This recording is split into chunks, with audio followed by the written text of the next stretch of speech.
Those leaders then who seek to tell us that we can only rescue ourselves through accepting the identity of the white man and to accepting the so-called reality of the white man are leaders who will lead us only to our peril and to our death. And we must recognize that if we were to live, we had to remove these kinds of leaders.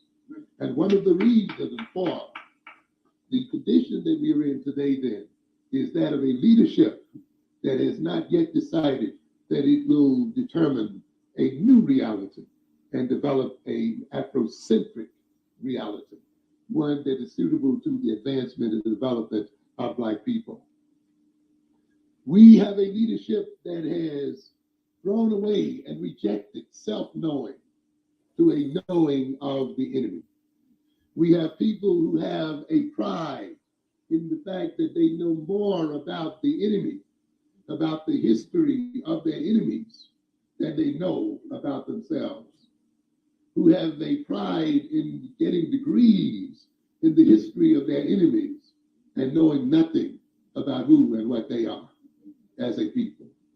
We have a leadership then that made us think that knowledge of self was not important, that knowledge only of our oppressors was the only important knowledge, and that knowledge of who and what he was and about is the only knowledge of importance. And therefore, the more knowledge and the more education these leaders gained in the Eurocentric sense, and the more knowledge and education they gained in terms of the knowledge of the oppressor, the more ignorant they became of themselves. And a people who are ignorant of themselves are a people too who are headed for disaster. We have a leadership that sought to get us to accept the status quo or the control of the world by the European. You hear some of us saying, well, it's the white man's world, so we may as well learn how to, live in it or get along with it. The assimilationist often accepts, consciously and unconsciously, the idea that the white man will continue to rule the world. And he bases then his ideology and political action on this concept, that somehow our destiny is not to overthrow the white man. Our destiny is not to remove this pathological person. Our destiny is not to suppress and bring these sick people under control, but to heal them in some sort of way, to convert them, to become a part of them.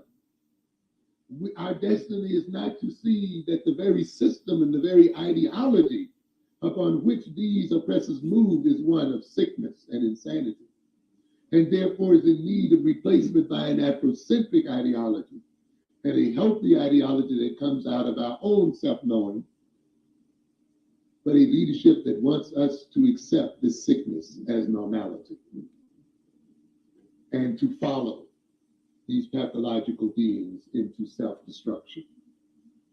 And consequently, then you will see the enemy's children, the enemy's personality are held up as normal, as representing the norm. And our behavior, to the degree that it differs from that of our enemies, as being seen as deviant and as abnormal, to the degree where we confuse equality and sameness, where we think in order to be equal or greater than our enemies, we have to be the same as our enemies. To the degree that we thought that differentness represents automatically inferiority.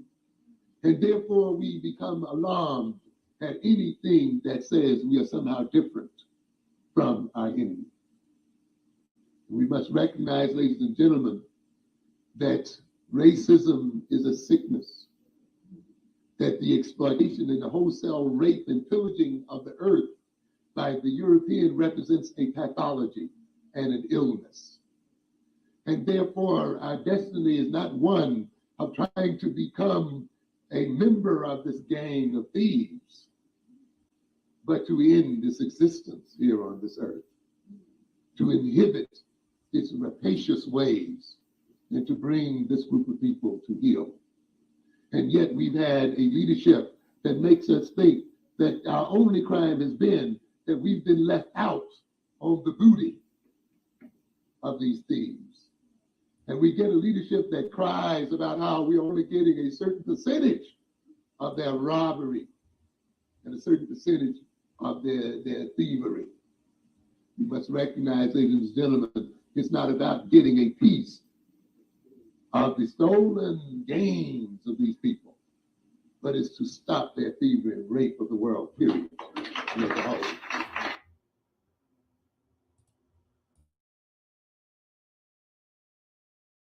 What is good, my people? We are live back again with another live broadcast on the forecast.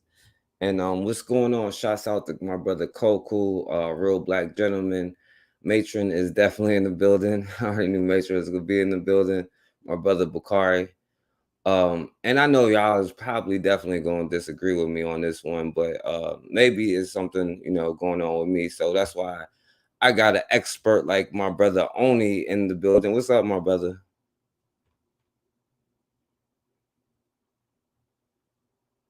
Yo, Oni. Oh, my fault. I said what it do. Appreciate the compliment. I'm just humbled that you would invite me for this conversation. Thank you.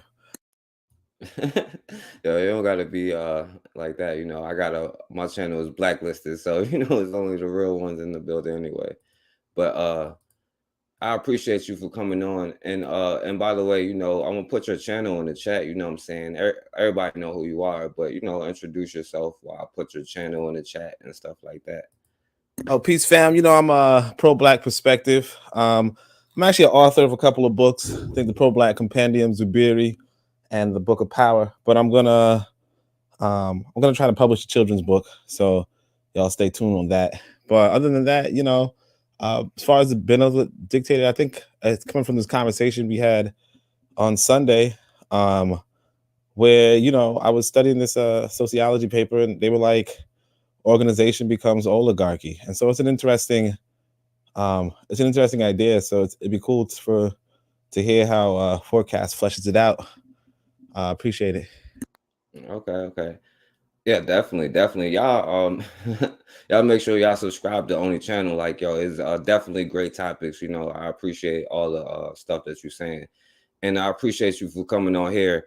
And let me say this, and I'm not trying to come from a aspect of good, bad, or none of that. All of that stuff is subjective. I'm not going to be like, yo, look at all of these dictators, and no, I'm just talking about certain aspects of it that I may necessarily disagree with, and I'm not going to try to come at it from a negative point. Maybe I'm missing something because I think everybody agrees with that, and I don't see how. I don't know why black people still want people to control them after all this time. You know what I'm saying? And I get the certain aspects of it. That's why I kind of want to get into it. You know what I'm saying? So only so first thing, like, what is a benevolent dictator? Well, I mean, benevolent dictator, like, well, I mean, I wouldn't use the term, but benevolent dictator would just be a dictator who is of like somebody with authority who's also good, and technically, if we were being honest, that we could see that in the African tradition, somebody with more authority, more power, but also beholden to an ethical system or a spiritual system that we all kind of agree with. And I think that in itself would be a benevolent dictator. Like, I don't usually use the term, but I don't know, it's up to like how would you look at the term? Oh, and also Bit of Medicine said I got puzzle books. So yeah, I do got puzzle books too. Anybody wants to know? Yeah. Oh yeah, puzzle books. Yeah, and at some point you could put your books in the chat, or throughout the thing you could put your books in the chat. By the way, now there's two different words there, though. You know what I'm saying? Because there's benevolent and then dictator. Because I'm sure a lot of people get what they say of as a dictator, you know what I'm saying, somebody who controls any and all aspects of, you know what I'm saying, whatever. Like if I say whatever it is, it goes, you know what I'm saying? Like I guess people put the benevolent part, you know. And what was you saying like what was you saying your definition was again? My bad, I was putting your channel in the thing, so I kind of messed up there. I mean, like you said, it's just a dictator who is also good. You know, I'll say it this way: like in some ways, people say some people say the nation is like your body. You know, that like it's like an outgrowth of your body type thing. But some other people also say the nation's like your family. So it's kind of like if you have a good dad who also is authority, like also the final authority. You know what I mean? And like that's the relationship that a lot of us have with like a lot of us parents have with our kids, particularly when they're younger. Like my son, I say go to bed, and there's no debate, there's no whatever. But I'm also, you know, feeding him. When he wants candy, I get him some candy, or when he wants a meal, I get him a meal. You know what I mean? So I'm benevolent, but I'm also a dictator. You know, in the home. You know, and so on in the national society, a benevolent dictator would be just like that. You know, be like you're like a good dad. You know, where you know, sure, what they say goes, but they're also feeding you, keeping you clothed, keeping you with clothing, and just keeping you in good spirits. You know, notwithstanding the fact that they have the final say. Okay. All right. So and you know that's a couple of different things, but you also mentioned oligarchy. Could you like kind of say what that is? Oh yeah, an oligarchy. Oh yeah, you see, Brother Bakari gave some examples. Idi Amin, Thomas Sankara, Robert Mugabe were all benevolent dictators. Oligarchy is ruled by the few, and that's like the more realistic. It's just a more realistic. It's just a more realistic way of looking at how the world is organized. You know, like a handful of people are maintaining the government. You know what I mean? Like look at America. How many legislators are there? You know? And sure, you might say that, you know, of the 435 seats in Congress and the 100 seats in Senate, that they all have assistants and so on and so forth. But realistically speaking, even though I'm, you know, technically an American citizen, I have no role in the laws in the legislation of America, you know, because I'm not one of the 500 legislators and I'm not any of their assistants, you know. But so that's what an oligarchy is. It's when a handful of people, like a few people, are really running a government or even running an organization, or even if we like look at America less from what they show us and and more into what they don't show us. You know, there are wealthy financiers, wealthy elite behind the scenes in America, but not just in America. In like every country we know, there are these wealthy people behind the scenes who are really the secret seat of government, if you will. And that is like how and so oligarchy is more or less not saying this is the ideal system as much as this is the real system. You know, this is what is really going on the planet. And if we ignore that what's really going on, right, we just won't know what's really happening. You know what I mean? Yeah, I can agree with that. I can agree with that. And you know, that's what I'm saying though. So moving forward, so you pretty much saying and y'all are saying that like the power of our people should be held in the hands of one person or a small group of families or a small group of people, and you know, that should just be it. Or Well, the thing is that it's inevitable. You know what I mean? Like it's just inevitable. That the it's like in your family, you know? Um Anytime you guys want to do something, you already know it's not going to be everybody in your family participating equally and the assembly of whatever it is you're trying to do. You know, like even if you're trying to have a family get together, you know there's like 3 people who are really serious about organizing it, and the rest of us just show up. You know, some people just don't even show up. You know, but it's like, hey, did you guys contact, you know, Bessie or whatever? I don't know. I don't know names, but well, you know, did you guys contact this person? You guys contact that person? You know, and it really comes down to a small group of people in every situation, and it becomes more so the larger the population. You know, So it's not even a matter of like if we can't as a family, like people blood bonded trying to do something together, if we can't as a family have 100% equal participation from all of our members, we can't do it as non-families on a scale of 1,000, 5,000, 500,000, 5 million, 40 million people. You know what I mean? Like, and that's what it is. That's what it comes down to. And like when we understand that we can't do that, that's when we can like advance. It's like what we're doing right now is that we want, like, for instance, when it comes to African Americans, right? 40 million, that's a huge number, right? We want 40 million African Americans to be on code or to be on the right page or to do the right thing. And it's like, you can't get 40 million African Americans to do that, right? That doesn't make any sense. You can't get 40 million white Americans to do that. What you want to do is you want to like if you really want to organize, you're going to have to get a handful of people who are really about it to organize on the larger scale. And those handful of people are going to be the ones making the decision. You're not going to, like, if you really looked at every African American, you would quickly realize that not every African American is qualified, whether you even limit it to every African American adult or whether or not, it just wouldn't, like, it just wouldn't even be practical. And then if you were to say on a logistical level how you could have the contribution or the conversation of, let's say 20 million African Americans, it's just very unlikely. You have to wean it down. You have to, according to the sociologist we were reading, you have to have a bureaucracy. And when you have that bureaucracy, you're going to form an oligarchy. It's kind of like what Brother Bakari said. You have a small group of people, leader in the committee, and it's always going to be that way, because if you do not do it that way, like you just can't logistically do it any other way. It's just humans just don't have that capability.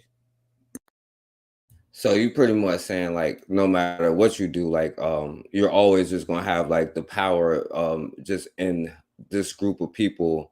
You know what I'm saying? Like, because let's be real, because the difference in the dictator in that, like, the power is like, you're gonna have to take, they could give it to whoever they want to give it to. Because let's be honest, like, even if you have this, we find this benevolent, because that, because there's a lot of things I'm gonna say. So let me try to go slower. You know what I'm saying? Now, like, what is a benevolent?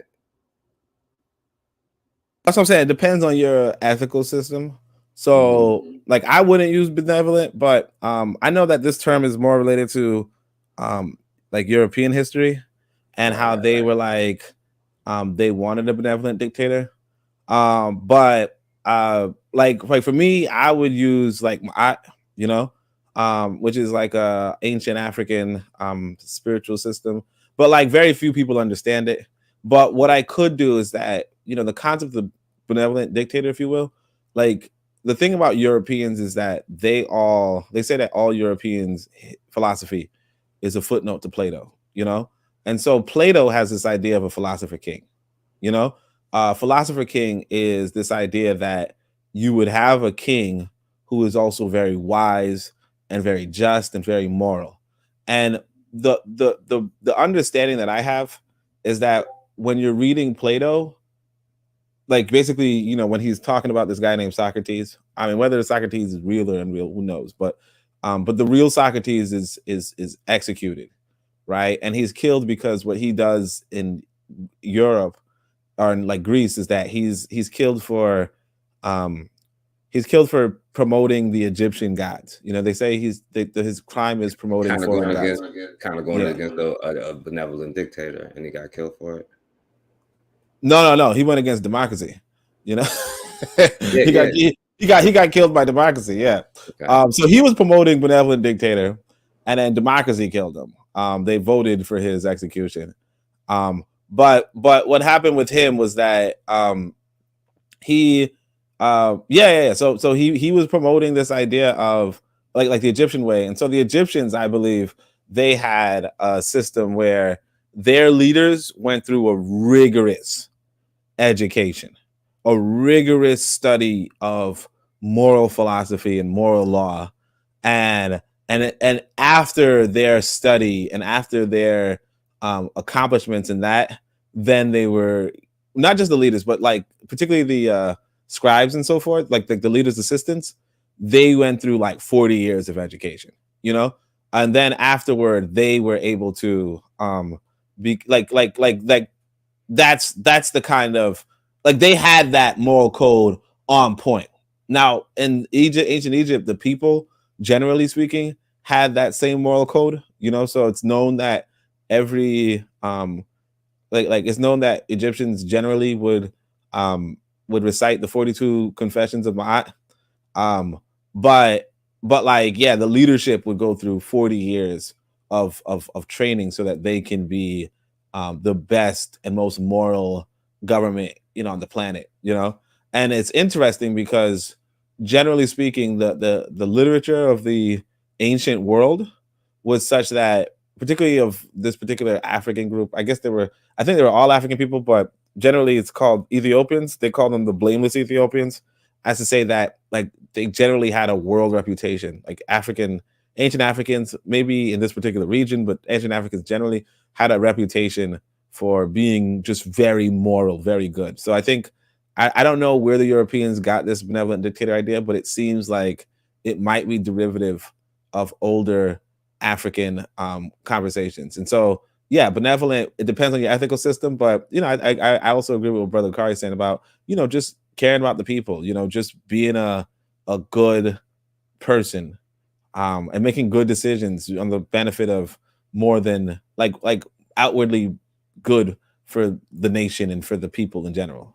Yeah, but only like because what you're saying, like and like what I just meant like, you know, for going against the state. Now it could have been a leader who said it, or they could have voted on it, you know what I'm saying? But was a dictator, you know what I'm saying? What I'm saying is was my eye, you know what I'm saying? That is a system, but you're gonna have to have somebody who be like, yo, that system, because I could be like, yo, like, no, not my eye, the Bible. Like, yo, we have to do away with my eye because like, yo, that harms the people. So like this is what I'm saying.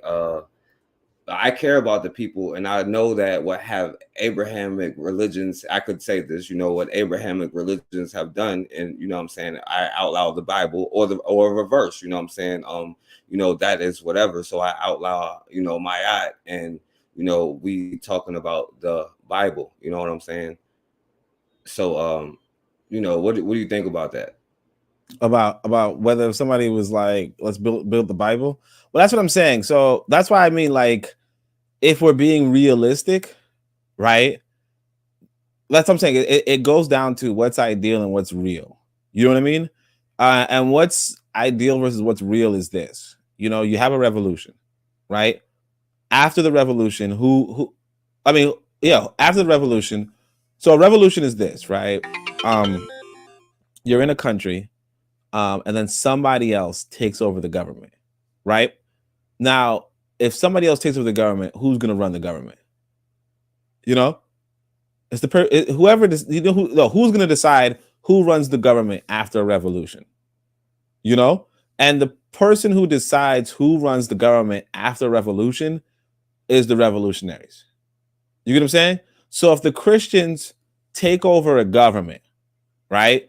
The Christians are going to decide who runs the government. You know, and so they might, like you said, outlaw Ma'at. Now, I'm not going to agree with that situation, but that's why if you have a government that you like, you should protect it. And if you don't have a government that you like, just either you challenge it and you take it over, or somebody else will challenge it. And then you have to deal with the other person's government, you know? And so one of the things I would want to say is that no matter where you go, what country you go to, you're going to deal with an already established government. And that's just the reality, right? And that already established government is already an oligarchy. You get what I'm saying? It's already an oligarchy. Whether it's ideal or not is another thing. But it comes down to, unless you or anybody is willing to overthrow that government, right? That's just going to be the government. And that's what I mean by, you know, realism, you know? And so when it comes down to is that you already have an oligarchy wherever you're going to go. And the only thing that you could want from that oligarchy right now is that it's benevolent, or that it likes you or it doesn't hate you. And so, like, I think what we have in America is that it hates you already. What we have in Christianity and Islam is that they hate you already, right? And so, but like what you wouldn't have in Yoruba is that they don't hate you already. You know what I'm saying? Yorubas don't hate you already. The Igbo don't hate you already. And that's like all you can ask for at this point. But as far as like democracy, like even then, like to what extent? Like for instance, like I said, and somebody said I tell you this every day, but when I was in if I go to another country, any other country in the world, like any other country in the world, right? I can't vote. You know what I mean? Like I can't vote in any other country in the world. I can't vote in China. I can't vote in Russia. I can't vote in Jamaica. I can't vote in Trinidad. I can't vote in Nigeria. I can't vote in Tanzania. I can't vote in Rwanda. I can't vote anywhere, except for America. And that's okay. And that's what I mean. Like that's okay. So you're not even going to get that perfect democracy, where everybody has a say in everything. You have to just be realistic and say, well, look, if a country comes around, like if some revolutionaries or whatever take over a government and they do not like Ma'at and they only want Islam, right? And that's what it's going to be, and that's all. And so that's really what I'm saying, in the sense of, yeah, that's what it's going to be, whether I like it or not. And the only way that's going to stop is if I or people of my affiliation say, no, let's actually establish Ma'at again. But that's like that ship sailed. You know what I mean? Yeah. Like nobody even knows it's Ma'at. Yeah, I feel, but all right. So let me say this, right? So let me ask you this, because I also want to ask you something else too. Before we get too drugged out. Well, you said that, like, would you like say it was a black people, like did stuff for black people, but they're like, yo, we're gonna stop talking about saying the word Pan-African, we're going to get rid of my eye, but we are going to do stuff for black people. And in fact, like, we're Black American first, but we'll even work with black people around the world. Now, say they are a dictator, but they outlaw my eye for you. You know what I'm saying? Like, would you be willing to help protect that thing, like, you know what I'm saying? Or would you be like, yo, well, I want to restore my eyes, so like if they fall, I'm not going to be involved in it, or like I would actually go against them, you know what I'm saying? Like, would you do that? Well, I mean, my eye is like I said, the ship is sailed from my eye is from like 4,000 years ago. You know what I mean? Like it's not like anybody's like there's no Ma'at today. You know what I mean? I Ma'at still exists as far as if Ma'at existed, but Ma'at's not the it's not the I don't think anybody's really practicing Ma'at. You know what I mean? But like if you mean like if they're Abrahamic, like if they're like they're Muslim or they're Christian, then like would I support a Muslim or Christian? Well, that's what I'm saying. It's like at the end of the day, like what does that even mean? You know what I mean? Like for instance, are you like, okay, religions cause us to fight with each other, you know what I'm saying? So one of the things I'm going to do as a benevolent dictator is say that we must all switch to Islam, you know what I'm saying? And we got to take whatever, but we're going to end that because like, yo, that's the state sponsored religion, and I'm doing this because I love you, you know what I'm saying? So the dictator says that they're going to push Islam on us? Well, yeah, I know that benevolent dictators say that you're going to have a certain language that's going to be a unifying force for the people. That's what benevolent, like, unify the people. That's the point. Yeah, I mean, like, that's what I'm saying. That's what I'm saying. Like, when you win a revolution, it's like to the spoil goes to the. But I'm asking, the spoils go to the victor. But would you help defend that though? Defend the revolutionary who did that? Like again, yeah. Like it depends on what position I'm in. You know what I mean? Because like generally speaking, if I'm not a revolutionary myself, then I don't really have a choice. You get what I'm saying? It's like for instance, when I was in Tanzania, like that country is split between Islam and Christianity. Like everybody's Muslim or Christian. Now, me personally, I don't necessarily identify as an atheist, but I'll probably be more closely like if you said, are you an atheist? Are you a Christian or a Muslim? I'm neither, right? But at the same time, it's like that's already the government. And what I could tell you is this: that's technically a democracy. You know, technically you vote for the party, what have you. They are like people there don't even talk politics. Like freedom of speech is not a thing there, right? They will kill you. You get what I'm saying? Or at least that's the impression that most people have, that you talk politics, they will kill you. So it's like, you know, like this is just the like this is it's not really about, that's what I'm saying. It's not really about what's ideal. You get what I'm saying? What's ideal is that you could talk politics, obviously, right? What's ideal is freedom of speech, obviously. But what's real is that, you know, you don't really have freedom of speech anywhere, but the closest you probably have is America, you know, but you don't really have freedom of speech anywhere. And that's just the reality. And the reality is that you have like it doesn't matter if you think it's a democracy or you think it's a you know, whatever, you think it's anarchy, it's an oligarchy. And that oligarchy, you know, it could like that's just the reality. It's not so it's like, yeah, if they say we outlaw this religion, how close am I to this religion? Luckily, fortunately for me personally, I'm not close to any sort of religion. So if I'm getting my, you know, my good internet, my good water, my good food, I'm not really, you know, complaining. But like religion is not the end all for me. But some people take religion seriously, you know, and for them it becomes a tough titty, you know. Either they accept it or they fight it, you know, or they reject it. And if they want to fight it, the thing is that when you're a revolutionary and you take over a government, you took it over with violence and you're holding on to it with violence. You know what I mean? And so if you're holding on to it with violence, the reality is that unless you're going to be violent with them, like it doesn't even matter. Right. But what I'm saying only is like, all right, like you were saying, like, and you saying even in America, because I'm not even trying to compare, like I'm saying like moving, like we're talking about like on our own kind of thing, you know what I'm saying? Like, so I'm not going like whatever, but if we're going to base it off of this, you know what I'm saying? It's like you say, well, the closest that you would get is in America. Now, like you said, you know, I could be a dictator could say, if you don't join the army, I'm going to put you down. This is like some of the problems, like, you know, I'm going to like, you know, excommunicate you, you know, in the most severe way, you know what I'm saying? Or if you don't fight for the army. But I'm just asking, like, here, I can like, yo, I'm not going into the army. Like Bakari, he was in the army and he was like, yo, I'm not going to war to fight for you people. You know what I'm saying? But if you have a nation, like you would want, like, because we're talking about a black nation, you know what I'm saying? I'm just asking if you would defend that if they were against certain principles that you believe in, but they are a black nation. You know what I'm saying? But like, you know that you don't have no say in what the whatever is, you know what I'm saying? And I use religion because that's what a lot of black people is into, you know what I'm saying? That's what I'm saying. That's what like I'm saying. I have, Well, that's what I'm saying. Like I would have to be, you're saying I'm a citizen of a black nation.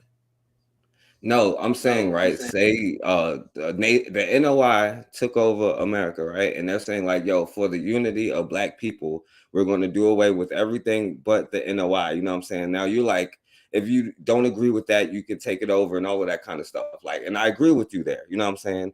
Now we know that a nation needs people, citizens to defend it. And if you don't have enough citizens to defend what you're building, you know what I'm saying, you're not going to last but so long anyway, you know what I'm saying? And that's why I'm asking you, would you be down to defend something that they kind of outlawed your principles? Like, yo, we're going to make Islam the state religion. You know what I'm saying? If you got to do just as a unifying factor so we can stop fighting over religion. You know, some people would say that's a benevolent dictator, because that's what I'm saying. Benevolent is just like good and bad is subjective. Benevolent is super subjective, you know what I'm saying, in my opinion. But, you know, like that's what I'm saying. Would you be willing to fight for that nation though? Like that's what I'm trying to, you know. Would like I be? America, That's what I'm saying. Like you said, bad. you don't have to in America. Yeah, no, America. Well, I don't know. I'm pretty sure you have to in America. Well, I mean, well, I'll say it this way: in America, in order for me to get a loan for college, I had to sign up for the draft. You know, so up until I reached a certain age, like America could have drafted me, you know? But that's like for every man who wants to apply for a student loan, you know?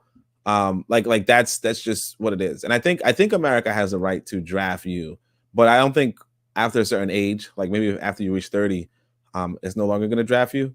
But yeah, every country, has a like whoever establishes the country establishes the laws of the country. You get what I'm saying? So if the Nation of Islam took over America and then extended citizenship to me, and I'm a citizen of theirs, then what they would do is they would say, like, they would ask me up front, do you want to uphold, like, would you uphold this constitution that we have? And if I say yes, then yeah, if they called me to go to war for them, to defend their land, then technically, if I said that I would, then 9 times out of 10, yeah, I probably would. Now, granted, if they're like a bunch of dicks, then probably not. But like generally speaking, yeah, if they asked me to, like yeah, I mean that's like a given. Like if I were a citizen of because that's what it is. Like even if you were trying to become like if you're a foreigner and you're trying to become a citizen of America, you have to say, yeah, if America calls you to war, like to fight in their wars, you will fight for them. You know what I mean? So it's like every country expects you to defend and fight for them. I actually don't know why you're saying that you don't think Americans would be drafted or have to fight for America, but like most Americans are like have to, yeah. Well, no, like my brother Bakari, he was in there, like he's not in there no more because he didn't want to go to war. You know what I'm saying? That's what I'm saying. But like even then, because even if you go to like if you don't sign up and fight for the war, then we could put you down because you could be a threat to our nation. You know what I'm saying? Like yeah, America has that right. America could execute you for traitor, for trade. Like America, like what isn't that Benedict Arnold? Like America can execute you for traitor stuff. Like if they write a law, because the thing is, with Brother Bakari refusing to go to war, I think that has more to do with the fact that he wasn't drafted. But if he was drafted and he refused, oh no, I guess you could. I mean, I think what was it? There's some people who were like draft dodgers. Like I think Muhammad Ali was a popular one, but like they tried to screw him over after that. So I don't know, but I mean, like, yeah, America really did get a bunch of black folk or get a bunch of people in that draft. I actually don't even know how Muhammad Ali avoided it, but like they like screwed him over for it. Like I think they took away his heavyweight championship and all that other stuff. But yeah, I'm pretty sure that yeah, I'm pretty sure you could be like I don't think you really have a choice per se. And I think what happened was that if you did refuse the draft, you were sent to jail. I think that's what happened. I don't know if they killed you, but it was better to go to jail than get killed. But like again, it depends upon the laws of the society. Because if America wanted to, the reality is this: if America wanted to, tomorrow it could give you, like, it could kill you over anything. It kill like remember that America is the same country that arrested Malcolm X's grandson for jaywalking. You know what I mean? Like the thing about sovereignty I want to emphasize is that when you're a sovereign state, you can do whatever you want. Like you could do whatever you want. Like nobody could tell you what not to do. And because there's no limit on what you can do, it doesn't matter if it's a democracy or if it's an oligarchy or if it's a dictatorship. The government can do whatever it wants. I mean, America, they say, well, the Constitution could stop them.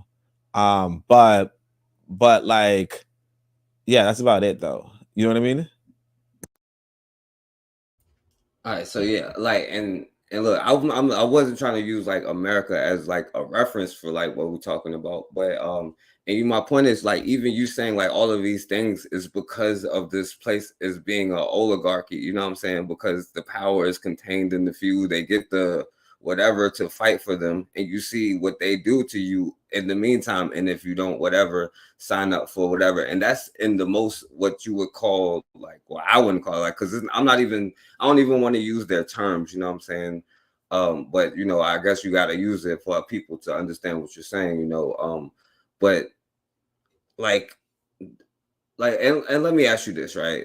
So like when it comes to like, because I was only seeing like where do we draw the lines here too, you know what I'm saying, when it comes to like because that's another point too. You know what I'm saying? Because I don't know if you want to kill somebody, throw them in jail, or just say you can't collect on this if you don't pay taxes, or if you don't pay taxes, then you're dead, or you can't live here, or whatever the price may be. So like, I was asking you, like how do you feel like as a benevolent dictator you should handle like if somebody is like speaking out against your government, you know what I'm saying? Or Yeah, I mean, look, it's like what it's like this. It's like sorry, it's like I think it's Mike Tyson said it the best, right? He says everybody has a plan until they're punched in the face, right? Just the same. Now being punched in the face could like disrupt all your freaking plans, right? But what about when you have like rifles at your head, right? Then what are your plans? Now, somebody like you, I guess, would probably be like, I don't give a shit how many rifles are facing me, right? I'm just going to stick to my beliefs, right? But most people are not like that. You get what I'm saying? Most people, you hold a couple of rifles to them. Yeah. But I'm not saying that. What I'm saying is like, what I'm asking you, do you feel like that's the right way to do things? That's what I'm asking you about being the benevolent dictator. That's what I'm saying. It's not a matter of, I know it'll work, but is that what you're supposed It's not a matter of it whether it's the best way to do things. It's just the way that things are done. You get what I'm saying? It's like this is your species. It's kind of like if you're looking at the lion, you know, the way how the lions operate is that, you know, one lion has a harem. You know what I mean? Like one lion comes into the pride of lions and he messes with, you know, 16 women. And if he comes inside, he kills all of the boys that are not his. You know what I mean? And then all the other male lions have to wander around looking for prides to challenge, like, you know, other like weaker lions to challenge, right? Is that the most efficient way to organize? No, you know what I mean? Like, you don't need 16 damn women to yourself if you're a lion, right? But you know, that's the way they do it. And so when it comes to the human species, it's the same thing. It's not whether or not it's the most efficient or ideal system. It's just what they're doing. If you are not holding a rifle to, like, basically wherever you are in this world, somebody has a rifle at you. Like somebody has a rifle pointed at you or can quickly get a rifle pointed at you. You know, unless you're in the woods or something, right? And that's just what it is. You know, is it the best system to live in a system of violence, or a system of fear, or a system of control set up through violence? No, right? But is it the system that you're in? Absolutely. You know what I mean? Absolutely. And because that's where the system is you're in, you know, that's where you have to jump off with the analysis. If you go by the analysis that well, what about if we all lived in, you know, harmony and kumbaya and in peace, right? It's like, that's fine. But here's another part of the reality is that there's somebody outside of your community, right, who's in a system like this. And once you have that, it's kind of like the COVID virus, you know, like when COVID was originally, I remember when I was first seeing it, you know, we didn't really care in the beginning. In America, we didn't care. But I was looking at it devastating Iran and devastating China. And I was like, oh shit, this looks bad. Right. And we were like, who gives a shit? You know, people in Iran dying, people in China dying. Okay, what about it? Maybe they'll handle it. And then that shit just came over to America and it spread. So it's like, you, whether or not, like, because I can tell you this, there are governments, there are systems of organization, social organization, because I shouldn't say it's this human thing. There are social organization where you don't really see the gun being the controlling factor, right? But again, outside of those systems, like those free towns where, you know, like I call them, like they're like maroon villages and stuff, right? Outside of them is the world and is America. And if you don't pay attention to that, if you don't organize against that, like the reality is that America is going to take you over. Like if you're not strong, the strong will take you over. And the strongest form of government would be this oligarchy. All right. Now, and this is what I'm trying to say. You know, Oh, by the way, Brother Bakari said you should let him yeah. join. Okay. I'll put the link in if you're ready now. And y'all don't be coming on here trolling, man. I ain't got all night. You know what I'm saying? But I'll put the link in the chat real quick. Oh, and Vonna the hater said nobody wants me as a citizen, but yeah, I disagree with that. You know what I'm saying? I don't care how much of a yellowish tint you got on it. You still my boy. But all right, so look, what I was saying is like Oni, that I get what you're saying. I understand how violence works and used. What I'm asking you, like, yo, like forget them, you know what I'm saying?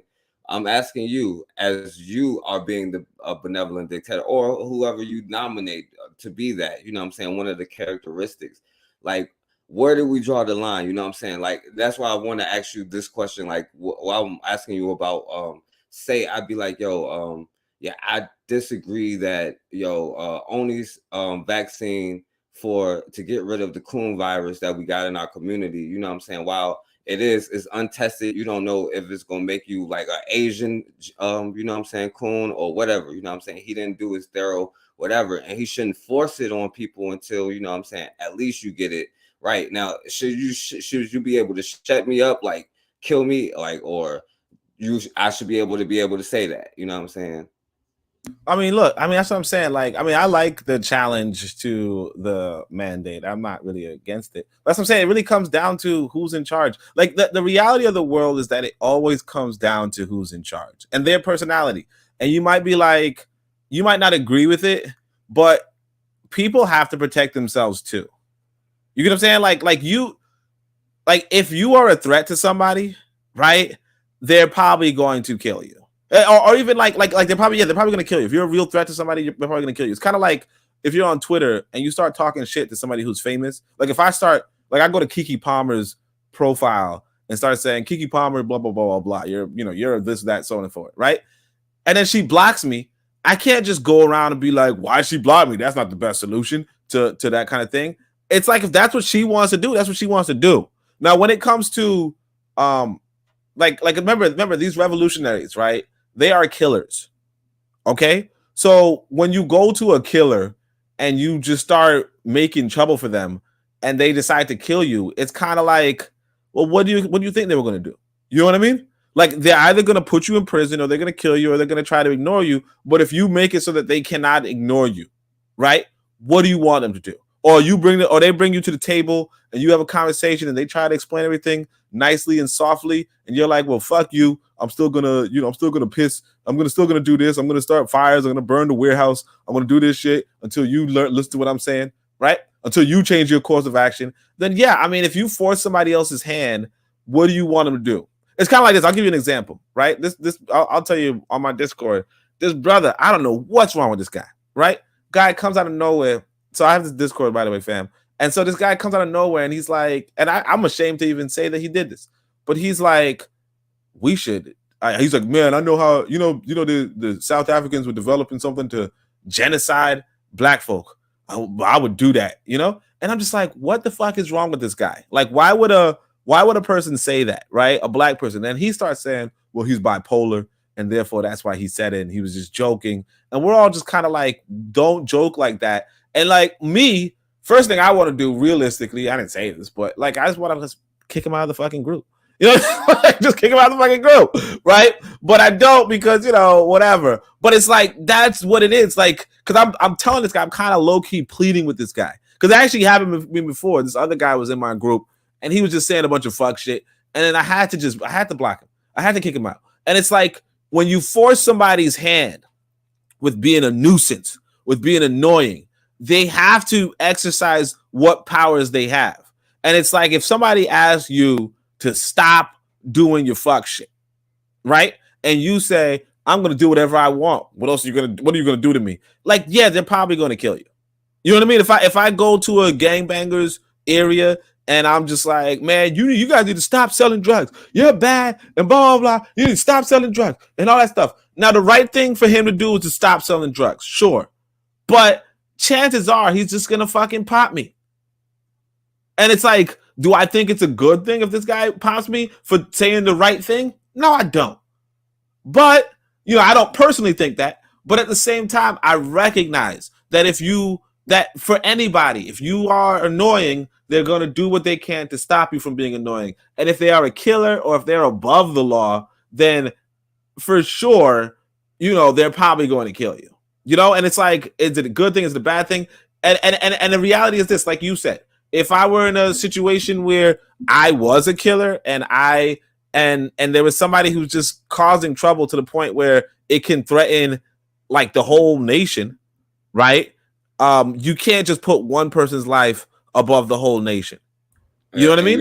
In your opinion, that it could just subject the nation, or well, like again, like no, like what I mean is like this. Like, let's say you're organizing protests, and then you start like burning houses, or you're like burning factories, or you're stopping traffic, where there's medical supplies going from one area to the next. Like you're doing a whole bunch of things that are disrupting the economy to the point where the whole nation is suffering.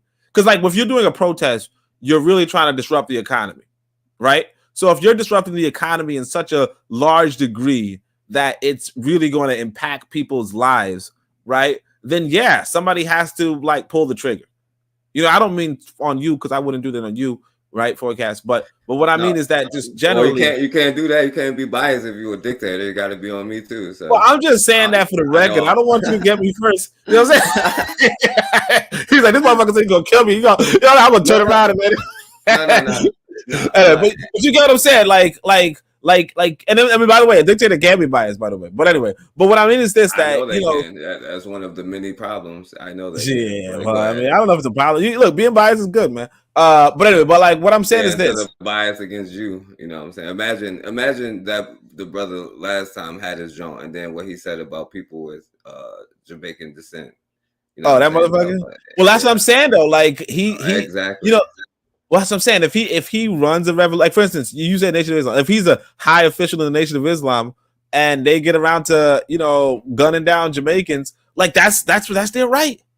Like because in order for them to have taken over America, they had to gun down a lot of white Americans, like a lot of white Americans. We talking 300 million white Americans, or maybe not all 300 million, but they had to gun down like 20, 30, 40 million white Americans. They're not just gonna it's not like they're just gonna suddenly be like, well, we value human life. You know what I'm saying? I'm talking about your citizens, not other people around the world. That's what it is. You know what I'm saying? I'm talking. No, but that's what I'm saying. If you take over America, because remember, America has like America has like 200 million. Has like 200 million white Americans, right? America has like a 1 million member army. Right. And then there's also 200 million, like I said, 20 million white Americans who like this government. So if you, as the Nation of Islam, somehow manage to kill off enough white Americans for them to surrender to your rule as the head of the government, right, then you've killed a lot of people. And if you kill that many people, you're not and you're a high official and you're like, well, fuck those Jamaicans. Well, yeah, I mean, you're gonna have the right and you're gonna be able to do it. And if you do, and I can't be like, well, oh no, don't get me, I'm a Jamaican. Like, because they don't give a shit if I'm a Jamaican. They just killed all those white folk. What do they care? And I might think and I mean, I wouldn't like them to target the Jamaicans, but if that's what they do, that's what they do, and I can't that's on me. That's on me. Like it is what it is. Like it's just like I said in the hood. There are these men who have some sort of authority, some sort of power, some sort of control. And if they want to gun me down, they do. Right. All right. So I'm gonna bring Bakari, but let me say this first. You know what I'm saying? Because I know and the problem is, and the reason I'm saying this because to be honest with y'all probably would kind of take me out in a lot of y'all societies. You know what I'm saying? Because I say one thing or not. You know what I mean? So, and that's why I even want to talk about this, you know what I'm saying? And I didn't mention violence, you know what I'm saying? But I think that a dictator, you just waiting for a cool civil war, all of that kind of stuff, especially if you don't even if you want to do it, if you don't give the illusion of kind of participation, because most people are single issue voters. If you feel like, especially you're against them on their issue and it is what it is, to shut the hell up and keep giving, because the difference between a dictator is is a person who has a group or whatever. I can be like, like Bakari, your thing with the housing thing, yo, like I agree with them. Like the person who's in charge is the dictator of the group. You know what I'm saying? I support what they're doing, so I'm gonna go in there. I can't be in charge. He's the dictator, but I can support them or whatever. Now they could be like, well, now we actually allow biracial housing, and so we're doing this for biracial. And I'd be like, yo, I don't agree with this. Now I can leave the group, but with a dictator, you cannot just leave. And y'all keep mentioning violence, but violence is just one. Like all revolution is not violence. A little bit of some of it is, and it's going to come to a point where violence, but not all revolution is violence. You know what I'm saying? There's many ways to take, and like I said, if you don't have enough people to whatever, and then if you have people just spreading propaganda and getting more and more people to stop defending, you could start a coup within your own army. You know what I'm saying? That's going to take you down, because with this dictator, now this other dictator is better than you because he just disagree with you on this one issue about abortion or whatever it may be.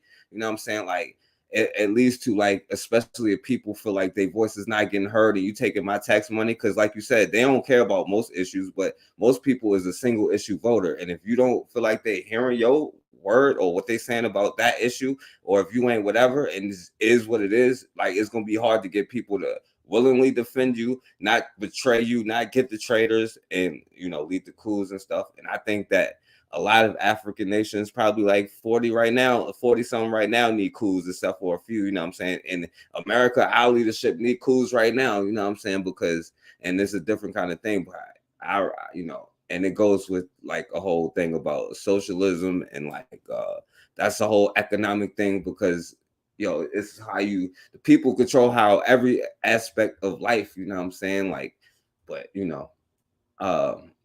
let me bring on Bakari, and I'm gonna let Oni respond to everything he wanted to say too, because Oni is the guest host. So Oni, you can jump in on this one anytime that you want to jump in, because you're the guest host on this one. But what up, Bakari? Oh, what's up? Hey, that's why I was just. Can y'all hear me? Yeah. Oh, no, that's why I was just still listening. I was just up here waiting till you tell me I could speak. I wasn't trying to rush and get on and off and nothing like that. He could have went ahead and kept going in. I was cool. I was just waiting because I know he was the guest. He the guest. Yeah. That's all good. You the elder, you know. Well, Bakari needs somebody to tell him. What's up, my brother? I know, right? Shit, tethering, right? What's up, folk? What's up, chat? I want to tell you something, folk. I heard you say revolutions ain't violent, but I didn't say that. No, I didn't say. I said not all parts of it is violent. I said violence is going to come, but not the whole revolution is not violent. No. Just like most of the part of a fight, a lot of parts leading up to a fight is like whatever, you know what I'm saying? Like that's the explosion part, but no, not all of it. The violence is a part of it, but not all revolution is violent. You know what I'm saying? Oh, okay. I misunderstood what you said. Well, look, it was a whole lot, and I was just listening. And you got ripped off, put in the chat. He said, in Korea, the men have to join the military 2 years. Yes, I was stationed over there. I was back in when I was over the early 90s. Yeah, they do. It used to go to jail, but they changed it, right? You have to have a way. If you're going to be in charge and you feel you're doing something to benefit the country. So what happened is, if they don't join the military, they going to struggle trying to find them a decent paying job. And that's just, but the ones that was in the military who did their 2 years, they first dibs for the job. See, in order for the country, and I believe what they did is right. If you want people to join, or you want people to protect the country, you have to be willing to give the people something. If you want the people to be saying, I'm willing to give my life for you, because basically that's what you're doing when you join in the military. You're saying, I'm going to give my life. I will give my life for this country. But then when you get out here in this country, because we live in a dictatorship now, and people don't like to say it, and you really truly get nothing. You want a job at the post office, or we can give you 10 points on the test, which is nothing. But I always believe, and just from me studying history, other people's history, the nice people, black people, the nice people who wanted to do everything democratically, and everybody, we are nice, and we not going to set the rules. Just look how much of the world did, really, in all honesty, did we ever truly run? Then you look at the people who was like, you know what, if you don't do what I say, and if you don't pay your taxes, this is what's going to happen. This is what we will do.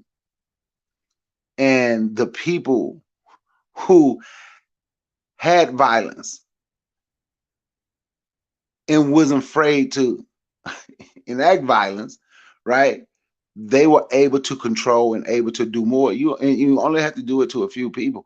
And I ain't saying that's what we need to do, but what I am saying is fear.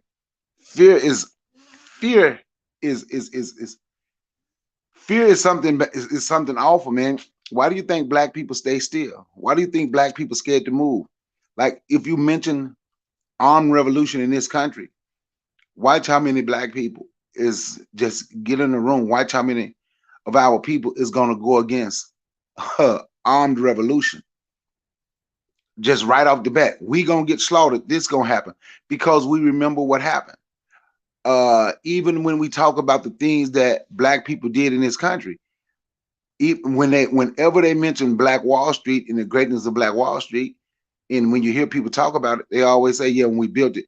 Yeah, but then look, they came and tore it up. They came and tore Wilmington, North Carolina. They tore this up. Because fear is something that people remember, right? So as far as dictatorship, being a good dictator, whatever you're doing, you have to be able to do it for your people. I don't have a problem with dictatorship as long as the dictator is working for the people and not working for himself. Because if you giving everybody a right to vote and say so on everything, just think about this, forecast. Just think about when we was on when we were going to fan base. Just think about we had garnered a few people who wanted to talk, who wanted to build. But then look how going to fan base when everybody had an opportunity to get in it and everybody felt they should have a say so. Look what happened. People don't even want to deal with one another no more. The rules got to be set, and somebody have to be the one to set the rules. And sometimes you got to say, this is the rule. And if people don't like the rule, they can always, like me when I was in the military, you can always say, look, I ain't going to war for this country. This country ain't never went to war for me. I'm grown. Take me to jail. I don't care. I'm grown enough to make this decision, and I'm man enough to accept whatever consequences come with it. But rules have to be set. See, I think we see dictator. When we think about dictator, we think about people like Adolf Hitler or this United States government, the president, whatever. See, that's what we think about when we think dictator. But in all honesty, Thomas Sankara in Burkina Faso, he was a dictator. He did a coup. He took the country and he did what he felt should be done for the people. We think if you're nice and you're doing the right thing for the people, they're not a dictator. But no, he was a dictator. Robert Mugabe was a dictator.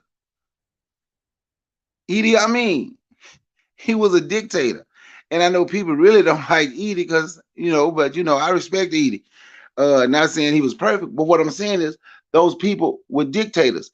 And when they was doing stuff for the country, like everything Thomas Sankara did, making sure people are educated, making sure cutting out child marriage, better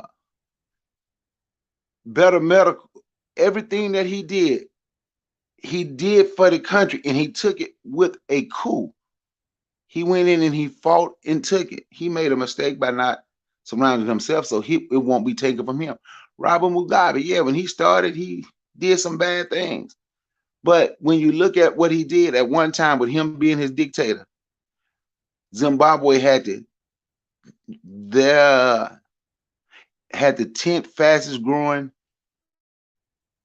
economy in the world under his dictatorship. It fell because everybody put sanctions on him when he took the land from white folks. He said, this is our land. And he was trying to get Africans to say, let's have her.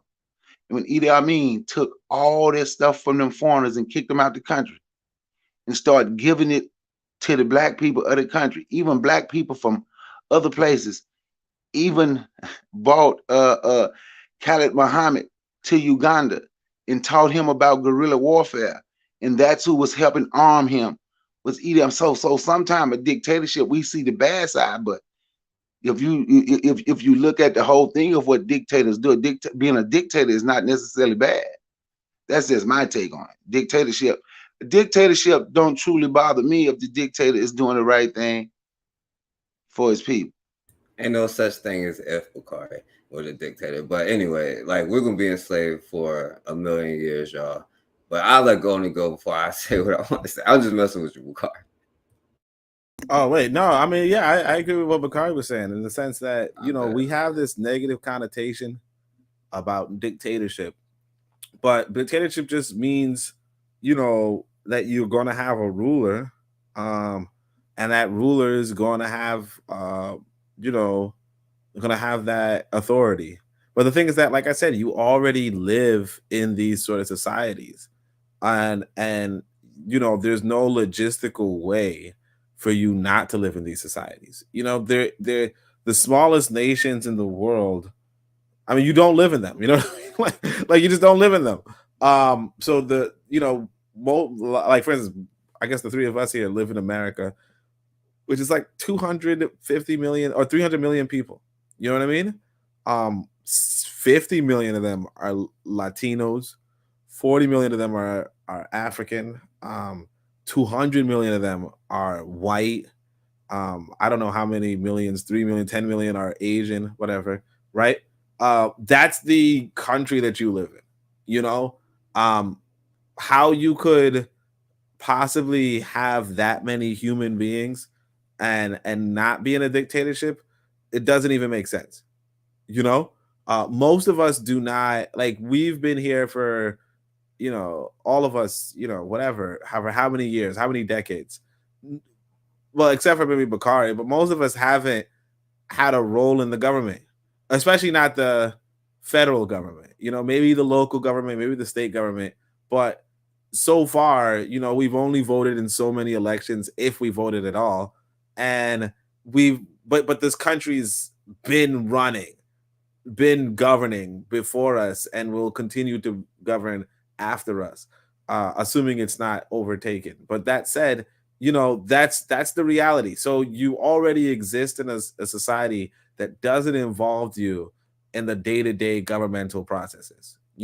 At best you vote once a year, or at best you host a protest over one issue, right? But the government handles thousands of issues every day, and that's just what it is. So you're going to need some humans, some bodies who are going to handle those thousands of issues every day. And those people who are doing that are going to be a part of this quote unquote ruling class. And that's just what it is. That's just the reality. So it's like, it might not seem good, but it is like, there's no other way to do it. The technology doesn't exist. And most of us don't really care that much about the government on a day-to-day or on the thousands of issues at hand. Sure, like I might care about the environment. Sure, forecast might care about the vaccine, and sure, Bakari might care about HBCUs, right? But as far as the thousands of issues, like we're not like there nobody's asking us to govern on fracking. No one's asking us to govern on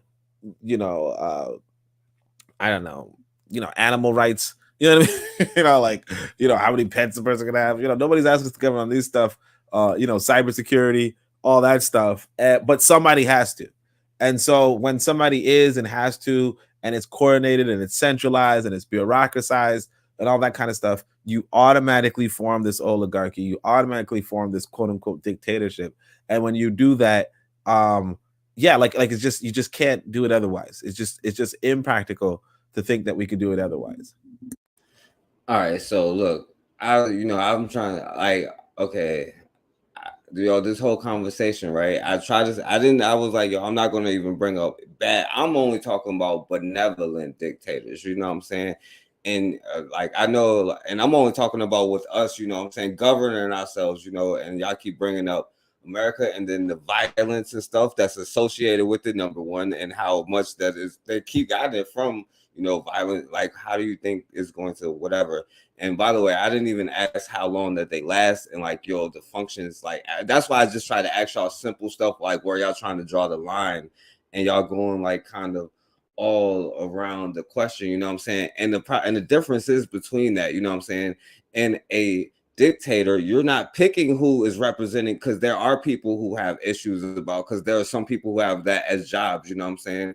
They're like, we aren't like doing that in particular, us in this show, but there are people who I could bring on that do that, who may be black, who be having black issues, but they may be working there, you know what I'm saying? Like, yo, we are involved in these issues, and you are making the point by using America, because of course you're not involved, and you understand Wait, that bro, you need to go build your own let me thing. ask you this: You know, who picked Biden? Huh? Who picked Biden? Who picked Biden? Yeah, who picked Joe Biden? Apparently, black people did. You know. No, man. Joe Biden was given to us, man. Ain't nobody picked Joe Biden. Like nobody was like, let Joe Biden I understand, be the but president. that's not helping your point, though. No, I'm just saying that we didn't pick the leader, and especially black people. Black people didn't pick the leader of America. Right, and what are you trying to do? Find a way to build your own. That's the whole thing. I'm talking about us building our own thing, not even talking about America. Like I keep bringing up America, and the point that y'all keep bringing up America is showing that us needing that this oligarchy of America. Like yo, like we know that. I think that anytime that you don't have some kind of way to check the power of somebody or a small group of people, that you're only asking for trouble. Because just like you're not into all issues, which makes you think these special people know all things and is involved in all issues and can control what people say and think. That's why I just asked y'all small things about what you can say. Oh, but that's their job. I'll say it this way. Right? The thing is this: the reality, like that's what I'm saying. We have to go by reality. The reality is this: I don't have citizenship anywhere but America. You get what I'm saying? I don't know about you or Bakari, but I don't have citizenship outside of America. So even if I were in this quote unquote black nation, right? Like regardless, whatever other black nation I go to, I do not have citizenship there. And because I don't have citizenship there, I couldn't vote. Right. Huh? A dictator gave you up on it. Gave me up. Yeah, that's what I'm saying. Like, look, I'm just saying that I couldn't even vote in another nation regardless. Like, I couldn't choose the leadership of another nation unless you're saying I was going to lead this quote unquote revolution. Now, if I go to a black nation and go, lead a revolution there, that's different. Or if I'm part of the revolution there, that's different. But for the most part, I can't pick any black leadership in any country, in any black country. And like I pointed out too, you can't do it here in this country that I was born in. But like I said, like it's about being real, right? And so what's real is that you never pick your leadership anyway. You know what I mean? Like that's the the reality is that we as Africans in America, right, don't pick any leadership. You get what I'm saying? Like all the leadership is given to us. And if I go to an African country, it will not be a leader of my choice. And that said, do I want the leader to be benevolent? Yeah. Like that's a common damn sense. Like if I want them to be benevolent, because I'm never gonna choose them. But only you're absolutely right. If that's the fact of everywhere you go, and then we recognize the place that we are, why would we still want the same thing? That's all I'm trying to figure out. But go ahead. Let me say this because then I'm gonna pause for a minute. But see, when you say we keep talking about America, but see, you have to use examples. Because see, you kept mentioning America, but you did not mention when I talked about the dictatorship under Thomas Sankara and what he did for his people. Oh yeah, I had a video about that, Bakari. That's why.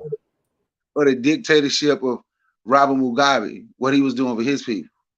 Idi Amin, and not to even use other, because see, we have to use examples, right? So for me, I can use examples of, because it's not just one person. You see the one person at the top, but that one person have people working with them that's seeing other issues. But even if I use, let's just say, Fannie Lou Hamer's Freedom Farm, it's not no whole country, but it was something that she started, that they were in control. They knew what the people needed. And my dad and his friends, with no whole country, but they knew what the people needed. But then when the people got an opportunity to say something, you know what the people did? Because the people felt oh, I want to be in charge, I want to be in charge, and people step down. They didn't know what they were doing. So then both farms shut down. The people had jobs, all the jobs was gone, all the businesses and everything shut down. So sometimes the people just gonna have to just roll with damn. They know what they're doing. He might want to be in charge, but these people know what they're doing. They're doing something for us. And that's why I said we look at dictator as a bad thing. Dictator ain't necessarily a bad thing. You have to look at the good and what the dictator is doing for their people, and don't worry about the word. I will ignore it. You know, again, like yo, so y'all just ignore me getting killed because I say I disagree. But yo, what up, matron? I'm sorry, the matron in the building. How you guys doing tonight? Y'all know this is my pet peeve, my pet issue is, I believe we need a benevolent dictator. Uh Many of you in the chat and on the panel have started a business. And when you start a business, you're operating as a benevolent dictator to ensure that this thing you're creating, this business that you're creating, is going to continue on. You set up rules and regulation.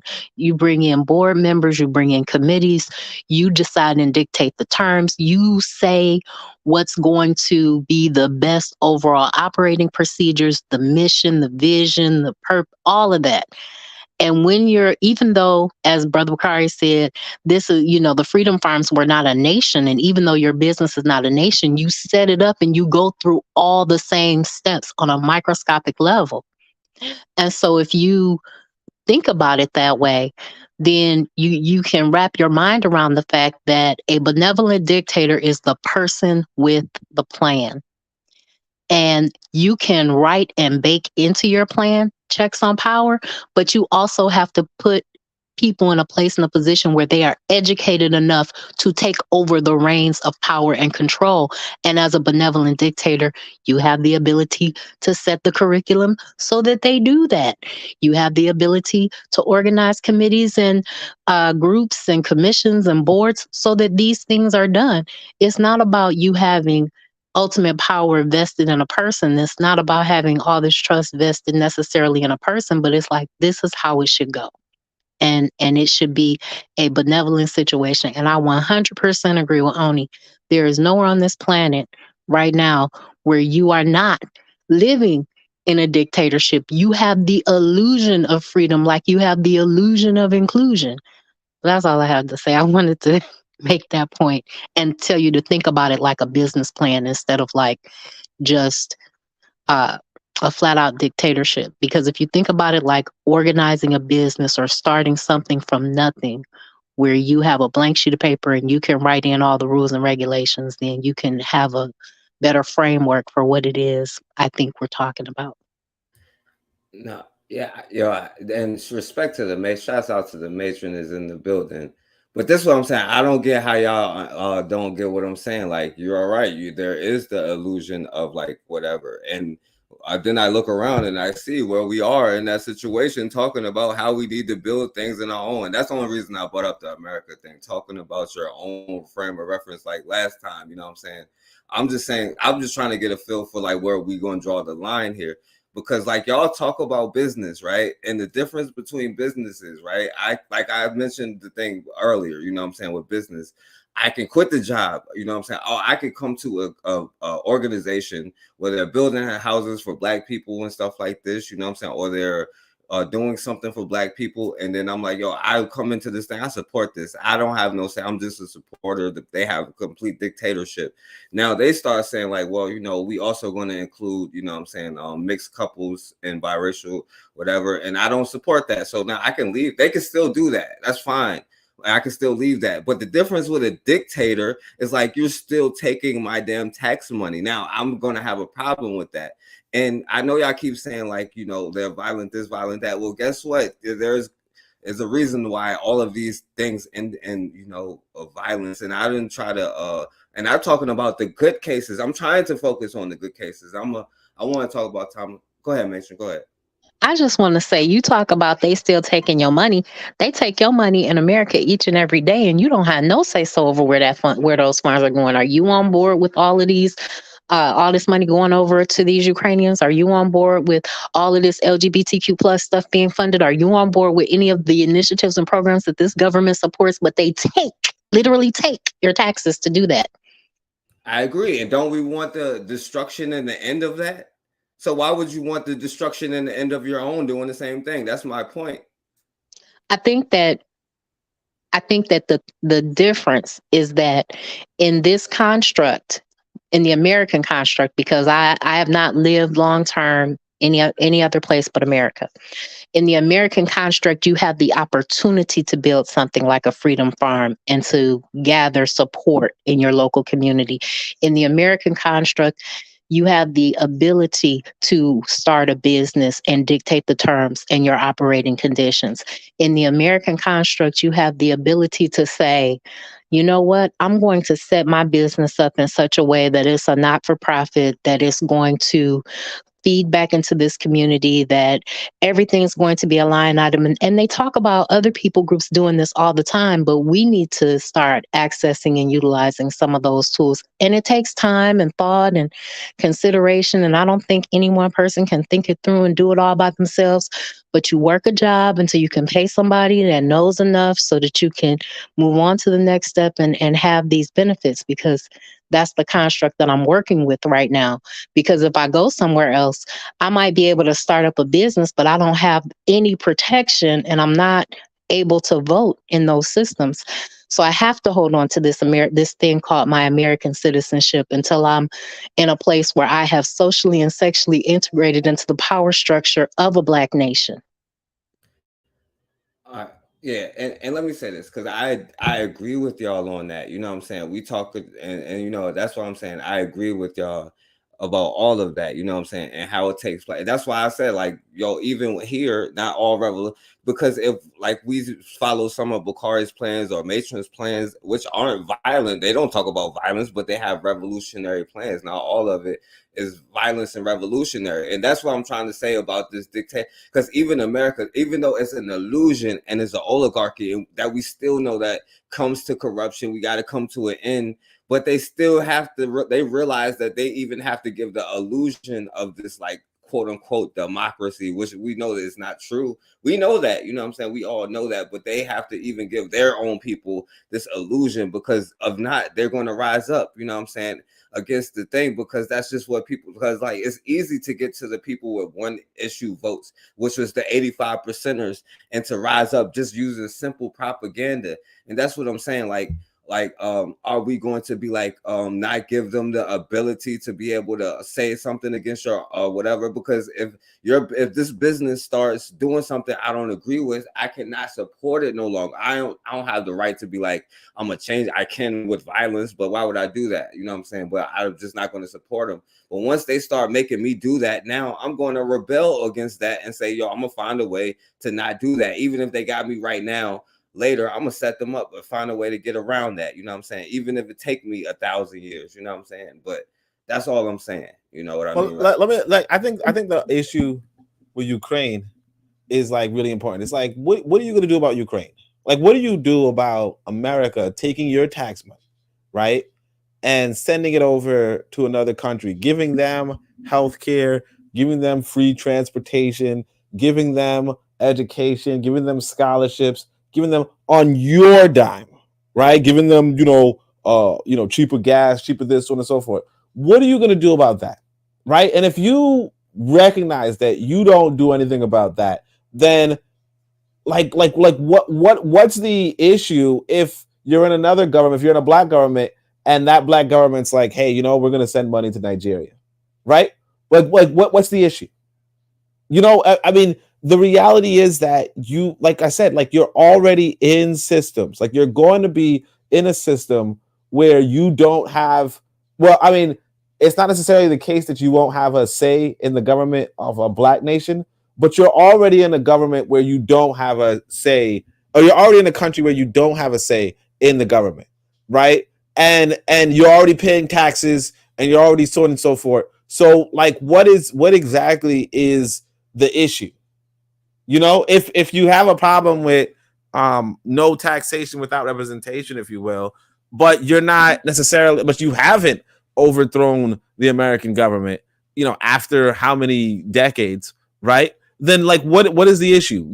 And yeah, if you're in a government that's not as mature, not as large as America, they might be more direct with their suppression, or they might not even practice suppression.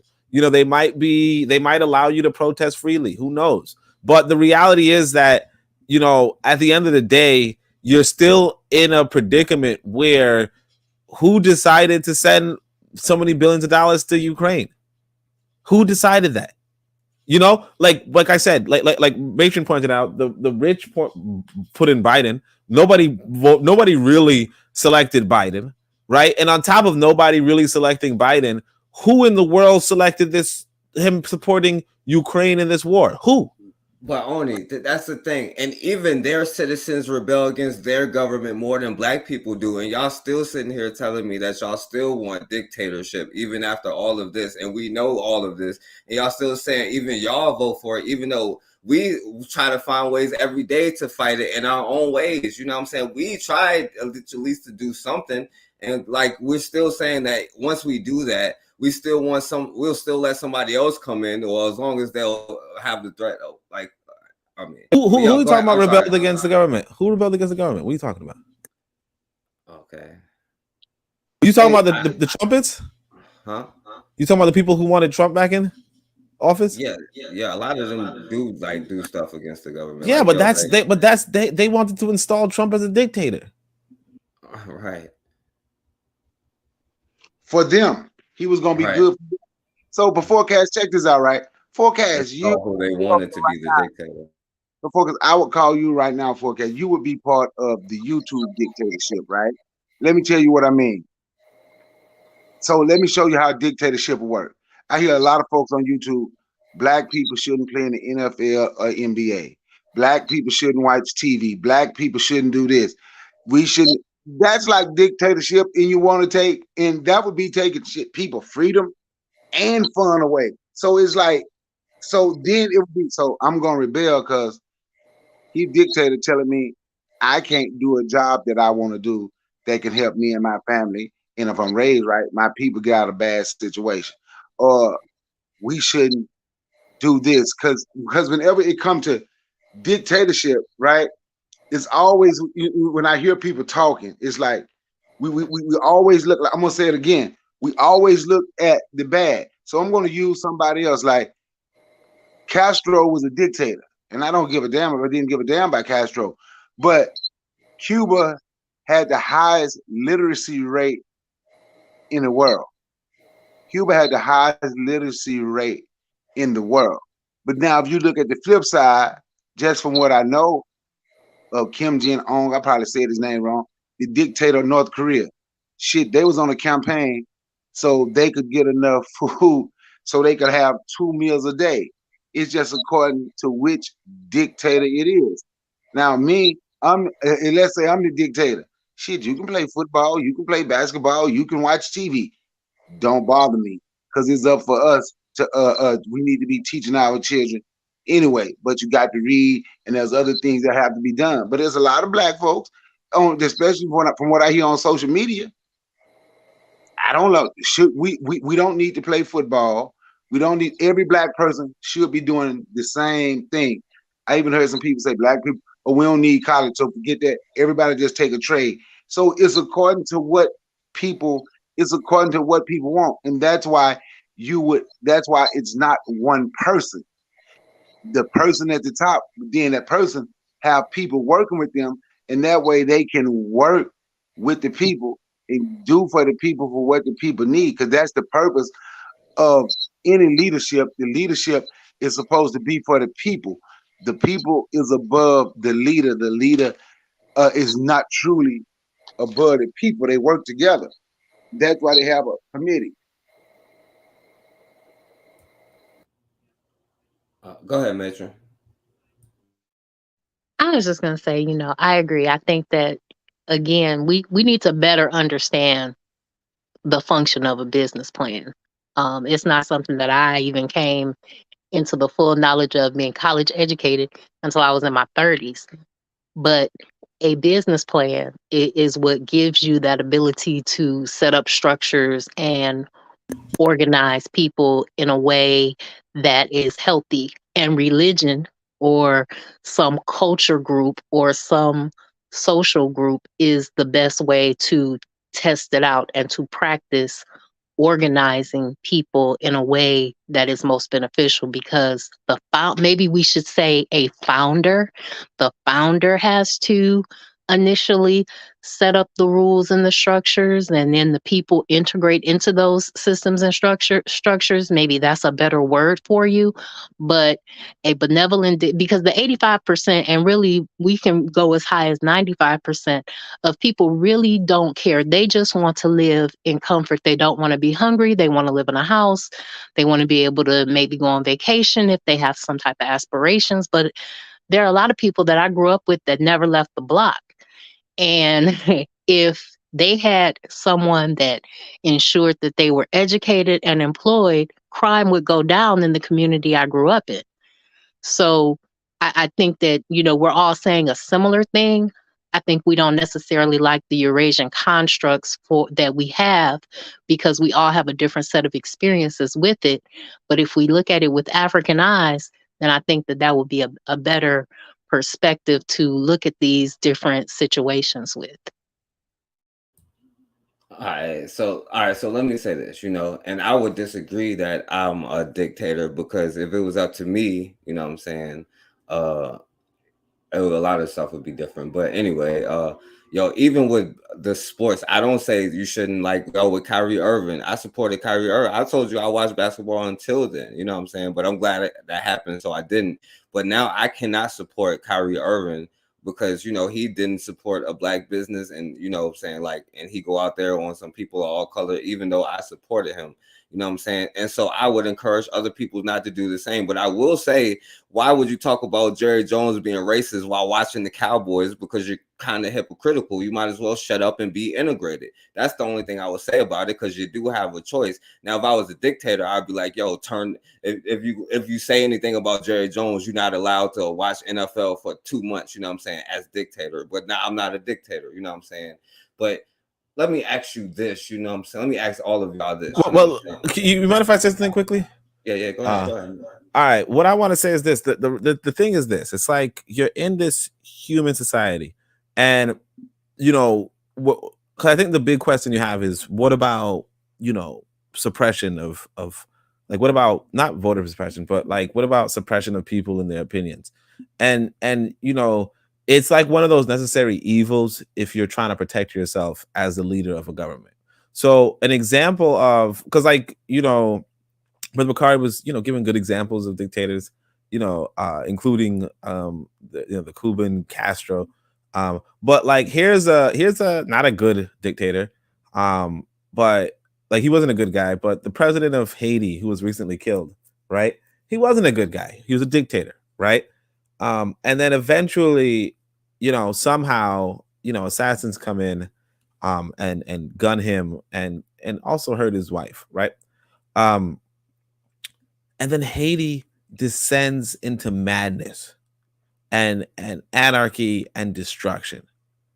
Okay, that's what happens. So it's there's a real cost towards how much you allow from other people. That's another problem that we're probably not even gonna get to. What happens after this one? But because first we got to find a benevolent person, right? I wouldn't even say I'm benevolent, and I don't even think I got no.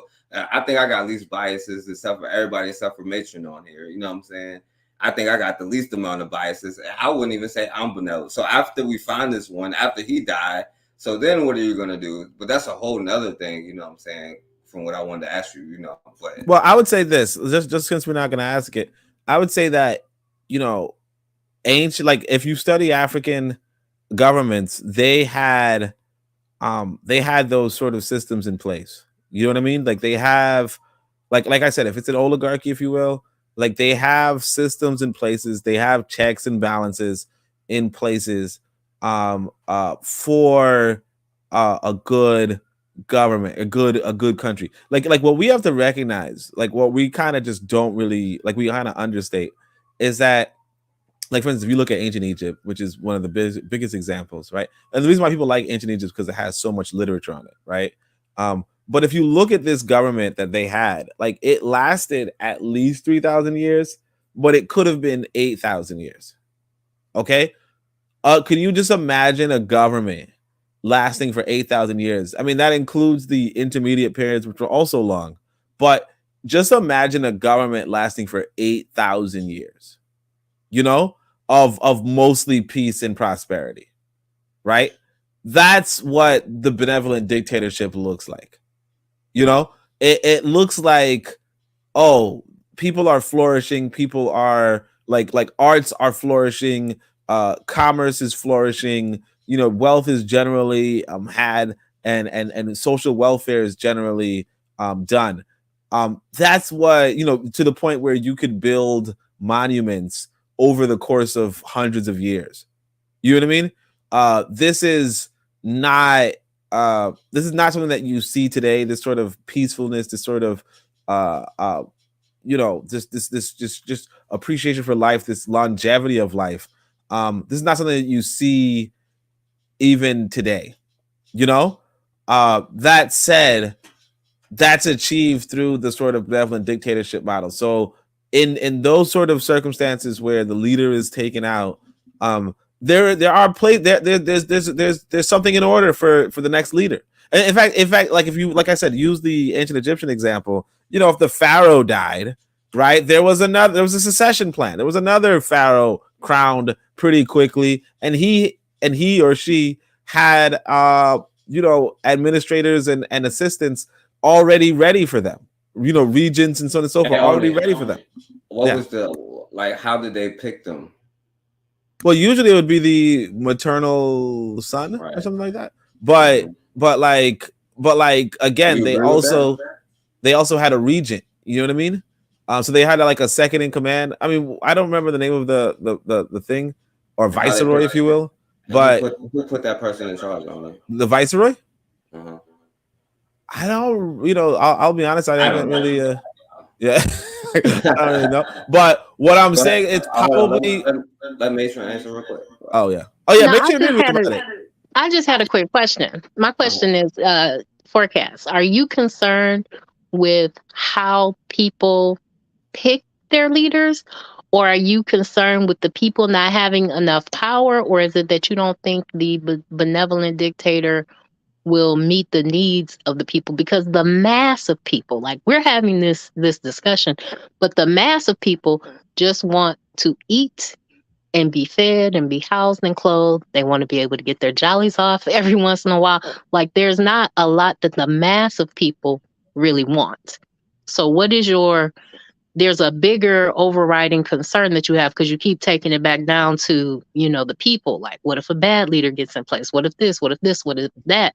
But if they've been educated and in their court, they have someone to check and balance them out, and the people have a place to lodge their grievances and different things like that, you know, what is the concern? Because we're talking about something that's going to be very infantile at first. It's going to be like a baby, and it has to be protected and covered. So what is your larger concern? Well, like, I'm not even gonna lie, like, and it's hard to say, because there's no disrespect to, like, no thing. I'm just saying, like, I think that when you pass down information, like, if you pass down, especially that kind of thing, I don't think it should just be hereditary. And I think the difference between a dictatorship and, you know, or whatever, is like, when the person is no longer serving the people don't get to decide when they come up, except for a violent way. And I think that if you start or set it up that way without a plan to get it off of that kind of way, you're only waiting for coups and violent revolutions that, like, and we see a lot of dictatorships that we have faced have led us in the wrong way. And just like, and that's why I'm just asking, like, certain, like, because if, like I said, if I start a propaganda campaign, is it just like, you know, am I going to go to jail? Can I just only say so much? Or am I going to be like slaughtered for even saying anything?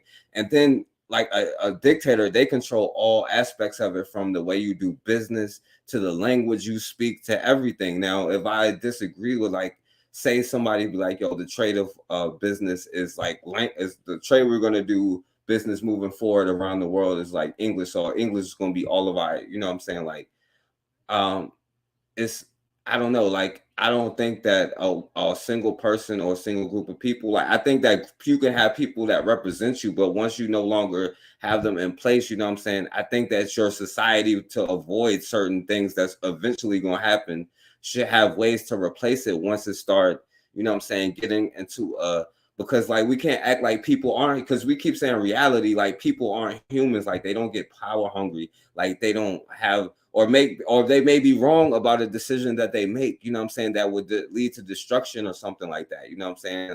I'm not saying everybody have every single choice of every single decision, but a dictatorship is like really nobody have a choice in any decision. You may even listen or whatever, but like, I think because y'all keep going to the extreme where people have at every single decision, nobody's saying that, you know what I'm saying, but like, if I would put it like this, you know, I was telling Bakari earlier, if it's like in the Black community, we can say it, you can split it up however you want, but just as an example, like because I was gonna ask y'all, you know, and let me ask y'all, like is a religion is something that you think is something that should be controlled, so we stop arguing about religion, like, you know, we should all follow a certain thing. If with your benevolent dictator, you know, offer this thing about religion, like where you have to follow a certain religion, you know. Well, look, let me say it this way first. I want to say this, right? You saying no single person should decide, but then it's like you're making it seem like you the single person who should decide, you know, in the sense that you decide, hey, you know what? I don't agree with this. Therefore, I'm going to be the opposition. I'm going to rally a bunch of people to be the opposition, a bunch of people who were never rallied to be the opposition. So it's like, should the single person decide, or like, are you really against a single person deciding, or are you against you not deciding? You know, because why is it that you should be able to disagree? You know, I mean, if somebody else agrees to something, right, and everybody else is okay with it, then why do you need to rock the boat? Like, why is it so important for you to rock the boat if you don't want a single person to decide? Oh, but that's my point. Because if I was dictator, I'd be like, yo, I outlaw dictatorship, and I don't care if y'all whatever. But if y'all outlaw me, then it is what it is. If y'all out, but that's not a dictatorship. A dictatorship is like, I could take y'all counsel, but like, yo, I think that is wrong, and we're not gonna do this anymore. And what are you gonna do? Are you gonna have a fight? Y'all gonna kill me because I say that? You know what I'm saying? That's my point. That goes to no. Like, I'm saying, but you want to. I understand what you're saying. You saying it's a disagreement, right? It's a disagreement. But like, you the only person disagreeing. I know, but I'll be the dictator, and it don't matter what y'all say. That's my point. And what I'm saying is, like, you can. I'm not, and that's what I'm trying to say. Like, you try, like, if a dictator, it don't matter if all y'all disagree. I can literally outlaw dictatorship if I'm the dictator, and I'm saying, even I shouldn't have the power. You shouldn't have the power without some kind of checks and balances. Like, once I'm gone, dead and gone, it's irrelevant if I'm here. You know what I'm saying? But I don't think that would lead to whatever. I don't think, like I said earlier, I don't think I'm benevolent enough to be some kind of leader to where I could decide all things without some kind of checks and balances or something. That's not what I meant. But all right, here's another thing. So you saying, what if the state, like, what if the dictator wanted to outlaw religion, right? But here's the thing. Like I said, it's like reality is that you already have that everywhere on the planet. Like, or if what if, like, the nations. Like, the business language in Kenya is English. The business language in Nigeria is English. The business language in Tanzania is Swahili. The business language in China is Mandarin. Somebody's already decided all this shit already. You can't challenge that. And what position are you in that world right now? And you want more of that. That's why I don't understand why y'all keep arguing. You're right. In Africa, things ain't good. No, you all right in Africa. Like, I was all right in Tanzania. I wasn't, like, the only place that I'm bad at is America, but I was all right in Tanzania.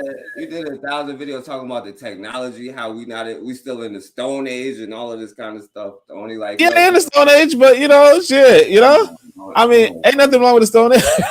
Like, you know, Okay, so now there's nothing wrong with the Stone Age, but I no, mean, look, I would rather you be know, there than here.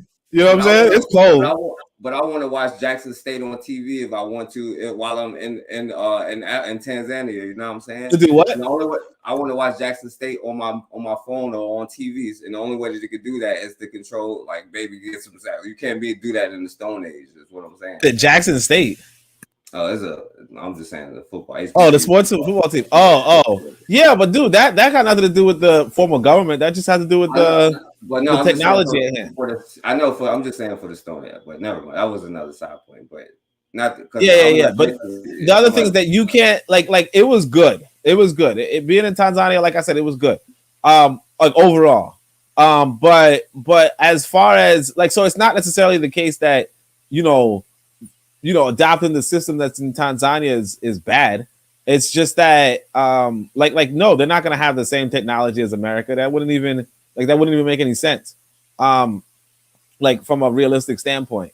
But I mean, it's not that it can't catch up. It's just that if the technology develops in America, then of course America is gonna have the technology first. You know what I mean? And it's just gonna take some time for it to spread out.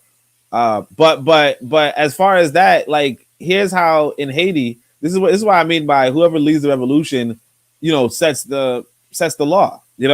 In Haiti, after Toussaint wins the war, right, and he sets a constitution that pretty much outlaws every religion but Catholicism, and it sets French as the language. On top of that, even though everybody's fighting in this revolution for whatever reason they have, Toussaint's constitution sets up Haiti as a French colony.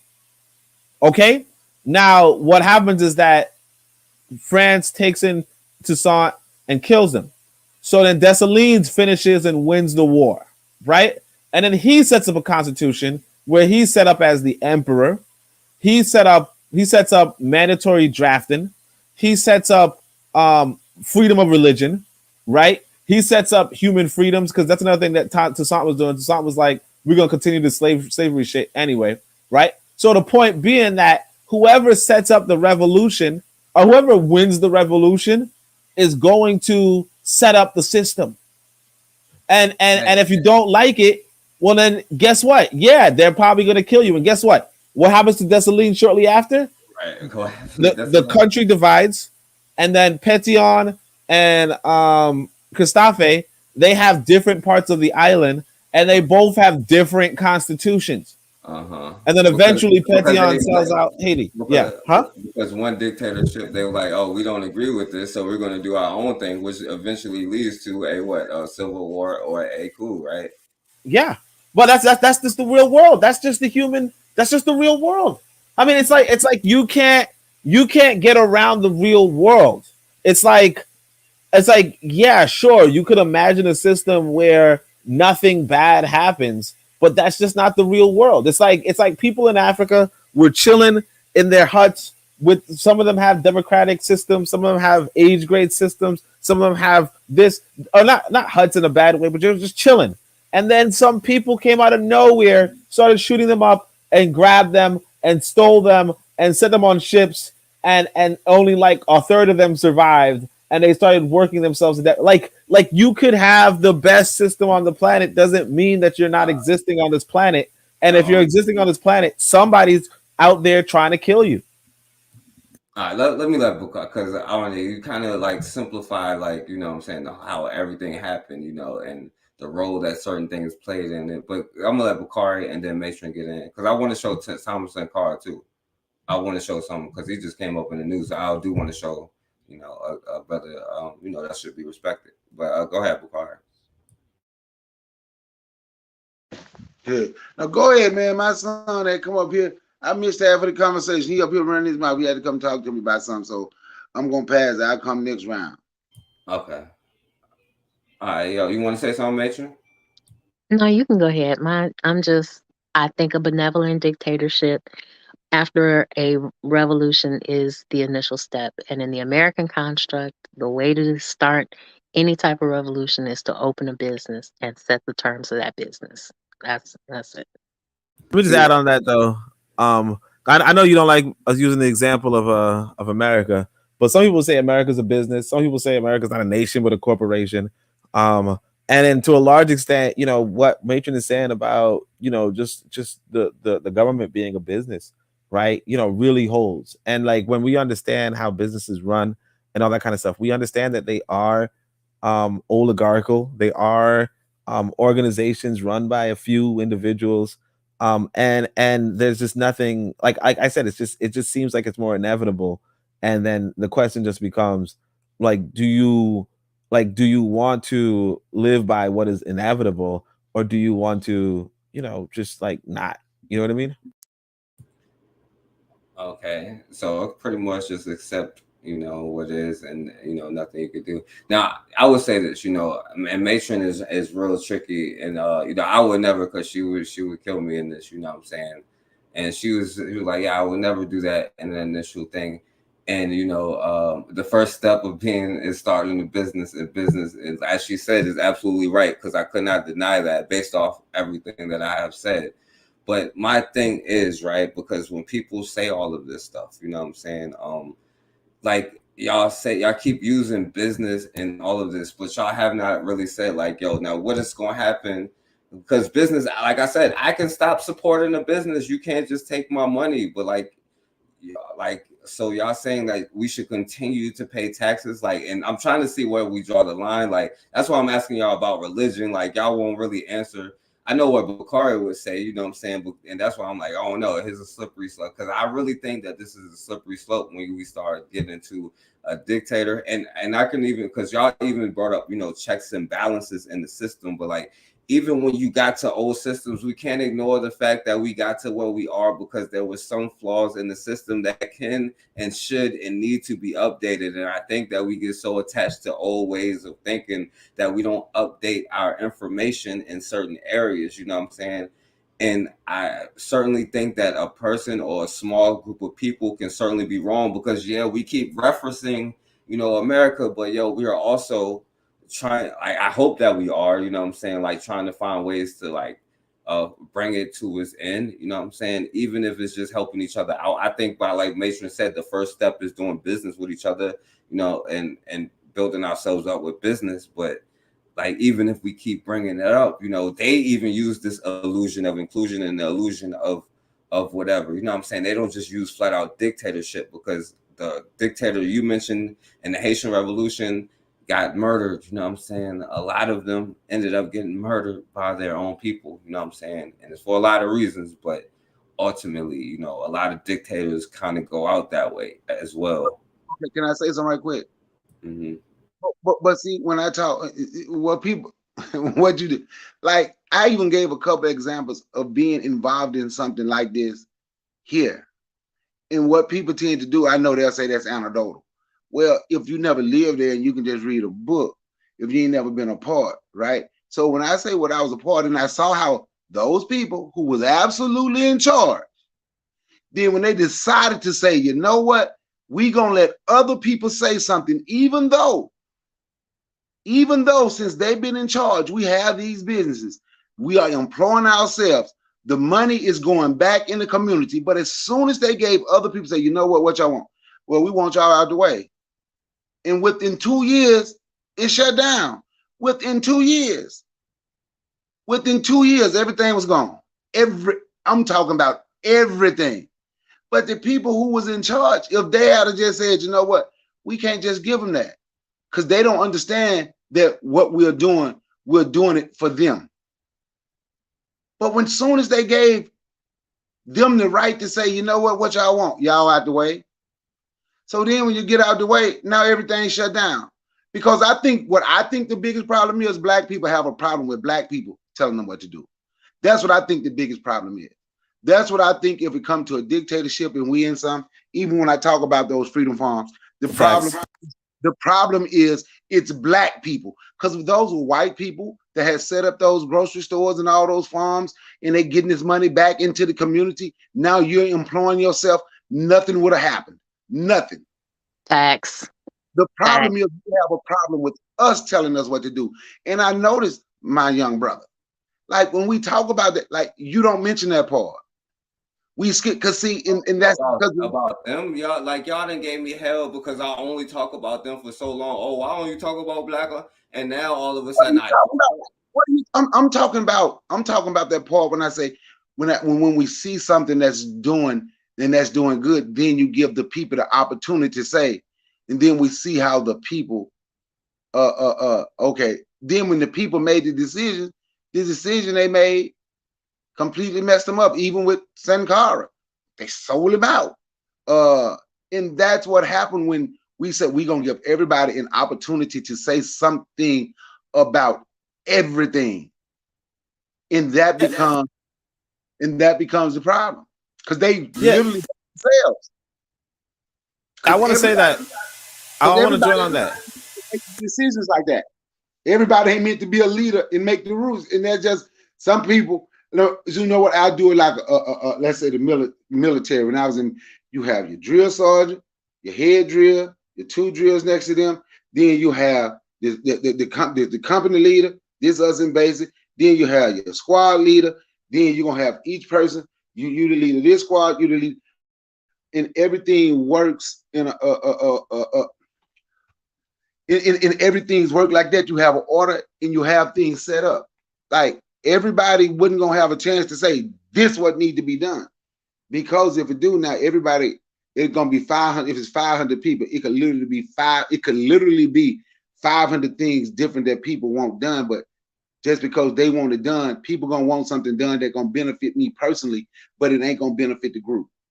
While the other people's working to benefit the group. If that makes sense. Now I hear the mic.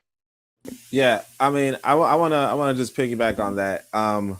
Like one, it's like this, you know, like you said, it's like realistically, we just don't want black folk telling us what to do, because this white boy tells us here in America, speak English. This white boy tells us here in America, be about Christianity, and to the point where he's banning people who do not have the Christian religion. This white boy is controlling the borders. This white boy is going to war and supporting every other war under the sun. And ain't nobody not paying their taxes. You know, this white boy is doing 1,000,001 slights. He's polluting the planet. He's invading countries. He's killing people across the world. He's doing all this shit, all this fuck shit. And ain't nobody not paying taxes, right? But the moment that a black person might say, well, you know what, guys, let's practice this thing. Let's practice one thing because, you know, that'll be more unifying. It suddenly becomes, well, why the fuck am I paying taxes to you? You know? And that's like it really comes down to, we don't want, I mean, I don't want to say it like this, but it really comes down to, like, realistically, if it's good for the goose, then why is it not good for the gander, or whatever the term is, right? Or what's good for the goose is good for the gander. But what I'm saying is that, you know, regardless, or either we have to accept the reality that people are going to pay taxes regardless of what the government is doing, right? But another thing is this, that even if they are, like, even if you're not cool with it, then why in the world are so many black people, so many, like 40 million black folk? Why are 40 million black folk paying taxes to America? If it really is that serious that you could just walk away, you could just say, no, fuck you, this is not what it's about. Why are 40 million people doing it? And if the 40 million are doing it, right, then then why wouldn't it not be the same case inside of a black nation? So yeah, it was another thing I wanted to ask, but you know, I forgot it. So. Right. So when I said that, right, because of course Forecast I ain't talking about him. That's why I said most of it. No, you talking about me, because I don't try to take it away now, Bakari. Don't run now. I'm waiting for y'all to finish. But go ahead, y'all. I wasn't gonna turn up. I'm gonna turn up now. Okay, well, you can turn up. Go ahead. I know, because you know I ain't talking about you when I say that. But I'm gonna give you an example. Like when the guy was on here, mad with Oni because he's Jamaican with the yellow brown tint, whatever. I forget the tint. But when that white boy went to his channel that used to be over here, that we ran off, that came by your panel a couple times, and my in your panel one time, right?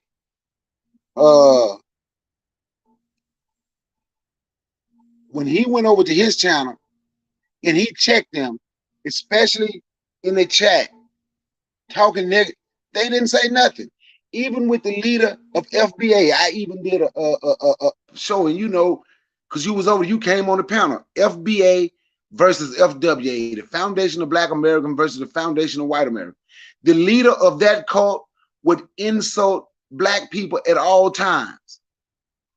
But when them white boys came in there and told all them Black folks, won't y'all niggers shut the hell up? We want to only hear what Tariq got. Nobody said a damn word. And that's what I'm talking about. The problem with us here, and probably I'm quite sure other places too, is that we don't want to see us in church. See, they saw him bow down. It's okay to have him as a leader, because he has said on 100 different occasions that the white supremacists, because that's what they call them, is the smartest people in the world. So he's a good leader for them. They run the whole universe.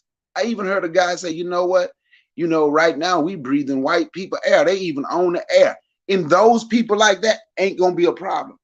But if you reject that, those type of people ain't gonna want to see nobody like us in charge.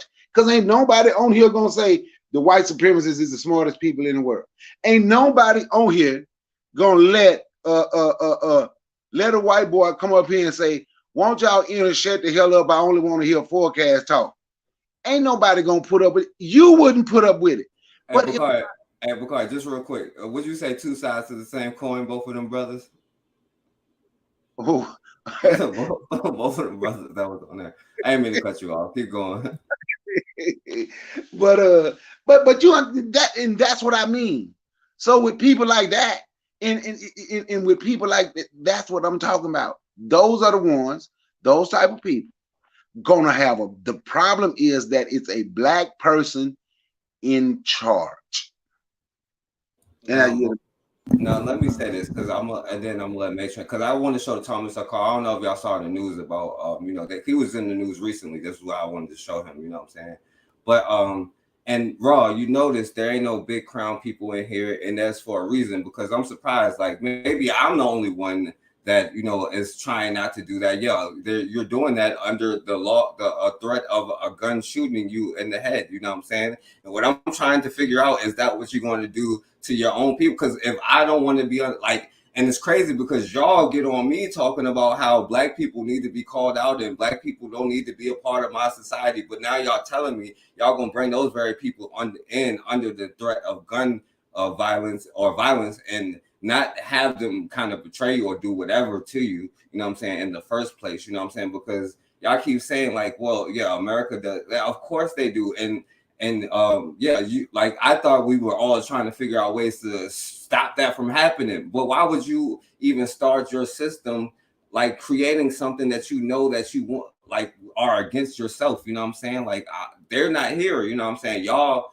who are, I hope, I know that y'all are, and I hope everybody in the chat, you know what I'm saying? But apparently not the people that Bakari is talking about are trying to find ways to, like my brother MG2 says, de-dollarize their system. You know what I'm saying? We want to end to that, you know what I'm saying? But we don't want to end to our own stuff.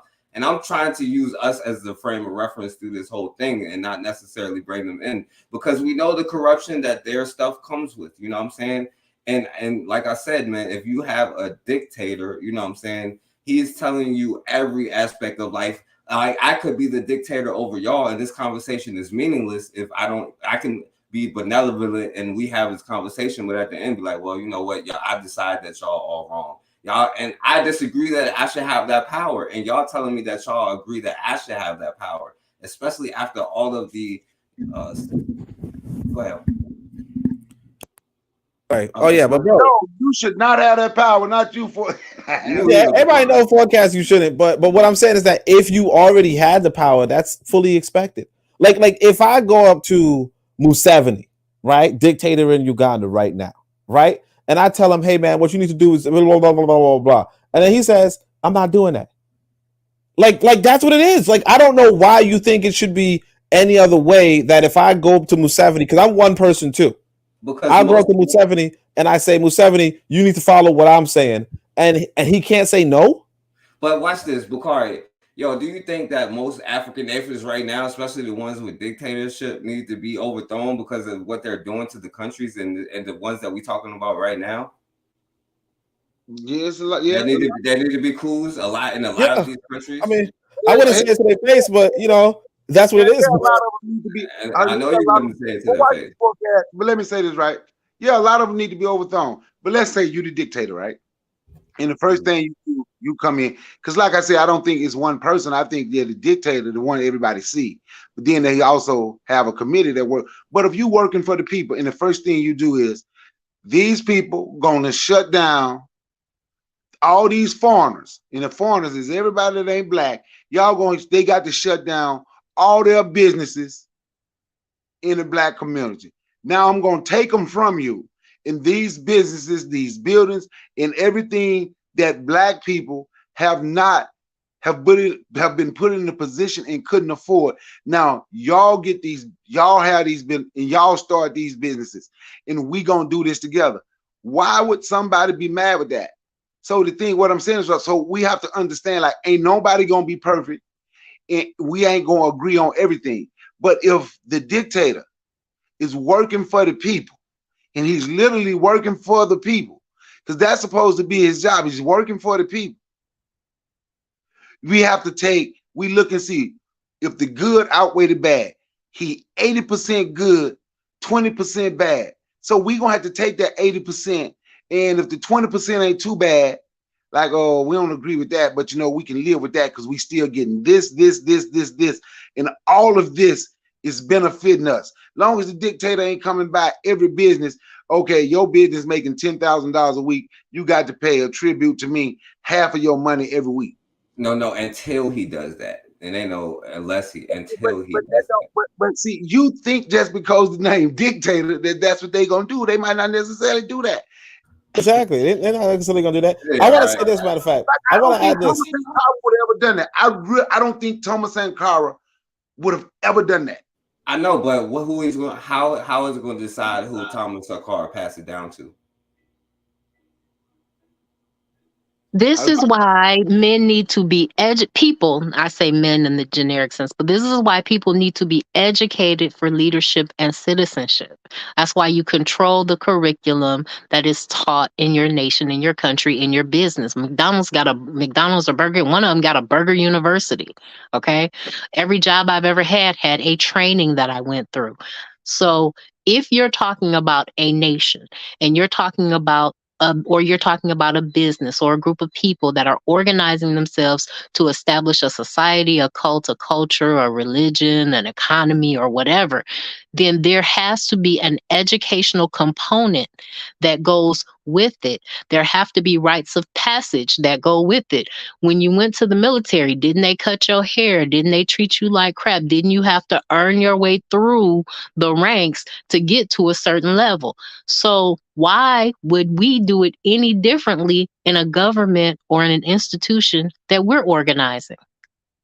Exactly. Like there were lodges at one point that people went to get their skills. And that's what I wanted to really emphasize too, that technically you want the leadership to just be the most qualified leadership.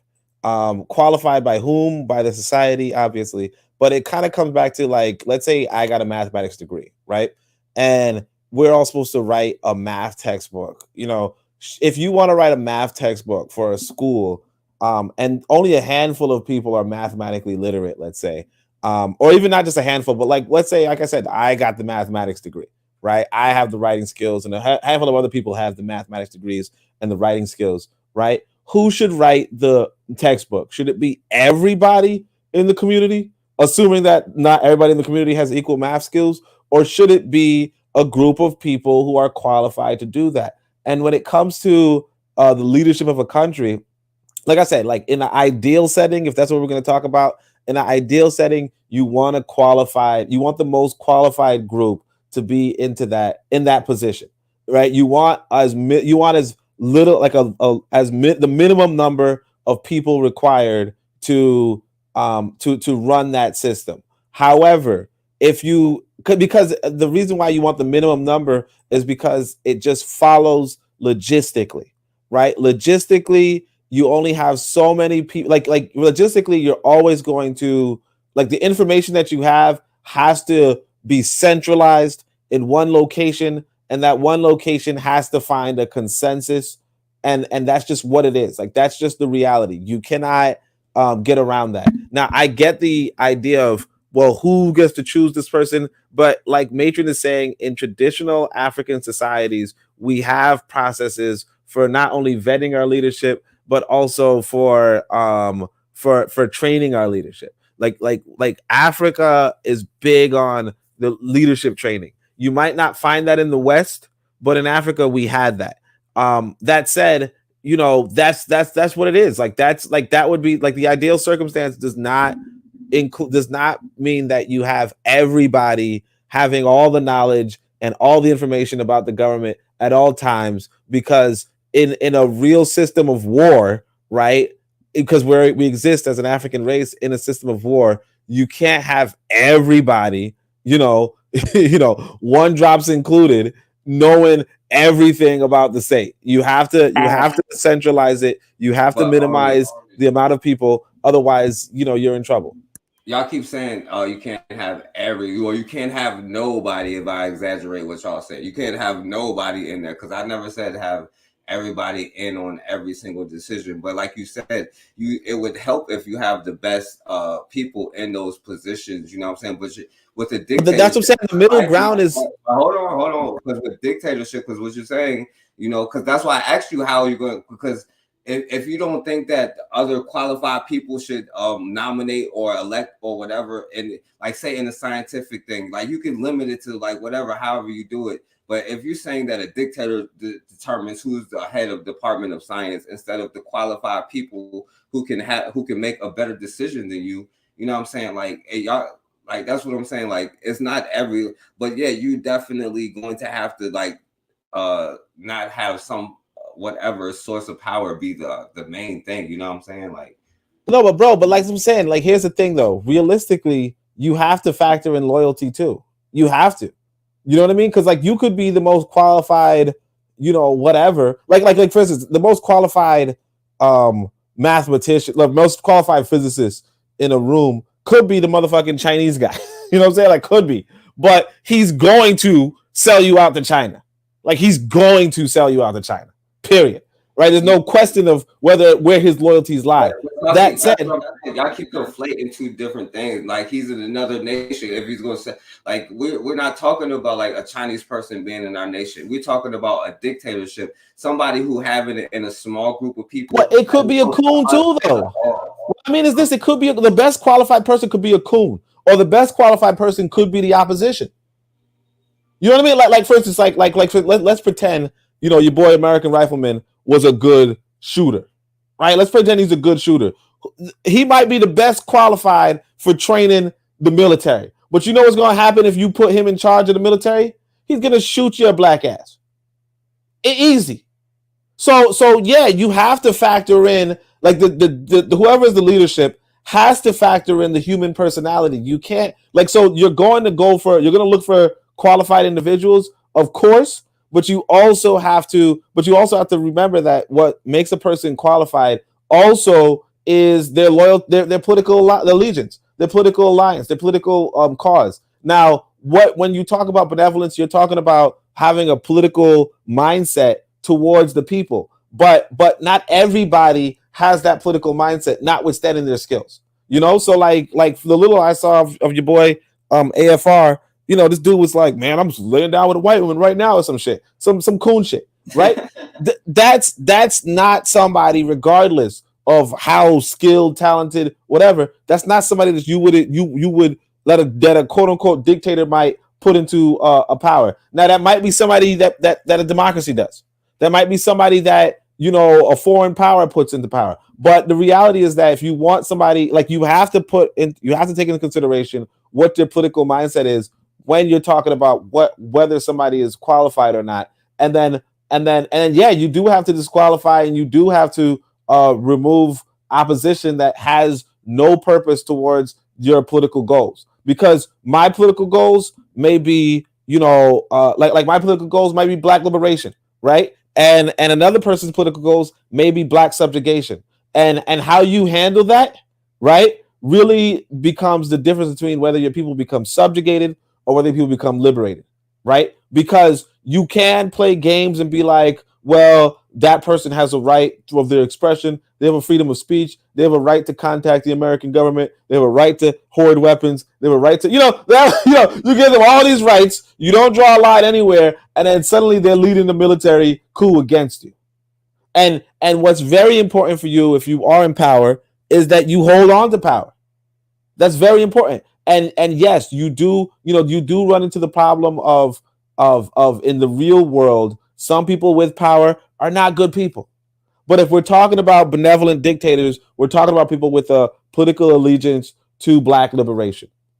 But at least we are, right? And if that's the case, yeah, keep it up. And their opposition would be black people who are about black subjugation, who there are a lot of people, and Bakari was mentioning the other people who were like, the white man is the best thing. You can't resist the white man, blah, blah, blah. You know what those people would do in a situation where you give them political freedoms, absolute political freedoms? They will sell, they will bring America on your doorstep. Like if for instance, if you were in a government where Tariq Nasheed could do his fuck shit, he could just do all this bullshit all over, all the time.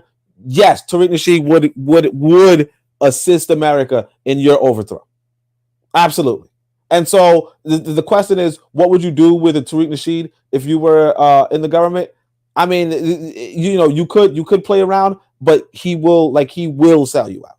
Like, absolutely. Yvette Carnell would sell you out. The boy Hardcore, whatever, he would, this motherfucker's a Jamaican, he would fucking sell me out. Easy. But okay, so let me put the link in the chat, y'all. Hopefully, MB2 and everybody else who got an opinion can come on before we get up out of here. And I want to ask Matron, because Matron, tell me where I'm going wrong here, because I know you understand where I'm coming from, but you also, agree with that, but like, and a lot of things that you mentioned, what I'm saying, even because like I said, we keep bringing up America now, a dictator, because I disagree that a dictator would come up like First Rifleman or whatever. You know what I'm saying? I think that there are people who a lot of people agree with who I think are just like that. You know what I'm saying? And eventually it come along. And Bakari, I'm not even gonna bring that person up right now. You know what I'm saying? But I completely disagree with that. You know what I'm saying? And again, with a dictatorship, you know what I'm saying, that person stays in a centralized location. Of course, anytime that power stays in a centralized location, because we didn't even get into what happens after the dictator died, or once we finally come to this dictator. And what up, Tanzan? Shouts out to Tanzan. Once we find this benevolent dictator, you know what I'm saying, and then once he whatever, but Matron, like all that I've said here, you know what I'm saying, just with this dictatorship, you know what I'm saying, because if Tariq Nasheed comes up and if he be like, you ain't ADOS, you a tether, you know what I'm saying. Now I don't agree with that, and like I said, if you ain't gonna help me fight for my liberation in this thing, you know what I'm saying, because corruption, like you said, is going to happen the other way, especially if I think that you are a dictator who is oppressing me. I'm going to be more likely to oppress you than to think that if I have a say, because I'm at least going to try to have a say before I violate or whatever. So it'll probably be more likely there'll be treason in a lot of these dictatorships, like, a lot of the ones that we can name, because like I said, we could see dictatorships all, and I'm so let me not say that. I'm gonna take that back, because I don't want to name bad dictators to make it seem like, because we talking about benevolent dictators, you know what I'm saying? That's why I keep trying to say, like, I'm not talking about the bad examples. I'm not even talking about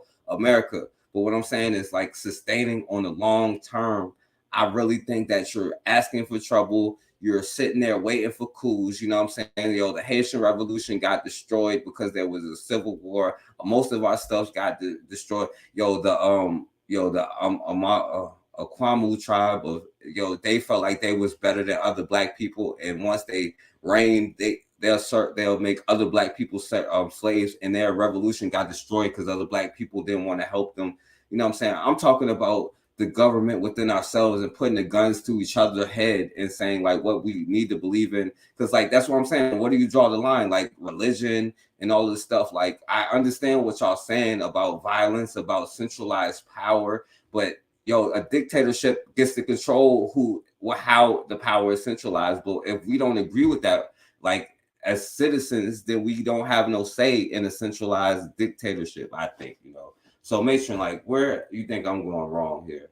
And then We all are looking at this with we were given European eyes before we were born, because most of us were born in hospitals to mothers and fathers that had some level of Eurasian or European consciousness.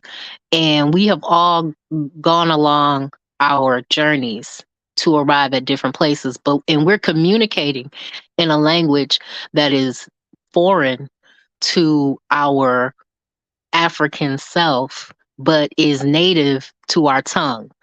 So when you hear dictatorship, you hear all of the bad things. You hear all of the negative things that could go wrong. But the what power is vested in the office of the president of the United States of America? What power is vested in Parliament or in the King or Queen of England? What power is vested in the figurehead or representative of a company? What power is vested in all of these positions? So I think that what's happening is that we all agree that initially somebody has to tell the people what to do and how to live. And initially, you need to be able to organize. You need to have organizing principles for your people. And it's not going to be a mass of people. So once we have our core group, those are the decision makers. And they're going to be tiebreakers. So I think where you're going wrong is just the fact that we are all looking at this with trying to get to an African-centered perspective through the fog of the European consciousness that was attempted to be implanted in any of us from the time we were children. That's where I think this conversation goes wrong. Yeah, but Matron and yo, hold on, real quick, Bakari. Yeah, I'm gonna pass to you. I'm sorry, Bakari. Just let me say this real quick because I don't think it's just that. You know what I'm saying? Because I also question because when we just be like, yo, let's just go back to our older stuff before that. You know what I'm saying? I'm not trying to say it from a European perspective. I'm looking at it from what has happened to us and certain things that has left us susceptible and like we was talking about in Zinga earlier. But wait a minute. If there was a civilization that was good, right? It was good for thousands of years, and it fell due to social and sexual integration and internal wars and all these other things. And we have stories of Europeans saying that they made attempts at infiltrating certain African societies by raping the women and having children that will be loyal to their European fathers. Then what we know is that the mistake was the social and sexual integration of people that did not have a consciousness that went along with the ideas and ideologies that were going to be good for the people. Hey, hold on, Matron. Hey, Dwayne, mute your mic real quick, bro. I'm sorry, brother. An ideology Forgive me. that were going to be good for the And turn it off and turn the YouTube off too. Yeah. Sorry about that. Sorry. It's coming. Forecast sound like a dictator telling his brother what to do. Yo, it's a dictator. But the thing is, I could tell him to if I be like, yo, you can't leave this channel, you got to stay here. Then I'll be a dictator, but he's free to leave. Or I'll be like, yo, I still get his money whether he leave or not. Then I'll be a dictator. That's the issue that's because y'all keep taking two different things. That's why y'all keep bringing like the business and stuff like this. And even with the old thing, because like you were saying with the mulatto thing, and that's what I'm saying, because like, certain principles, like, yo, we need to do away with it. You know what I'm saying? Like Matron mentioned earlier, like, well, maybe that principle has not served you very well, but like maybe we need to have somebody, because I think certain things like, another conversation is like, because I think it ties in, but it's different, is I think dictatorship and socialism and capitalism kind of is intertwined too. You know what I'm saying? But that's a whole nother conversation. You know what All I'm right, bro. saying? All right, how about? Well, I know you were gonna answer, Matron, so I don't want to ask you this alternate question, but like, I guess the big question is, like, I guess you're trying to say you want to just live free or something, No. or just have optional payment of taxes, because like. No. And I guess the big question is where they do that at. You know what I'm saying? No. What I'm saying is, like, there's more than one way to do things other than a dictatorship or not having people having say, like, like I said, like, y'all would take it as European. I don't think Europeans came up with it. You know what I'm saying? But like I was saying, like, like that's why I keep asking y'all about. I wouldn't do away with people. I'll be like, let's say, like, as a Black community, we all coming together. We all have a say, like, but like, the Israelite community, they have a representative. So the issues they have, and you have somebody come up to bring the problems. Nobody's going to be on every single issue, but you have people that's like representatives. But that's already an oligarchy. That's the same thing, my guy. No, you have a representative. But I understand it. But what you keep like not really addressing is how oligarchy stays within a thing. You know what I'm saying? Like you even, because I'm not talking about America. You know what I'm saying? Like, it stays within a certain family or that small group. I don't think a power should be concentrated within a single person. That's the thing. They were saying that's going to be inevitable. You select, let's say you as a group select an expert. You as a group select a family and say, this is going to be our representative. Okay, after 5 years, you know who they're going to choose again? The same motherfucker. And then you know who's going to be the most qualified for that position? That same individual. It's not going to change. So, okay. So in elections, you're telling me every election the person gets reelected every single, like, there's no new candidate that comes up. Like, they may have like you. Where? We're not talking about America. So where are you asking? Forecast. Let me ask you a question. That's called dictator. Go ahead. No, but look, if we be hold on a second, Bakari. If we being real, a congressman in America is elected for like 18, 20 years, 30 years, realistically. Okay. So let me ask you a question. So you say when the Israelite representative come and the Moorish representative come to discuss their issues, who they gonna discuss them with? Amongst themselves. Right, they're gonna together. Right. So they're not gonna be like, yo, so what you're saying is, can we please so do what this? you're saying is, right, you want to build a society where if you part of this group, y'all can do whatever y'all want in that group. Y'all can do. No. So that's, so who are they gonna take their issues to? They're working with each other. You know what I'm saying? That's what I'm saying. Like, you're working as a group, they're gonna send their representative. What I'm saying is, who are they gonna send their representative to? Like, what you mean? Like, all the representatives from all the communities, like, get who together. they gonna talk to? That's what I'm saying. So what are you talking about? To each other? Like, it ain't so what you saying is, ain't gonna be no leader. Each group just have their own representative. In your country, ain't gonna have, your society won't have no leaders, no nothing. Everybody, each group, each clan, whatever they want to call themselves, each tribe. To what you said, each leader gonna have their own lead. Like, there gonna be no leaders, but each leader gonna have whatever. So what? No, I say that's what you're saying. I'm saying it ain't gonna be no leader for the country, is what I said. So each group just do what they want to do. So that's why I asked, who would they be taking? Because if a representative is going somewhere to talk to somebody for the group, he or she is not talking to the group. So I'm using that for an example, like, because it wouldn't be based on that. It would be like population, like, it might be like a farm population that have a different kind of like experience than somebody in the city. I just use that as an example, so I don't have to sound like a white people thing, you know. What I said was, but who would they be taking? Who would they be taking their issues to? What are you talking about? They wouldn't be taking it to some king. So representative to whom? Who they representing to? So before the point that I'm saying that you're trying to avoid the answer, they're gonna have to take it. Yes, you are. They're gonna have to take it to the people that's in charge, right? Obviously, because if they having issues and they're sending a representative, they're sending a representative to somebody. You don't want to call it a dictator. You don't want to call it a king. So then their representatives is going to talk to the people that's representing the person in charge. And then that's who's going to get together and do it. I'm just saying.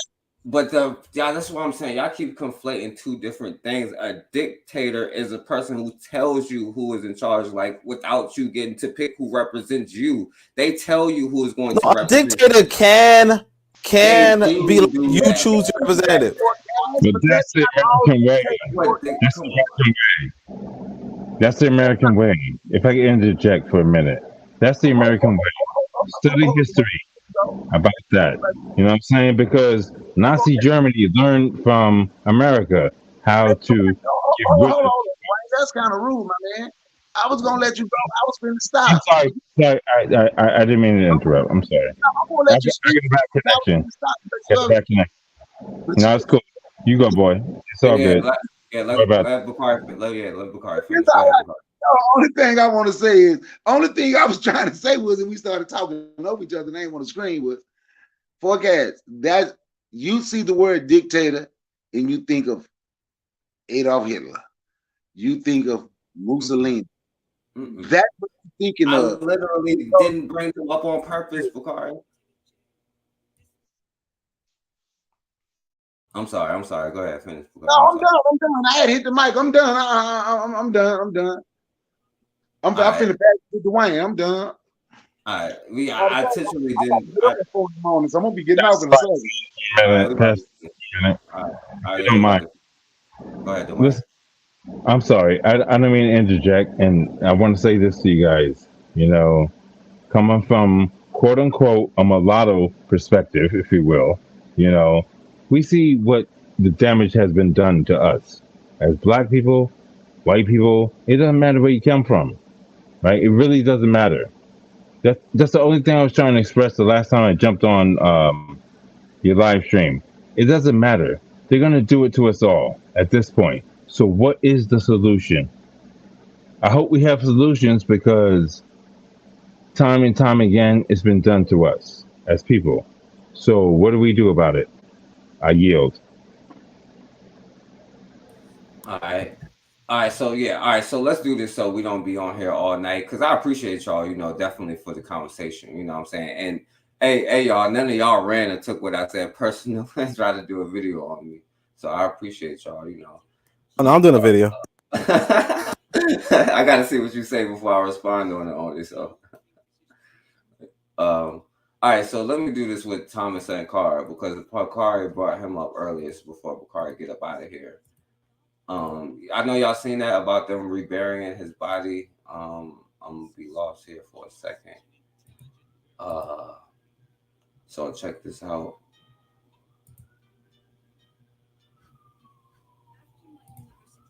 Now to other parts of Africa. The body of Burkina Faso's revolutionary leader, Thomas Sankara, has been reburied alongside 12 of his comrades at the spot where they were assassinated in a coup 3 decades ago. The ceremony was held in presence of Prime Minister of Burkina Faso, Apollinaire de Tambela. Sankara came to power in August 1983 as an army captain. Nicknamed Africa's Che Guevara, he was a fiery Marxist Leninist who blasted the West for neocolonialism and hypocrisy. He changed the country's name from the colonial era Upper Volta to Burkina Faso, meaning the land of honest men, and pushed through a range of reforms, including promoting. All right, so yeah, 35 years after his death, a final goodbye to Thomas Sankara and 12 of his companions who are being laid to rest at a memorial in Ouagadougou. Sankara, a Pan Africanist revolutionary who was also a feminist and an environmentalist, he sought to lift his people out of poverty and emancipate them from what he saw as the shackles of the former colonial power France. C'est sur le lieu où ils sont tombés. Et pour nous, c'est là qu'il faut He les is being buried where he was assassinated. This will help revive the revolution and keep his legacy alive after the tragic death. A court last year convicted several military commanders and Sankara's closest friend, former President Blaise Compaoré, for their role in the assassination. The trial started after France agreed to release secret documents, but the court failed to determine whether France had any involvement in Sankara's murder. The burial comes days after Burkina Faso's junta severed military ties with France. Hundreds of French special forces were asked to leave the country on Sunday. Ibrahim Traore, who took power in a coup last year, blames France for heavy losses in the battlefield. The country faces a surge of attacks from armed groups linked to Al Qaeda and ISIL. I ain't trying to play like the negative stuff. The body of Burkina Faso's revolutionary leader, Thomas Sankara, was buried on Thursday alongside 12 of his comrades at the spot where they were assassinated in a coup 3 decades ago. Now, the ceremony was held in the presence of the Prime Minister of Burkina Faso. We have more on this report. Nicknamed Africa's Che Guevara, Thomas Sankara was a fiery Marxist-Leninist who blasted the West for neocolonialism and hypocrisy. He changed the country's name from the colonial-era Upper Volta to Burkina Faso, the land of honest men, and pushed through a range of reforms, including promoting vaccination and banning female genital mutilation. Sankara was idolized by supporters of Pan-Africanism and egalitarianism, but his tenure was short-lived. Him and a dozen other leaders were gunned down by a hit squad at a meeting of the ruling National Revolutionary Council in the capital Gadugu. The killings took place on the same day that Sankara's comrade in arms, Blaise Compaoré, seized power and ruled the country for 27 years. After Compaoré's downfall, the 13 bodies were exhumed from a cemetery on the outskirts of the city for an investigation. It led to a lengthy trial that culminated in April 2022 with life terms in absentia for Compaoré and the suspected hit squad leader, and a similar term for a detained general who had been army commander at the time. The government said previously that in the light of that trial, the 13 should be buried honorably. Alright. Okay. Alright, so yeah, do any of y'all want to say anything about that?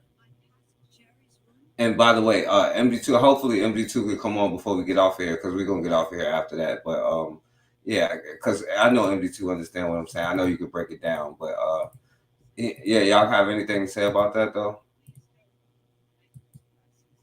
Nah, I kind of missed why you put that up. Oh no, it was just because of Thomas Sankara, and y'all was mentioning Thomas Sankara. He was in the news lately. I'm just saying, like, because they're reburying his body. I'm saying they're reburying his body again right now. Can I say one thing, if you don't mind me interjecting? Go ahead, Dwayne. I don't like white people. They crazy. They crazy as fuck. Excuse me. Oh, and here I go cursing again. But I just want to encourage you guys to like protect, like Wu-Tang used to say, protect your neck, because you don't know where it's going to come from anywhere in life, north, south, east, and west, right? So as black people, and again, I know I'm mixed and people have issues with that, but protect your neck, because you never know where it's going to come from. You know, we're all victims of circumstance in life.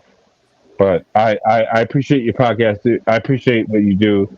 But please, if anything, protect yourself, because you don't know where the danger is going to come from. I've experienced so much stuff in the last 2 months that will blow your mind. I can share stories, but I really want you guys, this is high level intelligence, what we're doing here, talking and discussing. And we should have done this a long time ago, a very long time ago, you know, but be careful. That's all I'm trying to say. Peace out. All right. And yeah, and by the way, Dwayne, according to Oni Bukhari and Matron, I'm about to be the next dictator, and mulattoes are banned from all cookouts. I didn't hear that. I didn't hear that part, but you know what? This ooh, I was gonna curse again. This barbecue.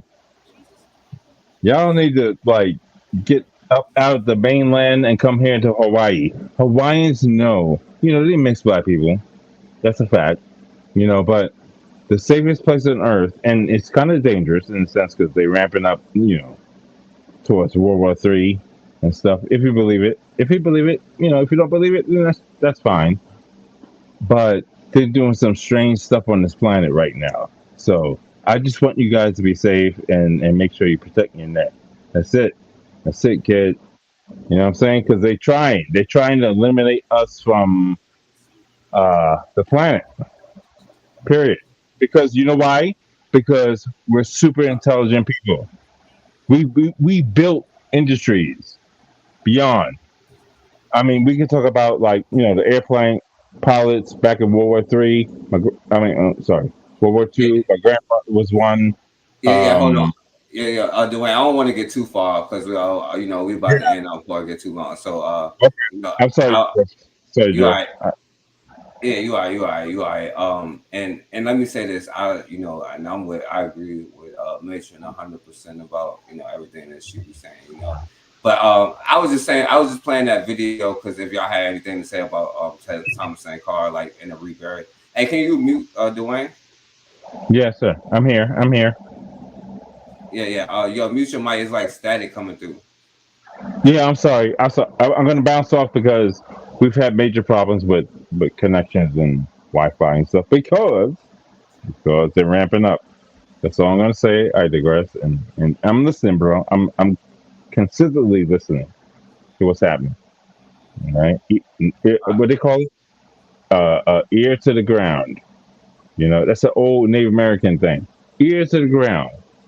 You hear when they're coming for you. You know what I'm saying? It's about time we wake up and stop fussing and fighting with each other. Bob Marley. Listen, I would ask the Yeah, question, but that'd be foolish. What's yeah, going on? yeah. All right, Dwayne. All right. So All right, yeah, I appreciate you, bro. I appreciate you coming on, bro. I'm gonna let go. I'm gonna let go. All But right. y'all know about Bali. He done told us, All man right. to man is All right. unjust. You don't know who to trust these days. All Right. right, whatever. All All right, right. peace, Peace, my brother. All right. All right. peace, kid. Peace, kid. Yeah, forecast. You're not gonna be the dictator. It's okay.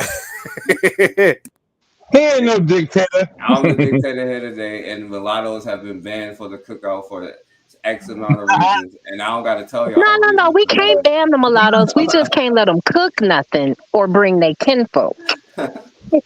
Well, that, that's an argument we can talk about one day, one soon. And I hope we no, do. that's not you don't have arguments with dictators, bro. You get killed.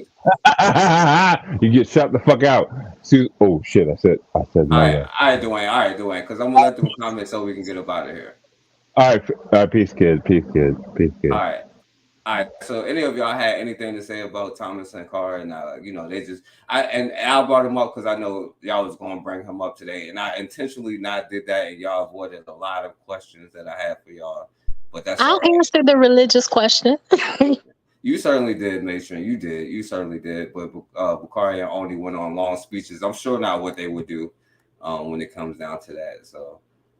But also another thing, because y'all do know he said he wasn't a Marxist, so I don't know if that was true or not. I'm not an expert, so I can't say that. But you can say, let's suppose he is, and I disagree with Marxism. Should I shut up on it, or should I get excommunicated, or? I mean, Nah, look. assume the No, worst. hold on, Dwayne. Hold on, Dwayne. Let only go. I'm sorry. Oh Assume the yeah. worst. So. Oh. Expect. You know what I'm saying. All right, come on, Dwayne. This is what I'm saying. This is why I banned mulattoes from the cookout. You know what I'm saying? Even though Yeah. Bakari want to take up, Bakari came on here to defend you, and I got to get on Bakari because you know what I'm saying, and because now we in a dictatorship, Bakari can't talk back to me no more. You know what I'm saying? Because I know what's best for Black people, and even though y'all can't see what I'm saying now, y'all would eventually see later that it's We way see what he's right. saying. It ain't no question. And I hope we get on the same page one day where it really ain't no question. We don't have to doubt each other anymore There's a lot of because today is a lot of questions, Dwayne. Because listen, I let Oni speak. That's what I'm saying. There's a lot of questions right now. That's what I'm saying. So let okay. Oni say Wait, what he what was was the question? Oh, you said something about socialism, right? Yeah, dude. The Right. reality is that he was a socialist. Yeah, he was a socialist, and if you were on the capitalist side, then yeah, if you were on the capitalist side, then yeah, he should have killed you. You get what I'm saying? He should have killed you. If he didn't kill you and you ended up killing him, well, then that was his life. Like again, people have to protect their lives. Like To be Dwayne was just saying, you have to protect your life. You have to look out for your neck. You don't know where your enemies are. You're supposed to kill your enemies. You know? So in China, Mao Zedong was coming into power. He's a socialist, if you will. And Mao Zedong was like, anybody who's pro-America, anybody who's pro capitalism, we're gonna fucking kill all of you. You know, when he had the Cultural Revolution, he didn't care if you were a professor, he didn't care if you were the most qualified, this, that, or third. Yo, hold on. Yo, Dwayne, you gotta chill out, bro. Like, I'm not trying to kick you off the joint, but I don't have no problem because, like, you know what I'm saying? It's been declared. It's a delay and it gets weird, so I apologize. All right, go ahead, Oni. Oh no, I don't even know. But yeah, what I was saying was that yeah, like you have as a human being, you are responsible for your self-preservation. And the reality is that there's no retirement plan for dictators. You know, there's no retirement plans for leaders generally. You know, Nancy Pelosi's been in American government for like 30 something, 40 something, 50 something years, but there's nothing after that. You know? And that's just generally speaking. You don't have a retirement plan. So people, human beings, have to look out for themselves, have to look out for their families. And if that means that if Thomas Sankara is like, hey, I'm about this socialism, and if you ain't about it, you know, here's a bullet to your chest, like that's his fucking right. You know, and might makes right. He decided to take over the state. That's what happened. But what ends up happening is that his boy, you guys heard it, Kampara or whatever, his boy is not about that socialism, okay? And then his boy sells the country out to America for 27 years while he puts 12 bullets inside of 12 of Thomas Sankara's comrades. So that said, yo, hold on, yo, Dwayne, look, I got her, and I don't have like I don't do this. He's not here. Yeah, I know I took him off this joint because I don't have a problem removing people who I would classify as like non-black, but you kind of tripping right now. Stop coming off mute, bro. Like if nobody else is coming off mute, like you know what I'm saying? Like, and this is not even the conversation that we was having, you know what I'm saying? But you lucky Matron is here, you know what I'm saying? Because as dictator, I would have banned you, but Matron was like, you know what I'm saying? They're just not on the grill. But I'm like, yo, that's why I'm like, I'll put a gate at the cookout. He didn't like what y'all said last time. He was trolling. He got you back. Well, you took up for him, Bukari, so I know I don't want you as no dictator. Because you're gonna I know you're gonna let Filipinos and everybody in the damn cookout. We gotta educate the mulattoes. You know, we gotta educate them and send them through the rites of passage. So it's on Oni and Matron. Should I let them back on or keep it moving? Keep it moving. Okay. All right, finish what you were saying, Oni.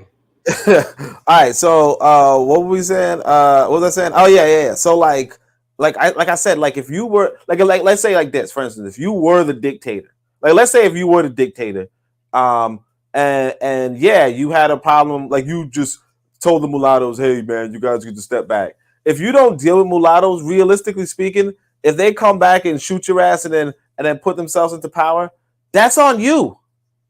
You play with your own life.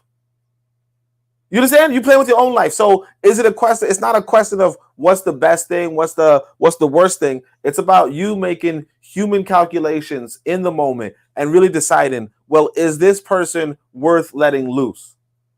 You know, and that's a decision that every country makes all the time. Like when we talk about, for instance, if a black man, like you hear about a black youth who does some sort of violent act, right? And then America has to decide, you know, the judges in America have to decide, do we let this youth, you know, free, or do we put this youth in bars for how many years? You know, somebody has to decide. Somebody has to make these decisions. And realistically, it comes down to, you know, like it will come down to the reality that it's going to be a small number of people making decisions anyway. And that's all I'm saying. It's just inevitable. You're never going to have a situation where you just have a large number of people making a large number of decisions. Like you're never going to get to that situation. And because you're never going to get to that situation, you just have to put your hands up and say, okay. And you're never going to have 100% agreement, and you're always going to have disagreement, because you could easily have a situation where, like you said, with regards to, you know, mixed individuals, right? you could easily have a situation where people say, "Hey, these individuals." Mulattoes only.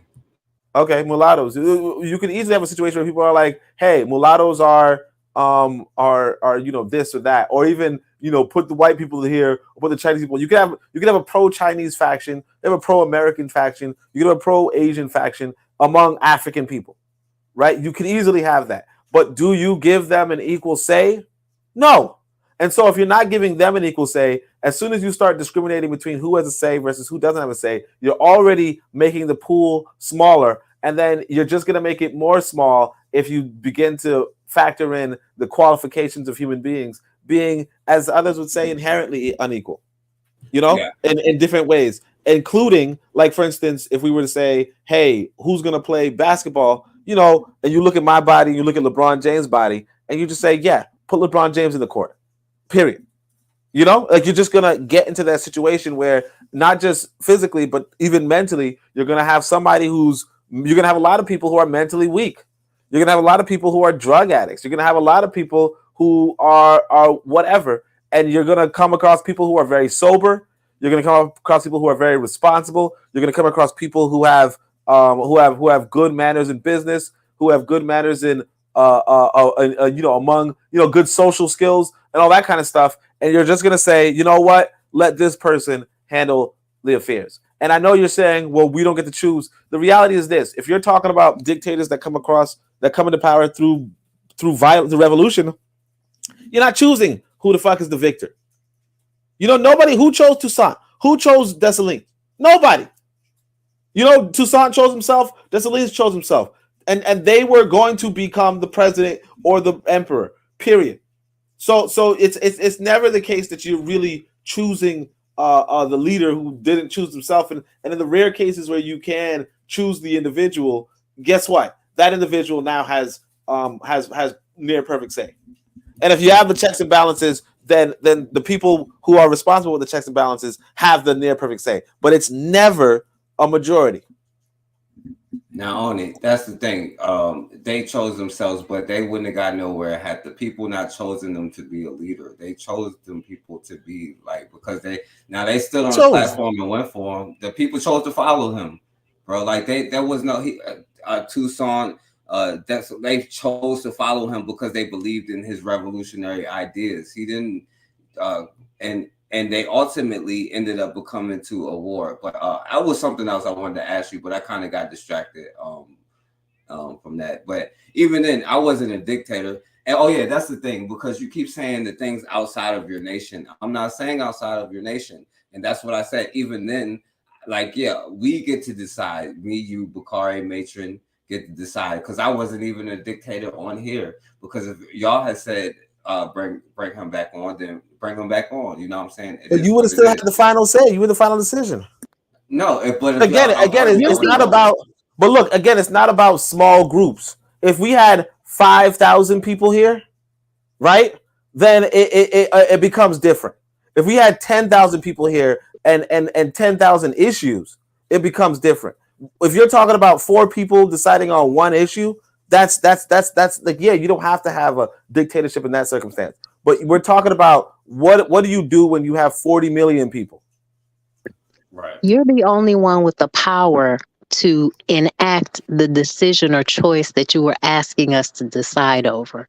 So no matter what we said, ultimately you had the final say. And when I talk about, but even then, it's not oligarchy still, because you're only asking a few people.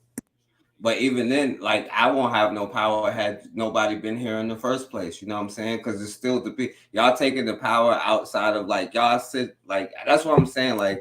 I don't see how y'all could just ignore the fact that, you know what I'm saying, you're still going to decide who your whatever is, and if you don't think that person is, you going to rebel, unless y'all saying that y'all are not going to do that. You know what I'm saying? Well, that's what I'm saying though. Look, even if you say, but that's what I'm saying. If that's the truth, then we all decided to come here on your platform and give you the authority to moderate the conversation. And so now you're saying, well, what about if we all moderate it? No, we all voluntarily said, you know what? Yeah, Forecast, you moderate the conversation. But it could have been.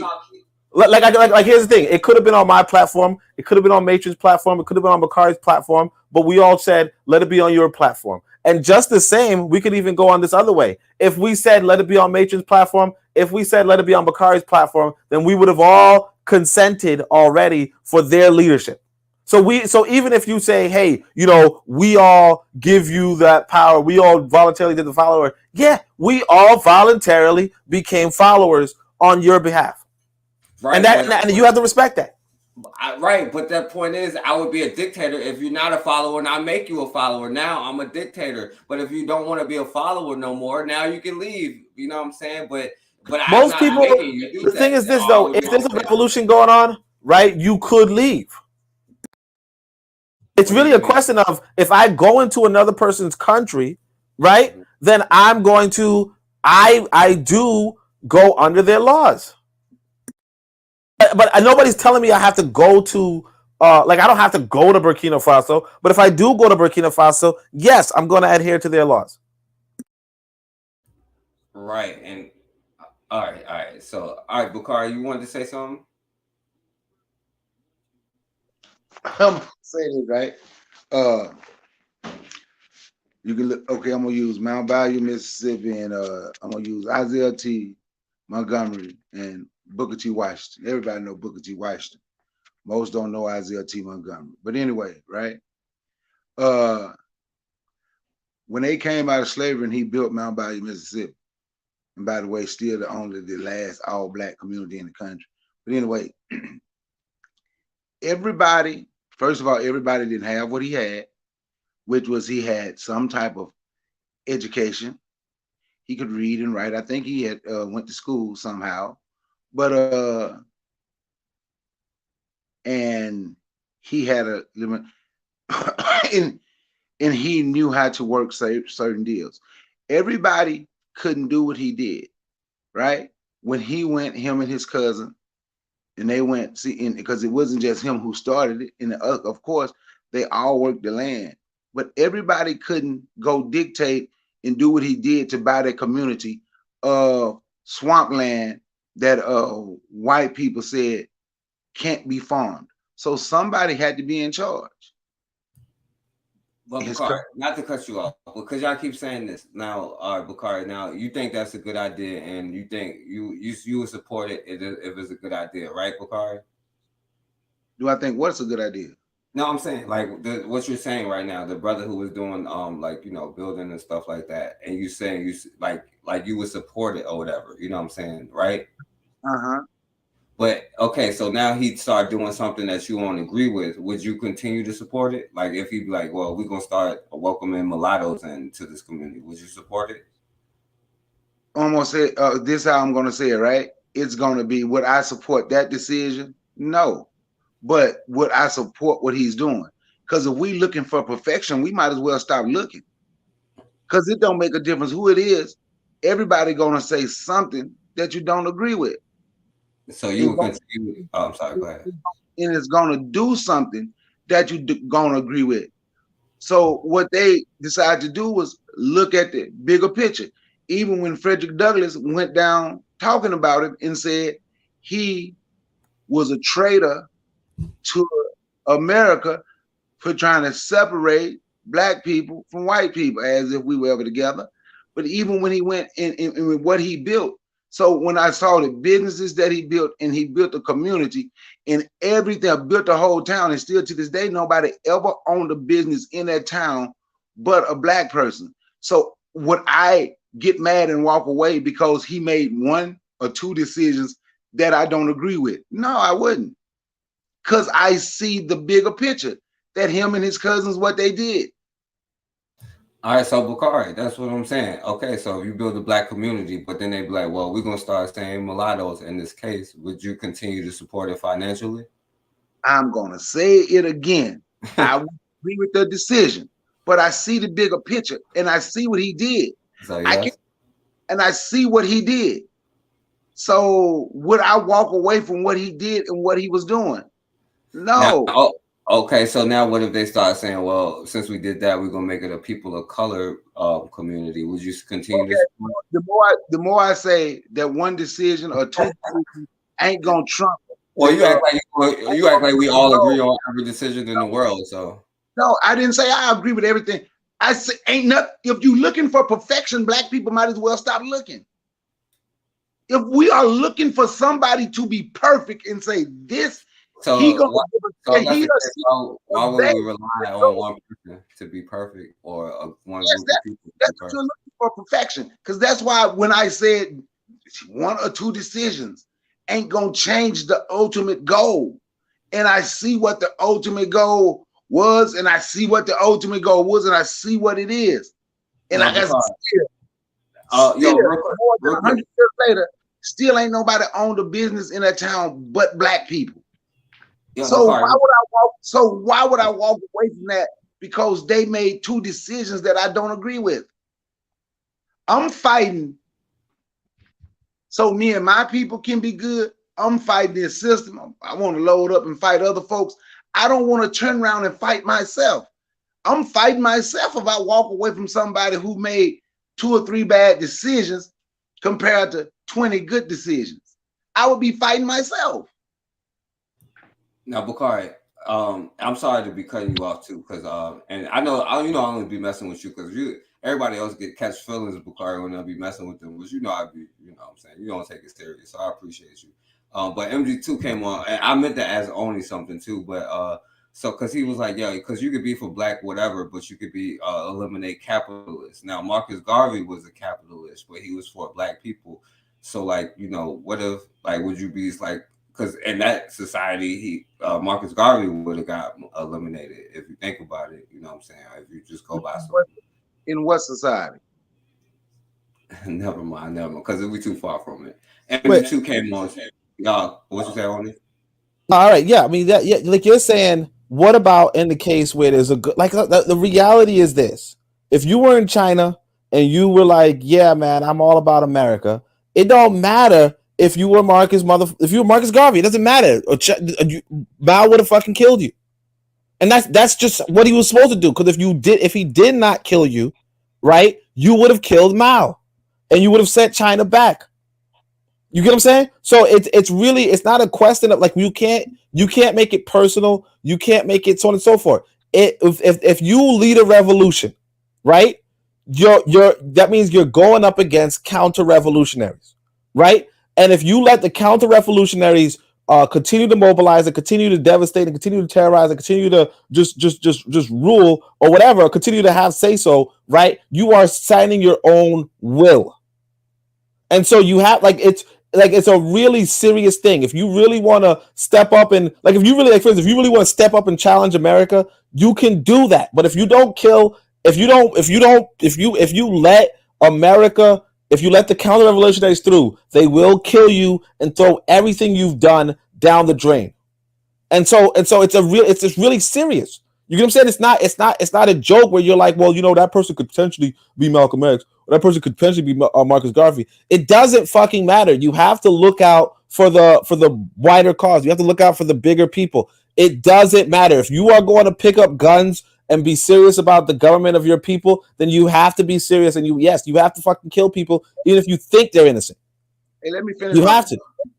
Let me finish my point, because when he said Marcus Garvey, and I think he was saying, I don't think Thomas Sankara would have been mad with Marcus Garvey. I really don't. Thomas Sankara was looking for something that was going to benefit his people, and that's what Marcus Garvey was doing. Marcus Garvey benefited black people. Did Marcus Garvey make mistakes? Yeah, because he's human. But am I going to say I ain't gonna follow them and deal with that because the leader made a mistake? Booker T. Washington, Bill and Tuskegee Institute. Did he make mistakes? He human. Yeah, he made mistakes. Do I agree with everything he said and did? No.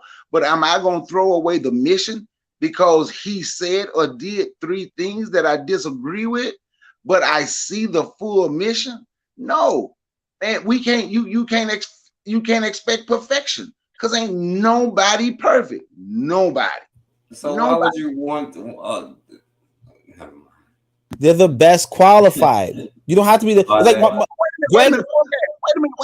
Wait a minute. So Forecast, you're gonna have to show me somebody perfect then. I'm not trying to be ruled by somebody, by one person. Because every time There's no other group. The group is more efficient. Like it's like what's his name? What's that basketball player I just said?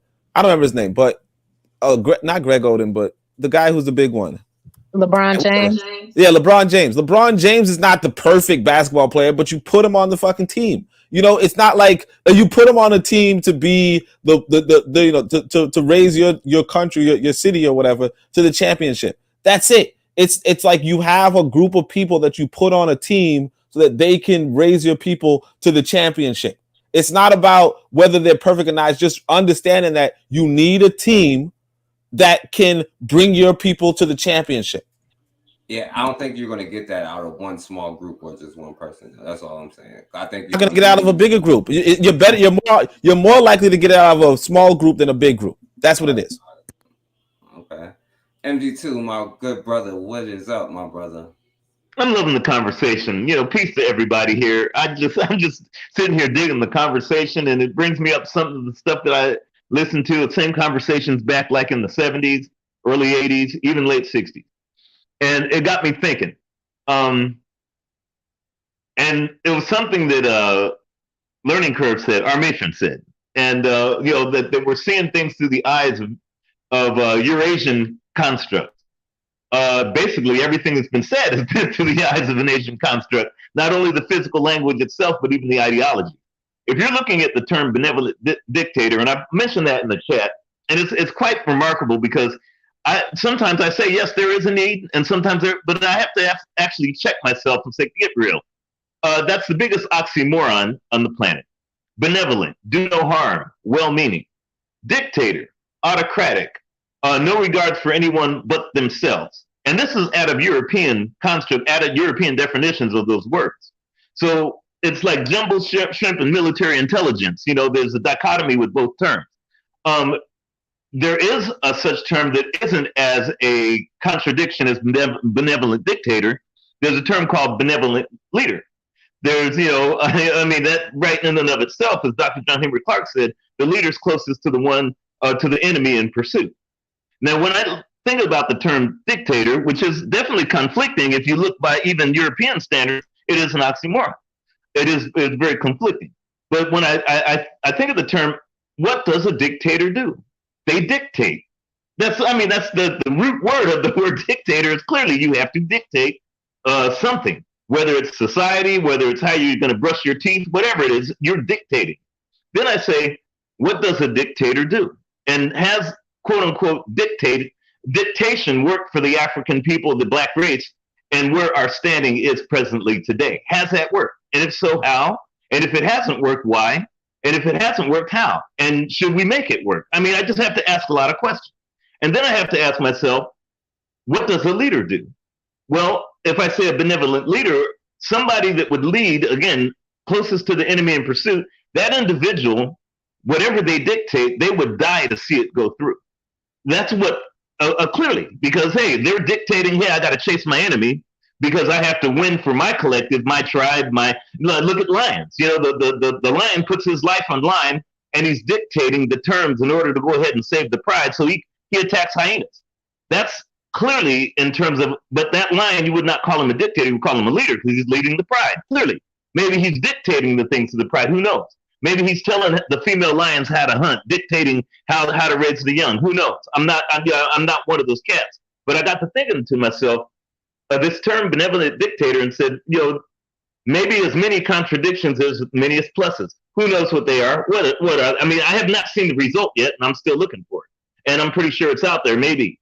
But I got to thinking about that, and I said, how many dictators would die to see their dictation, you know, come to fruition? And how many have died? Of course, you know, I got to thinking of, you know, folks could say Castro, folks could say, you know, Robert Mugabe, or whatever. But I have to say, if it's a benevolent leader, and I heard the term when, you know, earlier you guys were talking about traitors, and you know, you brought up the European construct of having a council, because that is a European construct as well, or at least in modern day context it is. Whereas, you know, I had to say, well, if you're a benevolent leader, maybe you won't have traitors if you leave your pride right, if you leave your herd right, if you leave your collective right, if you lead your family right. Maybe there won't be the issue of having a traitor because you have taught and led them Even if you may dictate and tell them what to do, that doesn't necessarily mean they're not going to be traitors or they're not going to do the right thing. But if you lead them in the way that you would lead as if you're going to put your life on the line, I'm just saying, maybe this is not, but chances are you won't have that issue of traitors. You might not have that issue of, we're going to let everyone in, that kind of thing, because you've led your collective, your race, your people, your tribe, your kingdom, or whatever. You've led them. You're the example that everyone wants to be because you've led with the life that you want them to live, or at least that you want to live yourself. So maybe, I'm just saying that. And then when Oni was talking about having a small group and you could get more done or better in a small group, I work with what's called standard deviation. And what we do working with standard deviation, we look at what's called a data set. And in order to find out the most efficient thing you've ever done, you will never get it from a small data set. In order to make that small collective, you have to have the largest sample set that you could ever get. I programmed computers since the 70s and worked with data since the late 70s. And I had to figure that out in terms of the largest. I'm not saying letting everyone in, but at least knowing, the wider the field, the more you could see. The more, the bird's eye view, the more you see the world. So the thing is, you may want that smaller collective that can run things, which, again, and that again is a European, without a doubt, a European kind of construct. But in order to get that efficiently, and I may be wrong, but this is just coming from, the experience that's been happening for, going in 5-6 decades, you may want to start with a large data sample set so you can say, okay, if I'm going to run with that small construct ideology, then maybe I might have to start large and see exactly, to get the most concentrated, efficient value that you can get from that large sample set. So anyways, I just wanted to put that out there for you guys, and I'm loving the discussion, so I'll pass the mic. Let me jump on that because I like what MG2 said. I want to clarify that too. So you do want a large data set, but you want to centralize it. And then when you centralize it, you don't need a large number of readers or interpreters. You get what I'm saying? So like for instance, I just watched one of those James Bond movies finally, right? First time I watched one. But let's say James Bond's a spy, right? You want your agents out there getting the information or eliminating the opposition, whatever. But you want your agents getting the information, but you want them to bring that information to a central hub where the strategy will be developed and deployed, right? You do not want it so that the information then goes out to the multitude of agents. You want things to be centralized and kind of secret. And this is generally how things are going to be organized in the most efficient way. And like the example that I tend to prefer is obviously, the one that Bakari mentioned earlier that was just ignored. But it's the one of the general and versus the soldiers. How much information the soldiers have versus how much information the general has, and how important it is for the general to be the final say in the strategy of the nation, as opposed to all of the soldiers having equal say with each other and the general, right? Because if all the soldiers have equal say on what to do for the battle or what to do with the war, most of the soldiers are probably going to run and hide and, just chill in the barracks or something, right? Whereas if you can centralize the information with a handful of individuals who have the final and the final say as to how the war is going to happen, then you can actually have an efficient war that battles whatever country on multiple fronts, or invade or defends this invasion and that so on and so forth. Because even though the data set is huge, because you have this huge amount of soldiers with their observations and their reporting in and so on and so forth, you have a certain number of people who are handling the war more efficiently than if you said, well, if you guys feel like rushing the Eastern Front right now, then do it. And if you feel like, if you as a soldier, if the individual soldier feel like rushing the battlefield right now, then you should do it. Whereas the other soldier next to you, he's going to do it when he feels like it's good. No, you want them to have a hierarchy where the person at the top has the access to the most amount of information so that they can have they want them to be qualified so that they can make the best decision. And it's the same with a nation or a government. I hope that was satisfactory. Hey, I know Bakari want to leave, y'all. So let Bakari, say what he want to say so he can close out. I appreciate you, my brother Bakari. No, man, I appreciate you for letting me up here. Another great conversation. I ain't want to leave without saying something to MG2. I ain't seen him in a minute. What's going on? What's going on, my big brother? How you doing? But yeah, trying to maintain sanity, brother Bakari. Yeah. I was been able to catch your videos when I can. I had to respond to that one today, put it in the chat. But yeah, not in the chat, but you leave a comment and what you was talking about today. But look, man, this was a great conversation. MG2 say he don't agree with the benevolent dictatorship, but a benevolent leader. Okay, yeah. So if we want to say benevolent leader and the one that's willing to give their life for their people, like i.e. Thomas Sankara, there's nothing but somebody is gonna have to lead and forecast. Stop every time I say something, stop trying to force and make up rules. What if they had said this and said that, but they ain't said. You were searching forecast. It's okay. What you mean? Hold on. What you mean, Bakari?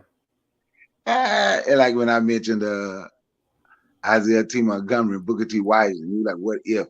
But yeah, man, I just understand, man, that some people gonna make some. Well, I ain't gonna say some people. Everybody gonna make a mistake, and we ain't gonna agree with everything that the person do. But if we look at the big picture, and if the big picture can move Black people forward, we might just have to bite down and say, you know what, I'm gonna take this right now because I see the big picture. But all in all, I know this conversation is for everybody to grow, and it's for us to move toward doing something for ourselves and building our own communities, hopefully our own nation. At least that's my goal anyway, and I think that's everybody's goal. And on that note, man, peace and one. As dictator, is no more scholarships for white quarterbacks at HBCUs, and no more white people that can teach in classes at HBCUs, and no more the Marxist doctrine at HBCUs. Oh yeah, by the way, no more Christian stuff at HBCUs. We ain't teaching no theological stuff no more. You know what I'm saying? No scholarships for Hispanics at HBCUs. I'm dictator, y'all. So I'm benevolent though, because I'm doing it for us, y'all. You got to have the money, but you ain't got to worry about that scholarship to the white quarterback. A couple people lost their job after that. They don't find a couple people lost their job. They ain't gonna do that no more. Hey. Oh yeah, Bakari, yo, I know, because we got to wrap it up. But yo, the ham radio thing I think was important too. You know what I'm saying? Oh yeah, I'm gonna do that. I got hit. It's something else. MG2, I know, Major, whoever. You ever heard of the damn it, what is it called? I'm on the phone. I can't because I'm using my phone. It's called the Andrine. You know what I'm talking about? MG2, where you use certain Wi-Fi or whatever. Not really Wi-Fi, but you can use any. You have the satellite communications with the ham radio. Yeah, if you go to Ham Radio 2.0 or Ham Radio Crash Course, I think I know what you're talking about. Because I see that they have, I might be wrong, but I saw a lot of chat. And I don't know if that's what you're talking about, where you could also do, text email to the directly to the ham radio. I may be wrong, but I think. Oh, go ahead. No, I said I got somebody gonna come on my channel and talk about it. He actually have one and been going through everything. He said he's in Ohio, and he said he got his radio cheap. He said he got his radio for $350, and he said he been trying to reach out and talk. That man, I love that. See if he can find Black people on there. That's perfect. Tell him, but he said he ain't been able to find no Black people with it, but he find white people everywhere. He said the other day he was talking to some white dude over in Norway, and he's in Ohio. He paid $300. Wow. Yeah. Hopefully I get the notification on that one, because I didn't know, like how many repeaters or, things like that you have to work with in order to, because I'd love that. Yep. So he gonna be on my channel. Yeah, we this week, and I'll let you know when we're doing it. Yeah. Matter of fact, I got to send it to you and Forecast, and the people in Telegram want it. But he sent me some information, and I sent it to y'all if y'all want to look at the information and look at the radio and everything. Definitely. Yeah, because we need to know about that, because he said he can get on there and listen. You know, of course he said you find channels. One thing he said he noticed, he said he always hear white boys on there talking, and he said you can hear them on there talking, and you hear some of the things they talking about they gonna do on there. You know, a lot of it is spoken in code, and he said that's something he learning, and he want to teach us to, certain codes, certain things that we can say, well, won't nobody else know, which makes sense.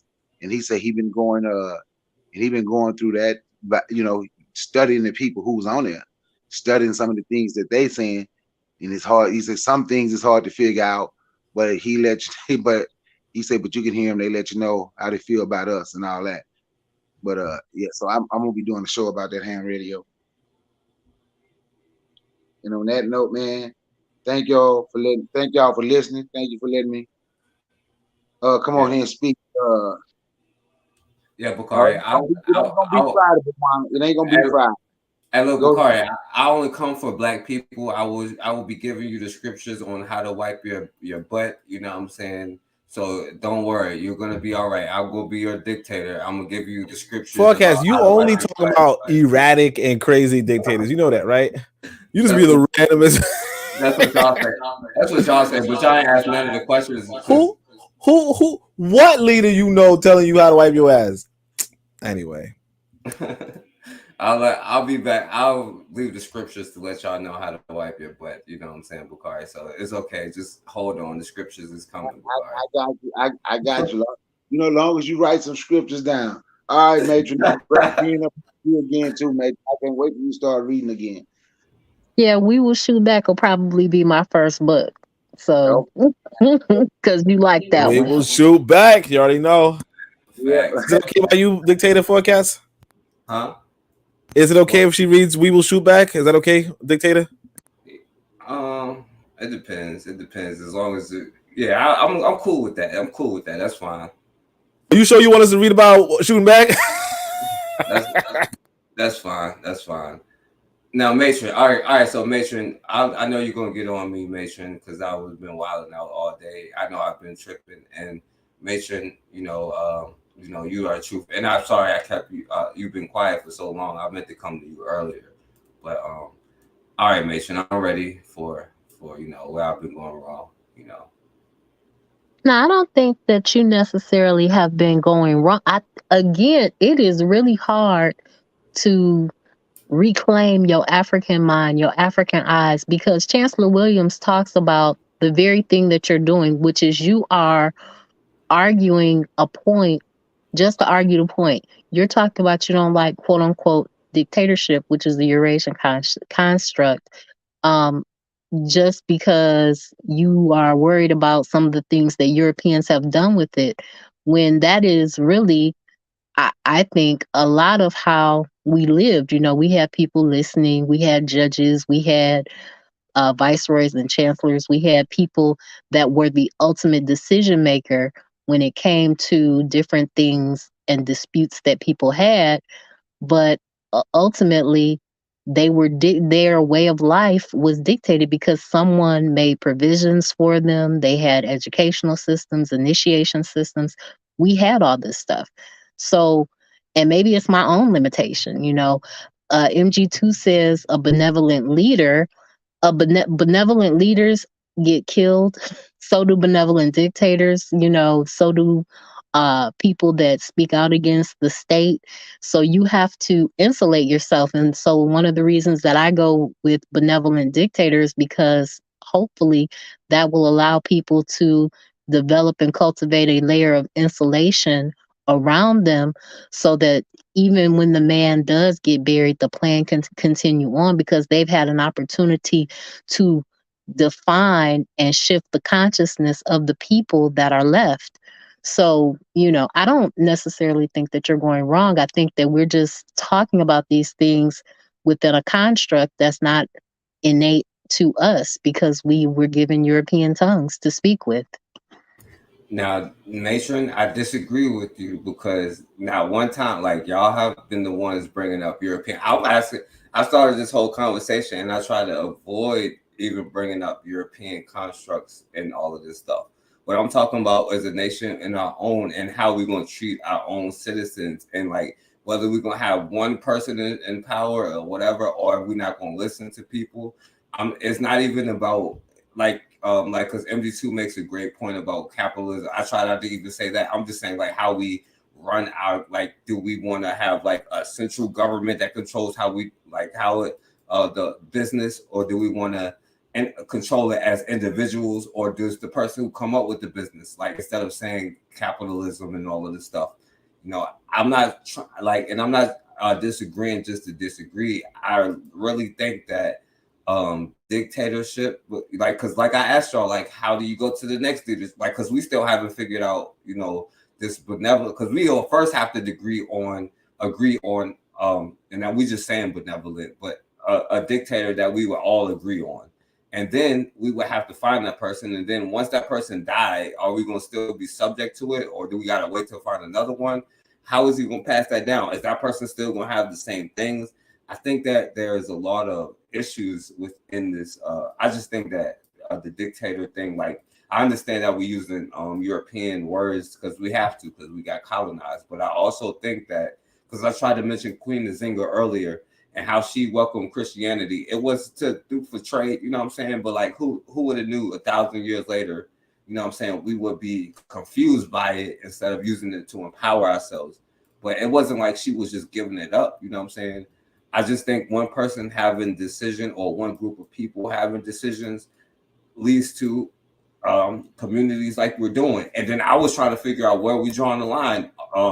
Like, should we ban conversations like this about dictatorship and questioning it? You know what I'm saying? That's why I was trying to get to, like, not attack dictatorship or say that dictatorship is right or wrong. But where are we drawing the lines, even with the dictatorship that we have in? So that's all I was just trying to, ask and get to. But I'm gonna let MG. Go ahead, Matron. No, I was just gonna say, ultimately, I think that all good organizations have succession plans in place. So they have, second man, third man, if everybody gets blown up or whatever. I think I agree that Christianity is a way to do business. And, I'm a fan of what I call communalism, which is internal socialism with external capitalism. So people are taken care of within the community, but when you deal with outsiders, you have a different economic system that you tap into because they're not a part of your community. So, a lot of your questions would be answered, or could be answered, if you sat down with a board of directors or a group of people, or if you just decided, hey, this is what I want it to look like, and you wrote it down yourself and saw how many people you could convert over to it.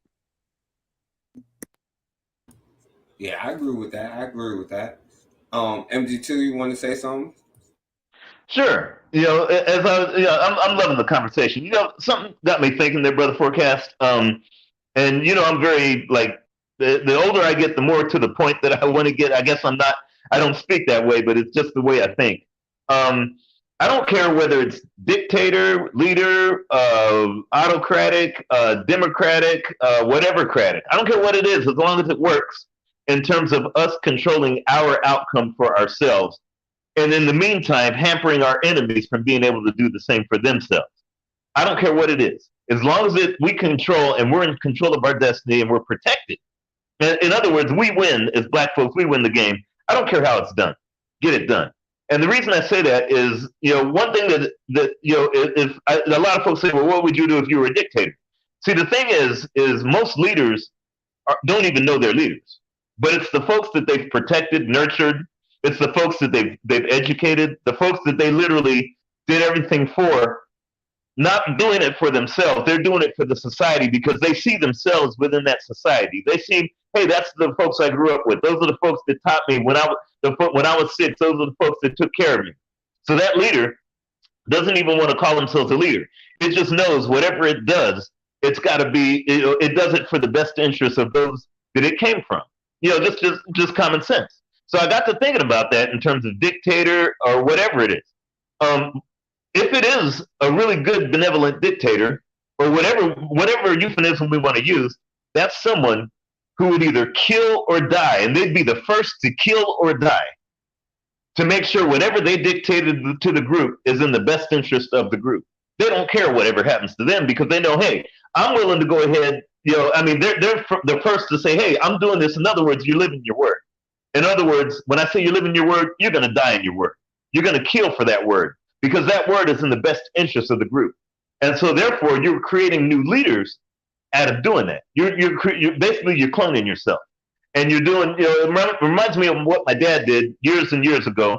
I could call him a benevolent dictator or whatever, but one thing he did is he taught me, hey, if you believe in the best interest of your group and you're telling them what to do, you better die in that word. You better kill to make sure that word happens because whatever it is going to be in their favor, even if you're not alive. And what he did, see, I play a lot of musical instruments, and I started playing trumpet over 50 years ago. And the thing is I had a trumpet, and it was he bought it from a pawn shop, and the trumpet, the professor I was learning under, I was a kid, but I was learning under this professor said, look, that trumpet is malfunctioning. It's a little sharp, whatever. So my dad said, okay, get in the car, son. We get in the car. He goes back to the pawn shop. He says, my son is going to have a better trumpet. He needs something to make sure, because this is his career. He's a child, but this will be his career. I don't care what it happens. The pawn shop dealer didn't want to take it back. So my dad said, you're going to take this back because he's not going to school with something that's not going to work. Pawn shop dealer said, that's just too bad. It was only $45. So the pawn shop dealer put a gun in the counter, and my dad put a gun in the counter. He says, the first to get the gun gets the trumpet. Because he says, I'm willing to sit here and die right now for my son to make sure he's got a trumpet that works. I'll never forget that. Well, I told my dad when he died, I said, yeah, I'll never forget that. And I was just a kid. And the thing is he was not looking in terms of like, I'm trying to dictate this and that. He was like, look, I'm doing this in the best interest of my child to know that you stand up and fight for what you want to do. If you know that something's unjust, you stand up. And if you're willing to die for it, hey. And so even the pawn shop dealer knew. He was like, hey, okay, if it means this much for you, damn it, here's another one. I don't want to see you again. And it was a good one. And ever since then, because of that, of course, my musical career took off and, I worked with a lot of celebrities. But the thing is it taught me that whoever's leading you is going to do whatever they can. And that's not the only time my dad did stuff like that. He's going to put his life on the line and willing to kill for whatever that word he's telling you to believe. So if you got a dictator that's out there that's not willing to die for what he's dictating to you, he's not the dictator that you should have, benevolent or not. If he's not willing to go ahead and kill for that word, kill others to make sure your best interests are at heart, he's not the dictator that you might want to have. Maybe you might, I don't know. But I just wanted to put that out there in terms of, again, it is a European construct without a doubt. But the thing more important than the verbiage is the activity. Whoever's leading you, no matter what it is, or dictating to you, you don't even have to ask them because you'll see in their actions that they're willing to either kill or die in your best interest to make sure whatever they tell you is going to happen for you. I wanted to go ahead and pass the mic. Peace to all you guys, and thanks a lot there, Brother Forecast, for having me on.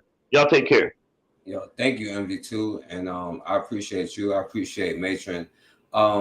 Hey, Oni, I said this wasn't gonna be long, and it was still long, but I appreciate you for your time, my brother, for real, for real. Hey, Do you want to say anything? boss.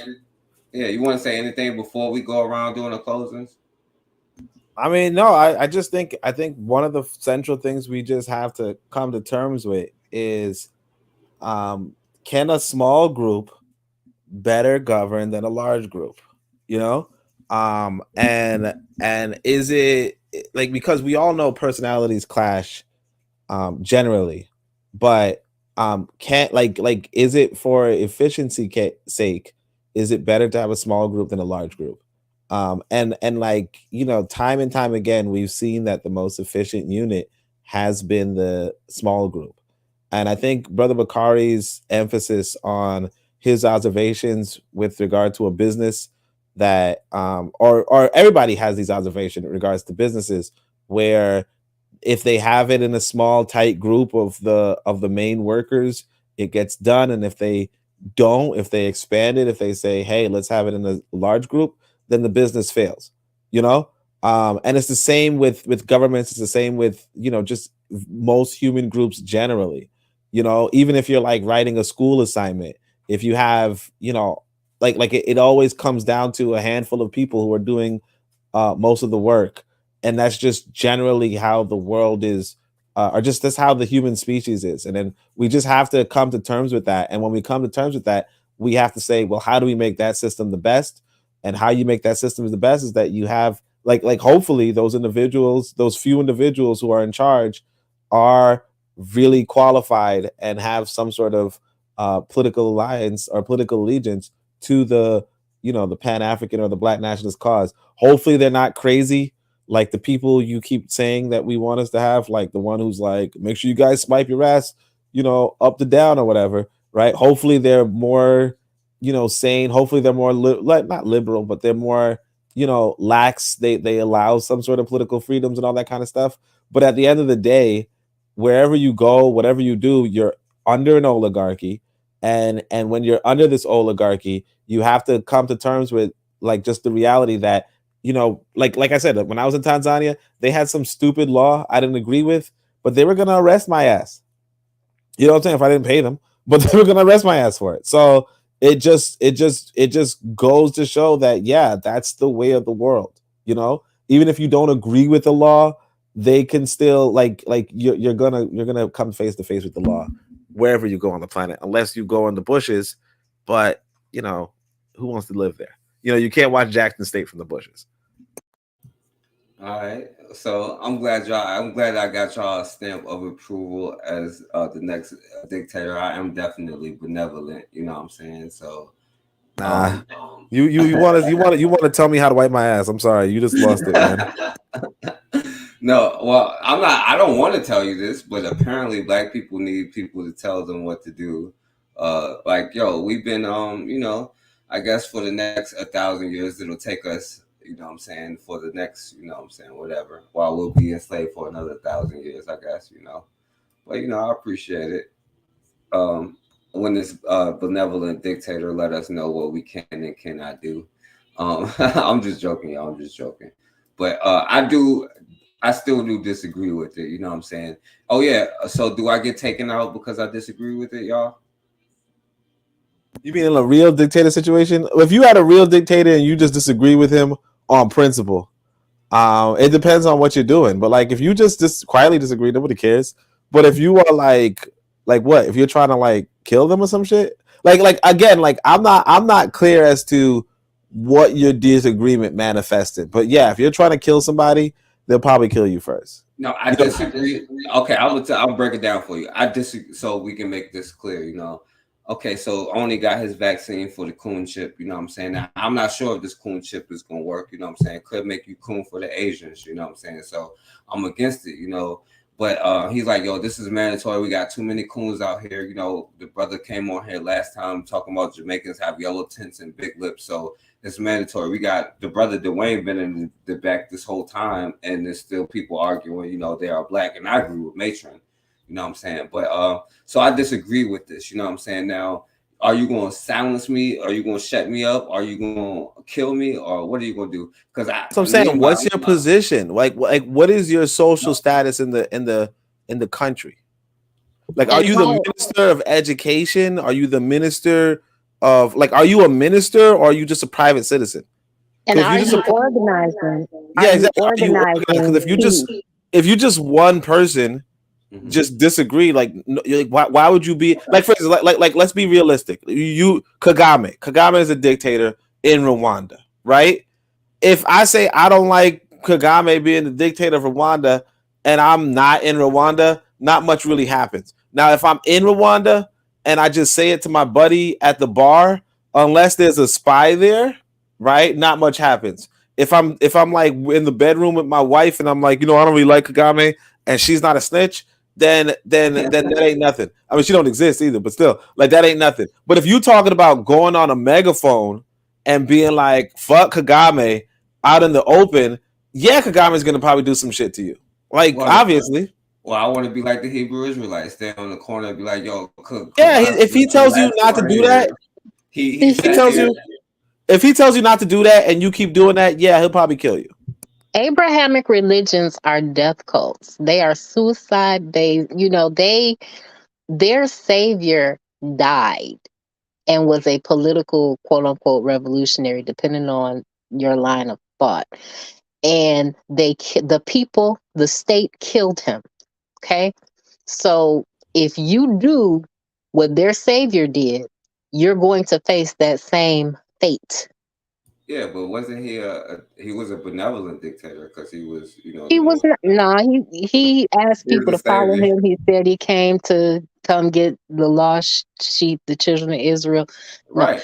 but he was a political revolutionary that was public about what he was talking about because he addressed the masses, which was dissent for their governmental structure.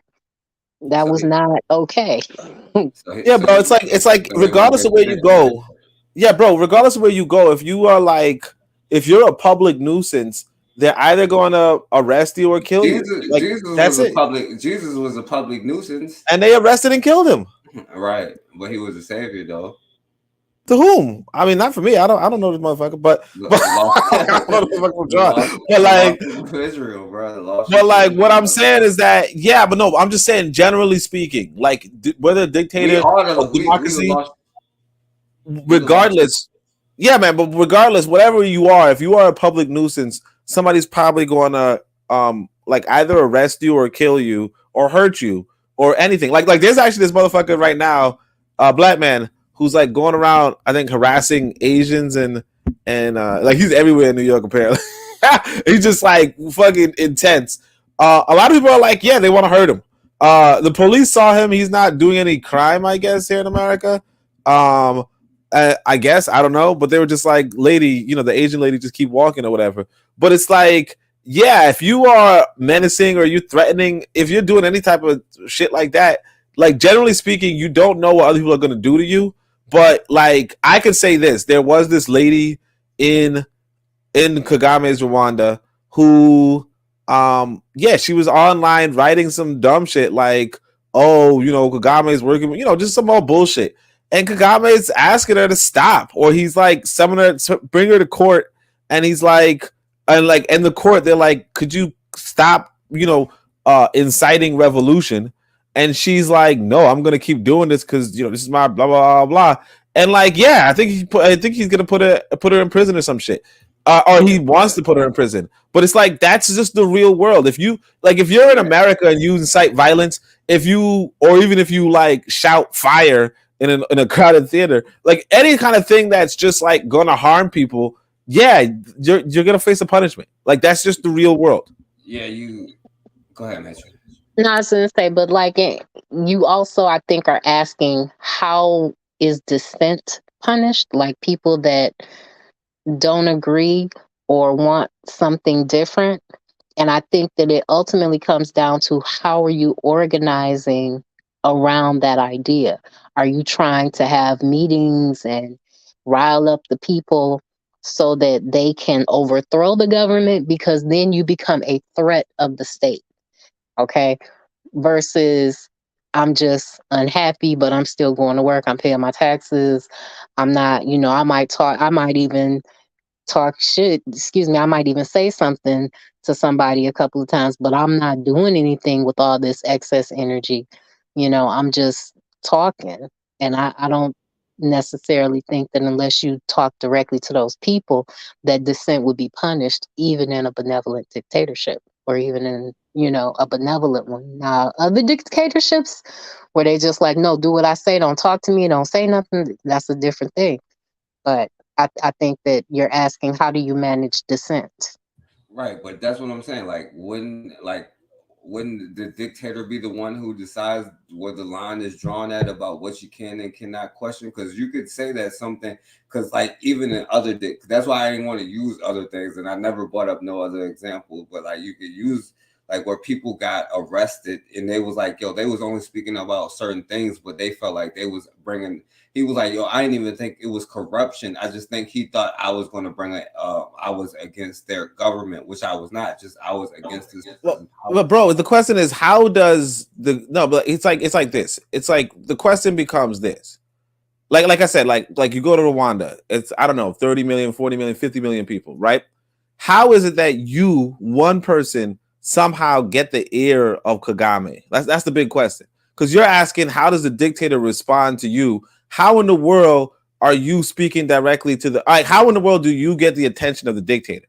You know, because Kagame is not can't possibly, you know, have surveillance over 50 million people, right? So there's something that if you are getting to the point where you are in contact, or you are like, your communication reaches Kagame, one, you're sloppy, two, yeah, I mean, you're basically asking for a response, right? And if you're saying there should be no response, or if you're saying this dictator should just listen to anything you say, right, then it just becomes, you really want to be the dictator.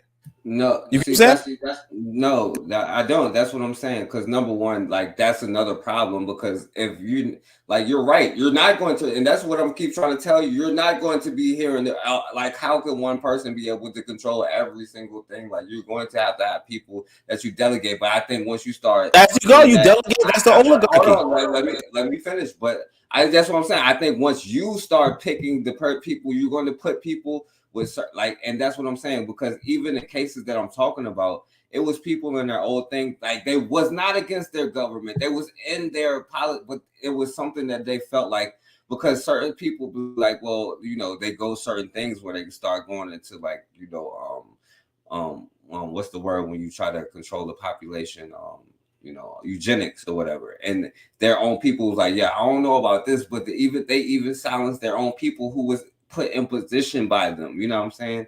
And that's why didn't want to be like, yo, I'm gonna use this certain thing. But like, if you're not even hearing from the people that's all the way down at the bottom of your society in the first place, you know what I'm saying? And especially if you ain't gonna listen to people who you put in position, and that's my issue, y'all. Like, that's the thing y'all keep avoiding. Y'all keep bringing up, like, yeah, in these positions, but like, yo, like with business, if I don't want to support your business, I can quit, I can leave. Otherwise, that's called slavery. And then you're gonna have, like, I know if I was y'all, I would want to go against it, and I was trying to find ways to go against it today, you know what I'm saying? But like, yeah, we're in their system, so you find ways to use their system against them and unite the people. But I mean, generally speaking, you could leave a country.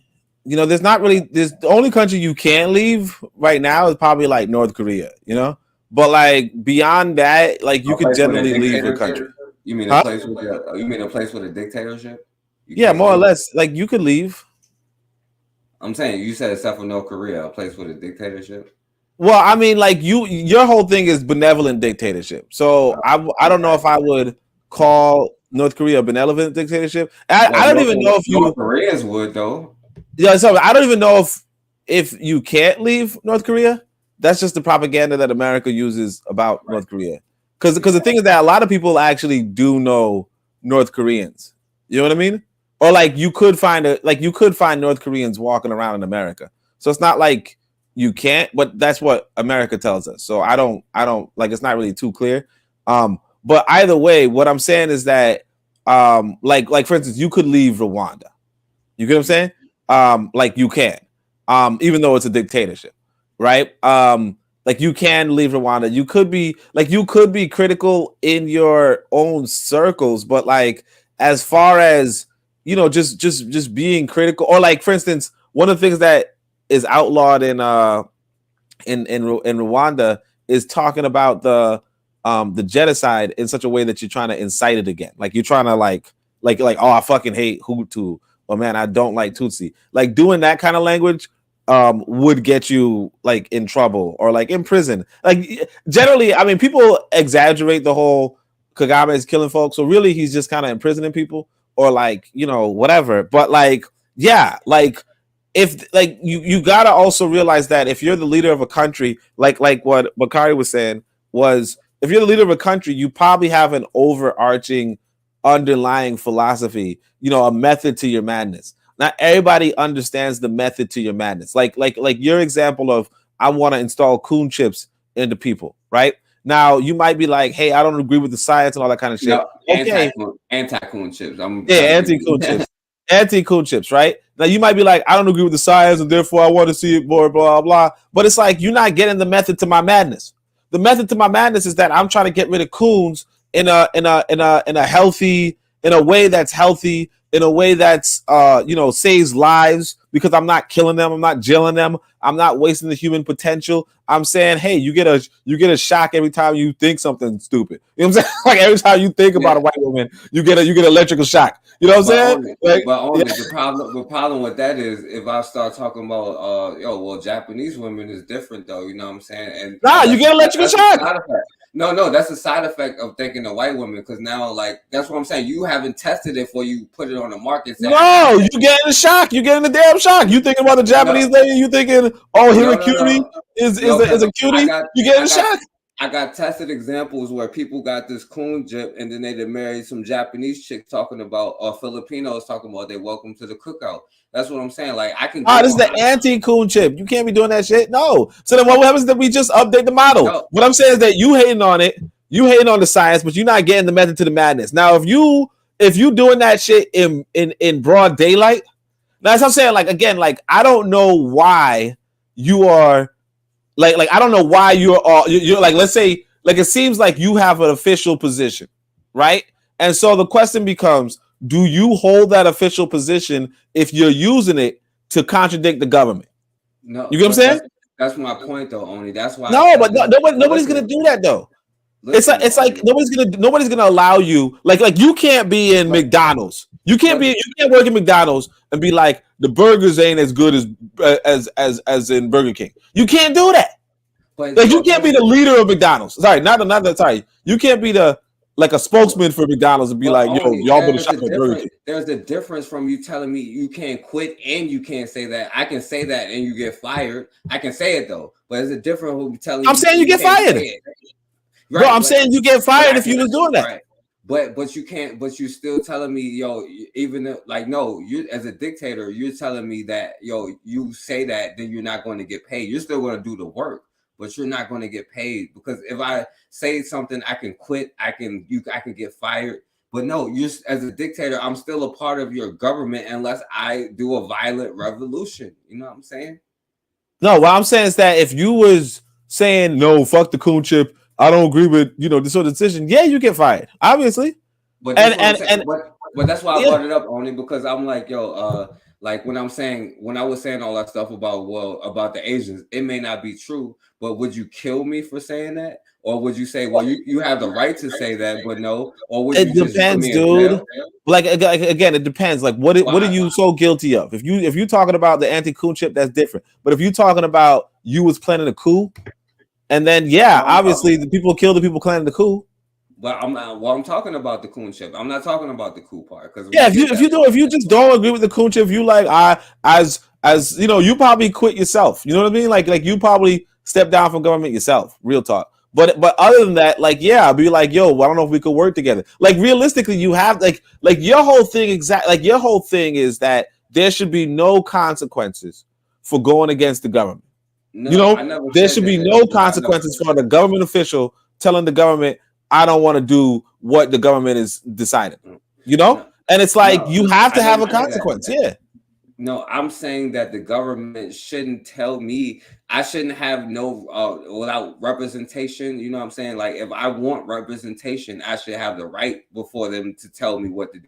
Like, I'm not saying like whatever there shouldn't be a centralized, or there shouldn't be a government, or none of that. You know what I'm saying? But what I'm saying is, like, when you start telling me, well, yo, you better shut up about that, because it does not, even if I had cases where, well, it does kind of make you start cooning for the Asians, because that's just a counter thing. But if you tell me I need to shut up, that's one thing. But you like, yo, this is for the betterment of the nation, because, black men messing with white women, and there's brothers out here saying, well, black women can have white children, and it's for the betterment of the nation. You can make that argument that is benevolent, just like North Koreans make the argument that their stuff is benevolent. You know what I'm saying? But at the end of the day, like you can't shut me up for saying like I don't want this thing, or like it is, or like I think that's why are you saying that people like? Why are you saying that though? Why are you saying that because you disagree that it must not happen? Like why is it that because you disagree it must not happen? I don't get it. What you mean? Like, why is your opinion so absolute? Like, basically, you're saying this. That's my point. No one person's opinion. That's what I'm saying. That's my point. Y'all arguing that my point. But that's what I'm saying, though. You're saying that I decided one thing, and you decided against it. Therefore, what you decide should be what happens. Right, but what we differ is that you're Like, saying that this would. Oh, if two like, people I'm come at a saying- disagreement, no, what I'm saying is this: if two people come to an absolute disagreement, one of them has to win. Uh-huh. You know what I'm saying? So one of them has to win. So the question is, so I should force should my you way of win? thinking on you. No, I'm saying, why should you win? Well, because I'm One right. person has to win. I'm the leader, right? I'm the leader, right? So if we both disagree, then why is it that if I'm the leader, that you should make the decision? Because I'm right. But wait, so why am I intrinsically wrong? I don't get it. Because I said so. See what I'm saying? So Right, basically, I don't agree with that. That's your opposition argument. to I a don't agree with dictatorship. that, What I'm saying is that your opposition to a dictatorship is that you are not the dictator. No, but You're saying that you have to be right. No, what I'm saying is my point is. So that's what I'm saying. No, what I'm saying is as the dictator. That's why I don't even get why y'all arguing this. But you're not the dictator in this case. So then why is it that your disagreement should trump my agreement? Like, why should your decision trump my decision? Well, it shouldn't, because I'm not a dictator. Exactly. Right? So then what's the problem? So because the problem is, as a dictator, it would, and you're arguing for that. That's the. But you're not the dictator, though. I know, and that's why I'm arguing against dictatorship. That's the whole purpose of us being here. You're right. All right, but that's what I'm getting. What I'm getting is this. Dictatorship. You get that there's two people who disagree, right? And then instead of, but no, the thing is that, okay, so basically you have one person who's already right. has Who gets to say that I'm the right? Who gets to say that I'm right? You know. All right, so that's what I'm saying. Like, you have the benevolent dictator, right? So look again. Nobody's 100% right, like what Bukhari said, right? So like the basketball player. One person to serve, if you know that they're not going to be right, why would you want all the power in their hands? 100% of the time, nobody's gonna be right. But what you're gonna have is somebody who's right most of the time. So what you're gonna have is this. Let's say I'm running this nation for 20 years. Look, I'm running this nation efficiently for 20 years. Everybody's eating good. Everybody's whatever, right? And then let's just imagine that I have this one thing that you don't agree with. Now, it's not to say that it's right or wrong. You just don't agree with it, right? But I have a record of 20 years of doing good by the people, serving the people, being selfless, just bringing prosperity to people. And then you want to say that the whole system is invalid because you disagree. And not because everybody else agrees. Right. And it's because you disagree. I don't think one person have that power, and that's what I'm trying to tell you. Why not? One person have that damn power. Why not? Because you just telling me. If the results are good, what are you worried about?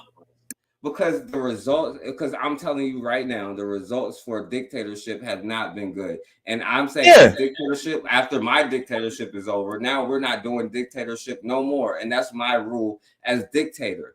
Somebody else is going to be, but the thing is that the system always gravitates, and I didn't really say dictatorship, but the system always gravitates toward an oligarchy regardless. That's what it is. So regardless, it's always going to gravitate towards an oligarchy. You're always going to have the rule of the few regardless.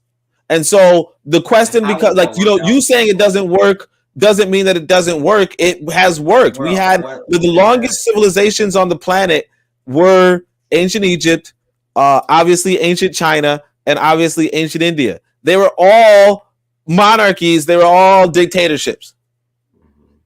And they're the longest standing civilizations on the planet. Democracy, the other alternative, if you will, is ancient Athens was just crushed by Sparta or some shit, then crushed by Rome. It really wasn't it. Okay. All right. Matron, you've been quiet. Go ahead if you're still there. Real Black Gentleman said something in the chat. I had a chance to read through some of the chat. And thank you, Mr. Untouchable Bwana Haguziki. Yeah, they need to donate to me to keep the readings going. But he said that government at its base level is a council of parents. And when you look at a nation of business, anything that you create, you have to initially treat it as an infant. It goes through developmental stages. And I don't know if maybe Forecast is thinking about this thing as this is how it is and this is how it's always going to be. Because over time, people will have the illusion of democracy if you let the baby grow up. But ultimately, what leaders need to understand is that there is always going to be a small group of people making most of the decisions for the mass of people. And the mass of people really don't care as long as they are fed, are clothed, can go into their petty enjoyments, can enjoy some semblance of a life, and they have the illusion of inclusion. That's just how it works. Books are not written about the people that were grazing cattle in ancient Egypt, or people that were carving out bricks, or whatever menial labor jobs there were. Books are written about the great men of affairs. Everybody is not a great man of affairs. Most people just want to live their life and enjoy it.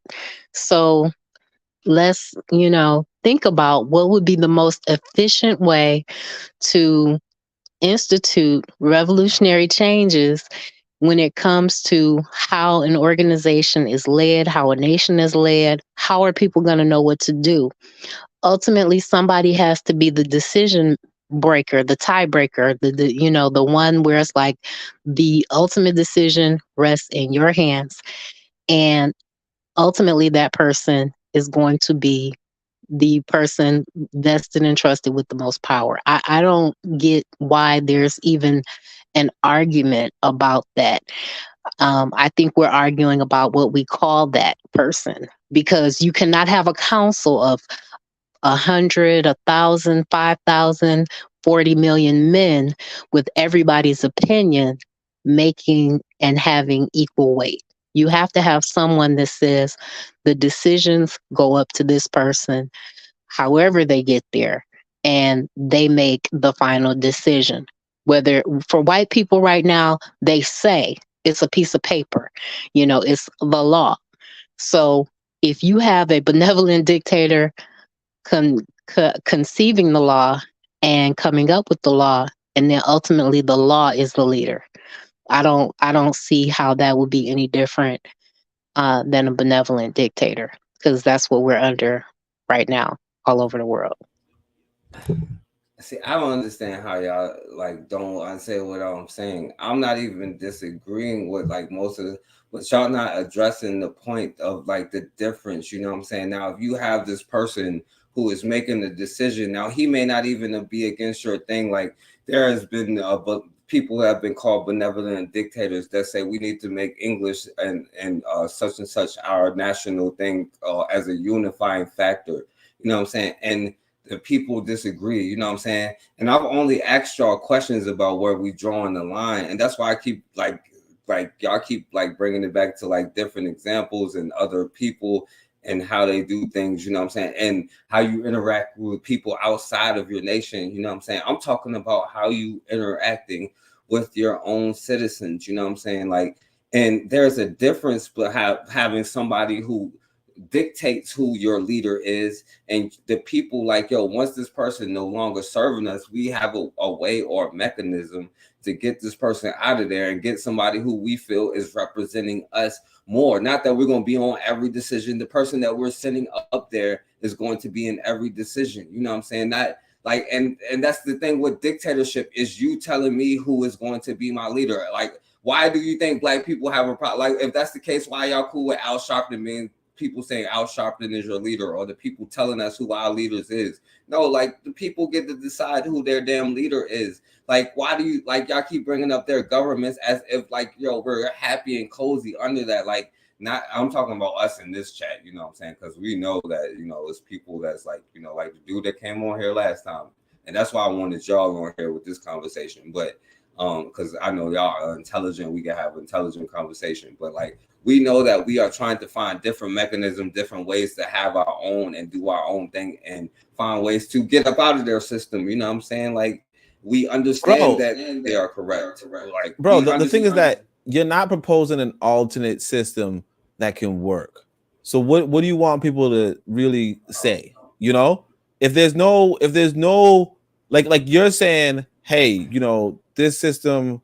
And the thing is that this is not the white man's system. This is like I never literally said the nothing. system. Y'all keep bringing up white people. I never said. That's why I never wanted to say like like Hitler or none of that. I never Well, said you got to Hitler have or a none of concrete that stuff. example. Like, Because like again, I told you ancient Egypt was ruling for 8,000 years, and that just means nothing.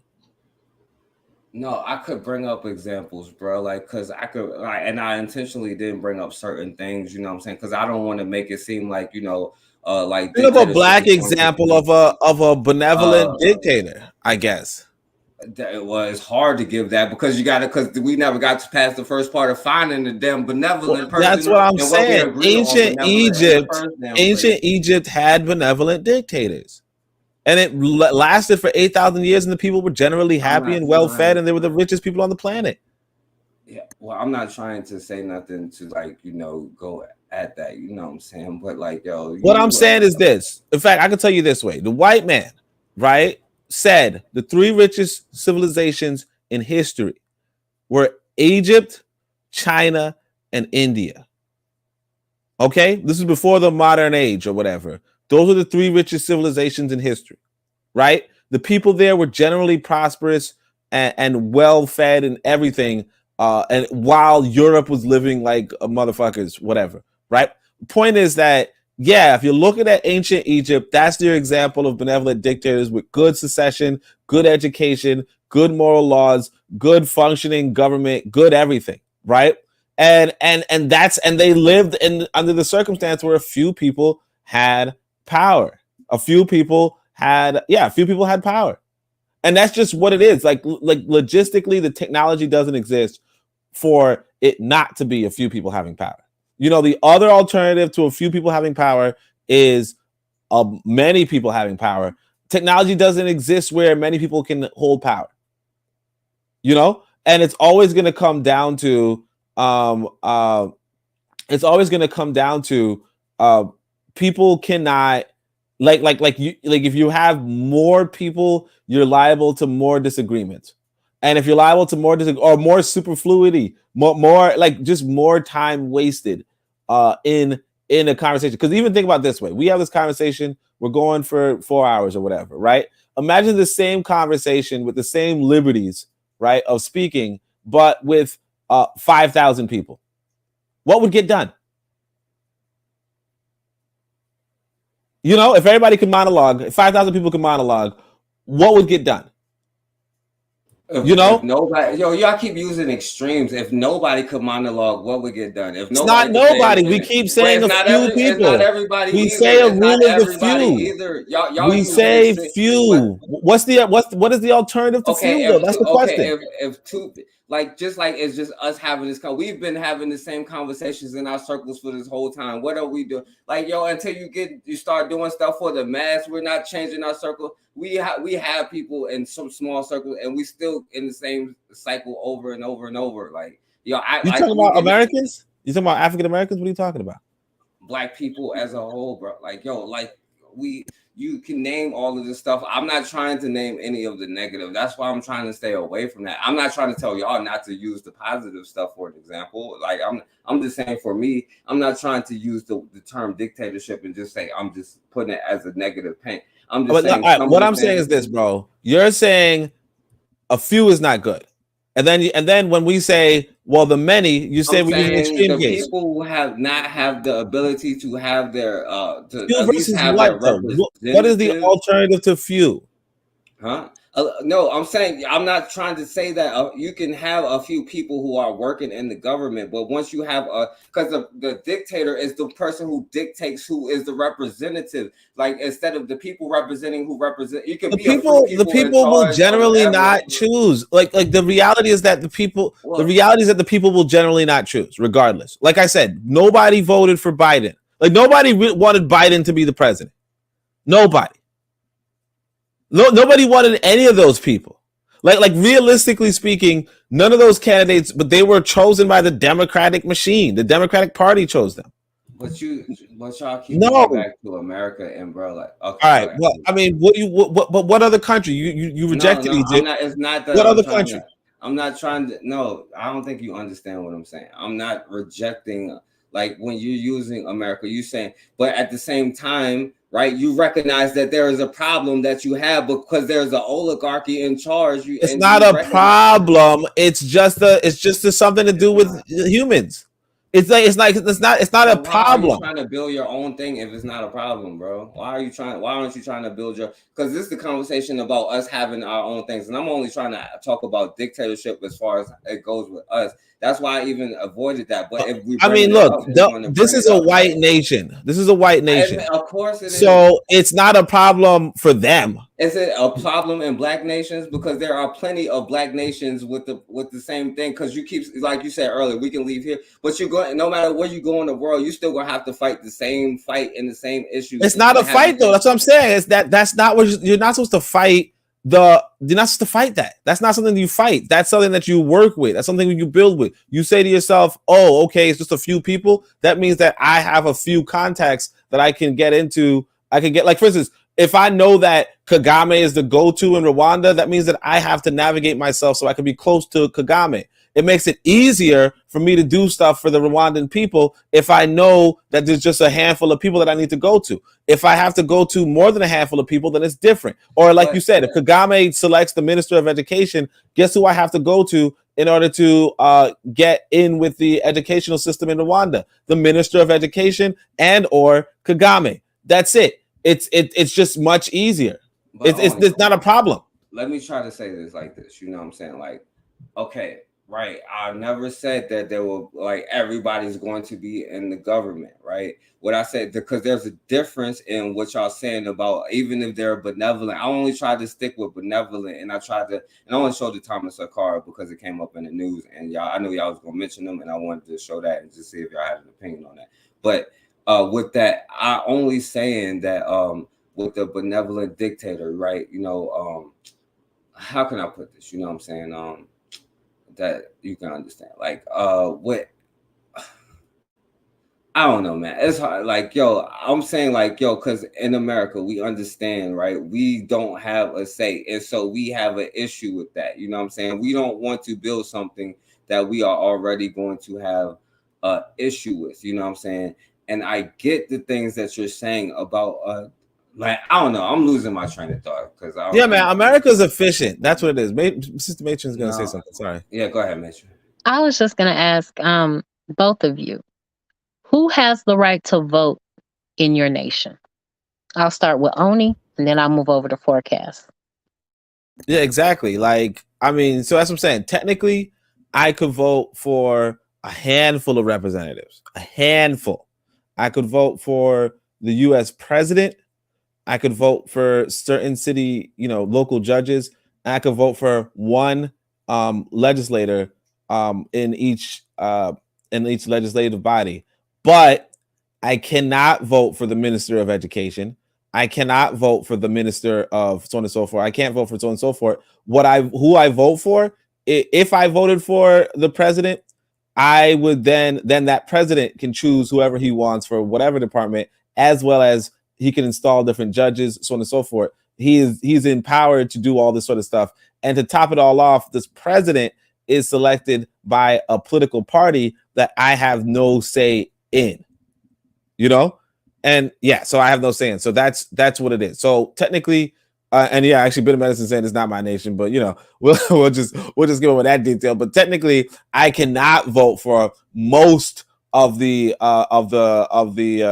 aspects of government. I just technically could select one guy who then installs the entire executive department, and then I also could technically vote for one person inside of different legislative bodies. But all of these people are pre-chosen for me by the Democratic Party that I do not have a real say in. And that's if I'm voting for the Democrats. Sorry. You're right. That's how it goes in America. But what I'm saying, if you had the power to be and develop a nation, who has the right to vote in that nation? Okay, my fault. And for whom do they vote? My fault. I didn't hear that. If I had a nation, again, so if I had a nation, yeah, I would have a political party. Looks like every other people. Every other people have political. I mean, not just every other people, but you would have a political party, and that political party would choose those positions because the reality is that like it depends on how like what Matron was saying earlier, or what you were saying earlier. It depends on how developed that nation is and how far along after the revolution it is. But generally speaking, after the revolution, you would want one party. You'd want the Revolutionary Party to be in charge and get the nation on its grounds. And then after it's established, you might open it up to different political parties, different political affiliations that develop internally. But you have to be aware that there are external political parties, external political interests. And if you don't have any countermeasures for that, i.e., have your political party in power, if you happen to have externally influenced political parties in power, you will be self-sabotaging and you will be selling your own will. So me personally, if you're asking right after a revolution, what would that political, what would be who would head the government type of thing, and how would that government be chosen? It would be chosen by people who are members of the political party, and the members of the political party would generally be the masses of, not the masses of people, but the people who are in the political party, who follow the political doctrine. And the people who don't follow the political doctrine will not choose the members of the political party. And like I said, that's really, that's what we see in the West as well, obviously, but it's just generally the case. Yeah. You can't use the word choose because a dictator generally you can't use the word choose. But I'm just joking. Bro. You talking about voting? But that's what I'm saying. Like a dictator, like a dictator technically, because I think what happens is that the Westerner, like what Bakari was saying. Dictator. That's what yeah, like what Bakari was saying. What Bakari was saying was that you might think that a dictator is just Hitler. You know what I mean? No. But like technically, even Hitler was. Nobody said evil, party. Bro. Nobody said that. Nobody said Hitler. No, I didn't say he was evil. Choice. I'm just saying that, like the idea that the dictator is just gonna again, that's an American fantasy that the dictator just kills everybody. Blah blah blah blah. What happens is that you have political parties, right? So Hitler's in charge of a political party. Stalin's in charge of a political party. Mao's in charge of a political party, and the political party generally has its hierarchy, which the leader is in charge of, but the political party does have its internal debates. You know what I mean? It has its internal debates, and it has its internal consensus. It has its internal think tanks, has its internal recommendations, all that kind of stuff, and then it comes through in the dictator. Now, what happens is that we hear a lot about these dictators killing people. A lot of times, who they're killing are the political opposition. You know what I'm saying? The people outside of the political party, or the people who turn against the political party. So like a recent example of a dictator killing certain people is in Russia right now with Ukraine war. What happens is America has been, doing some stuff in order to influence the elites in Russia to go against the Ukraine invasion. And then suddenly these people are found falling through windows. Right? Yeah, but that's because they're being influenced by the external enemy. If they were not repeating what the enemy had against them, then they wouldn't be falling through windows. And so, you might say, well, why are they falling through? Why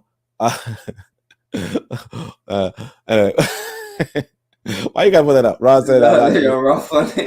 I'm sorry.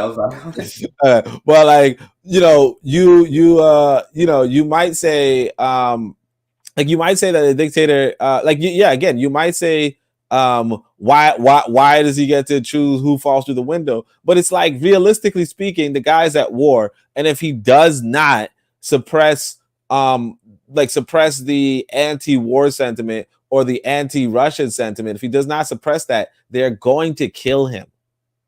You understand? They're going to kill him and they're going to set Russia backwards, right? So you have to, as a leader, you have to make the decision, how important is it for you to stay in power, and how important is it for you to be leading the nation? Because if you step away, because if you guys remember what happened in Russia, as soon as Khrushchev came in, he fucked it up for them.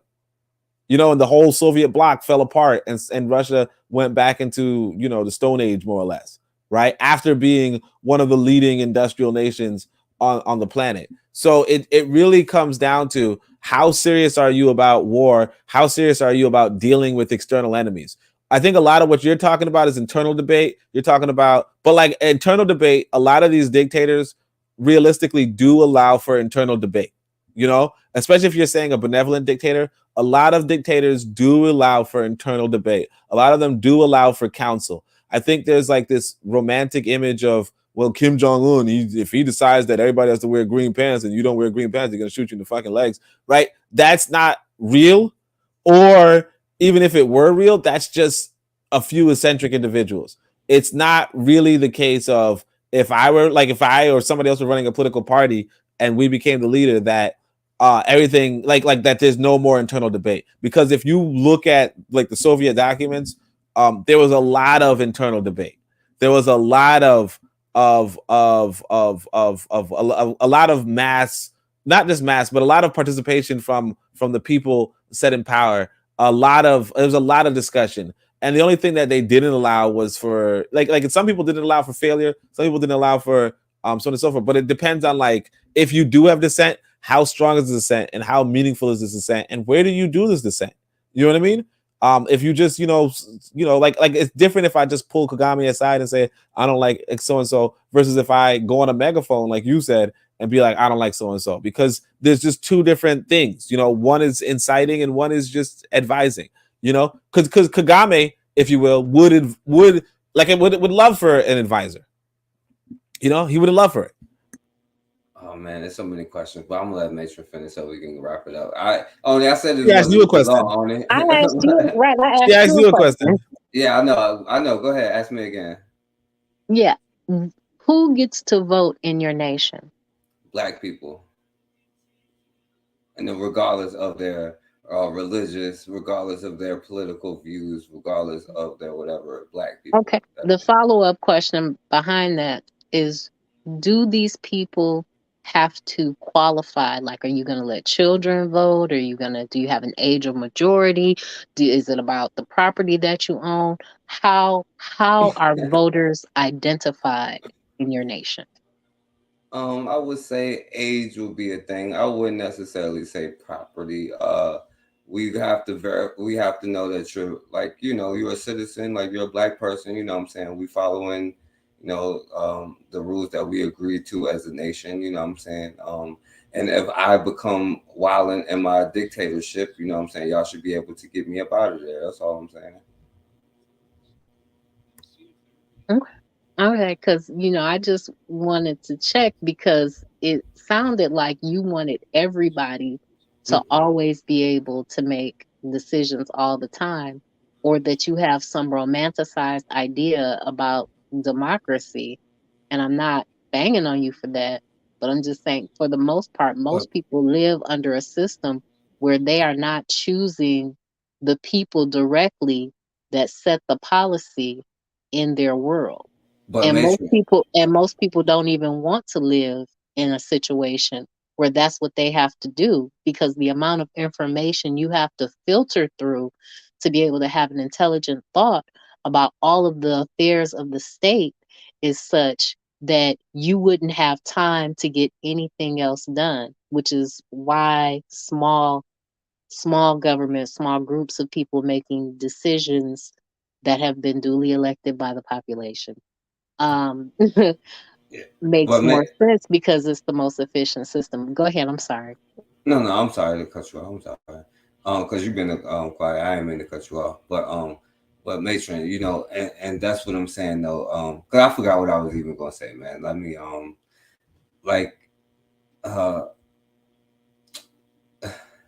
don't know how to put this, Just say it. Say it raw. Give it to me raw. But it's like what you was just saying. I forget what I was gonna say. I don't know. I don't know. I've been on here too long. So let me just say this, I just think that, I agree with what you're saying. but I think that y'all leaving out a lot of the whole thing of it. Y'all leaving out the like as far as like, because y'all saying like, yo, you should be able to like, yo, because there is no right. Oh yeah, that's what I was gonna say. Like, you notice how you keep saying like all and like everybody should have a decision on all things, but if I sit there and say nobody should have a decision on no things, y'all say nobody is saying that, and I'm telling you likewise, nobody is saying that. But y'all keep avoiding, and again, I'm gonna say it again, as far as a dictatorship, like a dictator is the person who is going to tell me who is my representative, as opposed to once I realize somebody is not representing me the right way and is sitting there like people of color in me or something, that's time for him to go. I get only saying, well, you always gonna pick, I don't know, and But bro, like you're coming from like y'all keep bringing up, like it's not me coming, like they keep bro, bringing up the other thing is stuff. that Y'all you're talking making about up, oligarchy system when y'all bro, saying like, you're making hold on, up this. This is the thing. I just want to clarify that you're making up this, that nobody, when you're saying that the dictator decides who your representative is, you just made that up. Who That's not decides who is the because you said it in America, who decides who is the minister of education? Because for that, from this in oligarchy, America. yeah, from this oligarchy of America, who decides In that? America, who decides the minister of education? Yeah, the That's the oligarchy. president. The oligarchy. Well, yeah, the president. Yeah. Right, and they give us things to like. So hold on, are you for America, the system of America? Are you saying like this is like what we should be doing, or we should be trying to make our own? Because I keep bringing up America. Like, are we like satisfied with this? Because I'm thought like I'm trying to have Oni on here because I know Oni is a revolutionary. You know what I'm saying? Like you keep bringing up America. Do we? That's how we want to run our stuff. Like we're giving them like, well, you could decide between A and B, and they're No, America is technically a democracy. That's the point. The point is that even though America is technically a democracy, technically the most democratic country on the planet type shit, right? You still can't pick everything. You can't do everything. You only vote every 2 years, every year, once a But year. you see how you just said everything again? Couldn't, so does that mean they can do nothing? So if I ask you, can Americans Most of do us can't do nothing? anything. Yeah, most of us can't do anything. And do you think that you should be like, aren't we trying to be like against I'm that? Are we saying that trying to in make the that stop from in the happening? country with the most established democracy, most people can't do anything. And don't you want to stop that from happening? No, I'm saying that even in the country with the most democratic systems. I agree. And don't you want to? Because they Well, even then you can do what I'm saying is that nothing. if it could be makes done, you want to do something, right? what For I'm saying is yourself. that if it could be done, right, then why wouldn't it be done here? Because we have an oligarchy who's going to shut down anything that we Everywhere. do. Our great leaders, Exactly. That's what I'm trying to say. Like what I'm saying is so that why would we want to have that for ourselves? What do you mean? Why would we want to, dude? That's what you're going to get. It's like it's not a question of whether you want it or not. It's what you're going to get. Okay. It's like saying, hey, you know, why do we want mom and dad to make all the decisions in the family? It's not a question of whether you want it or not. That's what you're going to get. You're going to get your parents doing your decisions. If your mom said your brother, like every year on your birthday, hey, we're going to make the decision that we're going to go to your brother's favorite zone. I don't care what you want. Every year, everything that we do is going to be for your brother. You're going to eventually rebel against that family. Yeah, when you get big enough. They're oligarchs. Exactly, but you're going to plot your way out of that. Like you might not necessarily, like you probably will run away. And when you set up your own system, you know what you're going to do? You're going to run everything over your kids. You're going to end up with a damn civil war, bro. Like no, but that's what I'm saying. When you have your kids, you're going to do the same thing. Because look at this right here. My son is 7 years old right now. Sure, when he's 18, he could rebel, but before he's 18. No, he's not making his own decisions. Okay. And when he's young, he's getting an education to equip him to make decisions that will be good for him, that will be in line, even though he's going to stray away a little bit. He's going to get the education that he needs for those first 18 years. And we'll even say for those first 13 years, because around 13, you know, kids get to smelling themselves and thinking that they can, you know, outdo their parents and that they smarter than them. But For those first 13 years, he's going to get a good foundation, and he's going to keep getting inputs into that foundation to draw from once he reaches the age of majority, where he can do something on his own and strike out as an independent man. But the big point is this too, that when he has his own kids, his kid is going to be 0 years old, and he's going to have to make decisions for this child until this child can make decisions for themselves. And that's what I'm saying. Like, I'm going to make decisions for my son until my son can make decisions for himself. And yeah, when he's able to make his own decisions, he can disagree and he can rebel. But at the same time, he's the only system that you can set up as a parent is that you make decisions for your child.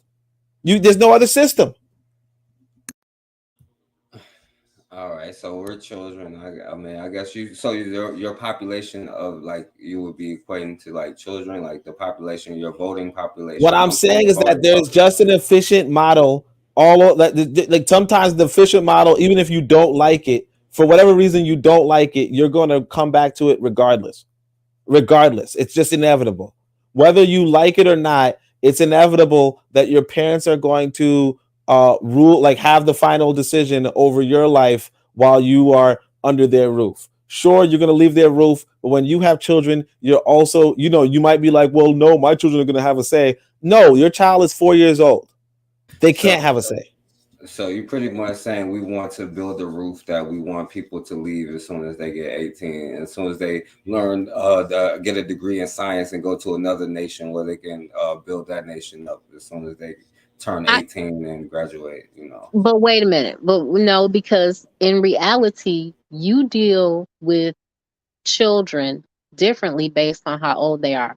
When they're infants, you have one thing you do. Toddlers, when they're children, teenagers, and then you have different relationships with your adult children. There are a lot of different people groups that incorporate their adult children into their household until they are old enough and meet someone to marry, and then they move out and they start their own household. And the same thing can be true for a nation, is that and a nation, because you have different developmental steps that you process through within that nation. I think that I matron am thinking in the context of a new nation right after the revolution. What are we going to do? How are we going to organize people? And what's ultimately going to happen? And then I'm thinking, what is ultimately the system going to look like as what ultimately are we going to process through to get to a point where more people are incorporated into making the decisions, so that it's not just a benevolent dictatorship. I think that you forecasts are thinking, I don't know what time frame or what age grade you're thinking of when it comes to the stage of the nation, where, are you thinking about right after? Are you thinking about the original organizing principles? Are you thinking about what it's going to look like? Because ultimately, we want to have a Black competitor for America, for Black people to go to, so that they're able to live their own lives and define their own destiny. So I guess that's another question I have, is what age is this nation that you're talking about, or what stage of development are we at? Because you deal with governance differently based on how long you've been around, based on the connections and relationships for trade that you're able to establish.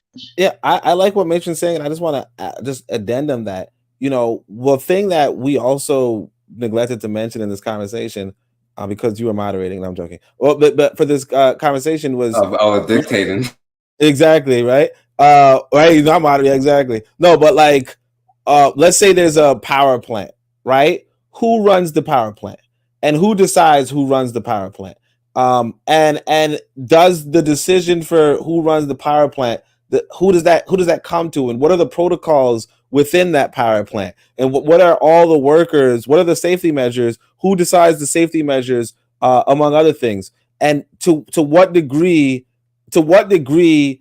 is a large body of people involved in that intricate process versus there being a delegate, and that delegate answering to a certain limited body of people. That's really like that's something that we are not stressing enough, that when you're running a nation, there are many moving parts. There's a postal service, there's the energy sector, there's the communication sector, all sort of there's the education, so on and so forth. There's so much going on in a nation, and for us to sit here and say, well, as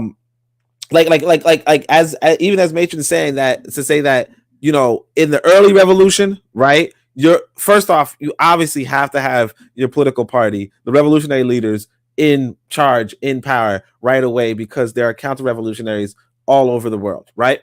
But after they're established and the society becomes mature and settled, what do you do then? Well, regardless of what you do, you still have to have safety protocols in your nuclear power plant, right? You still have to have a curriculum in your school systems. You have to have so much going on, and the reality being that whether or not like how those things are selected, right? It really I think the exaggeration of the dictator, like the word dictator just has a negative connotation, but realistically, that's false, bro.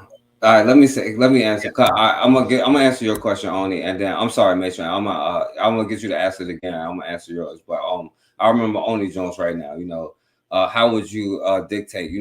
I would use the experts in those fields to nominate and kind of put those people in the thing. And y'all keep avoiding the question, because I never said dictator was negative or positive. I go out the way over and over to say I'm not trying to emphasize whether it's negative or positive.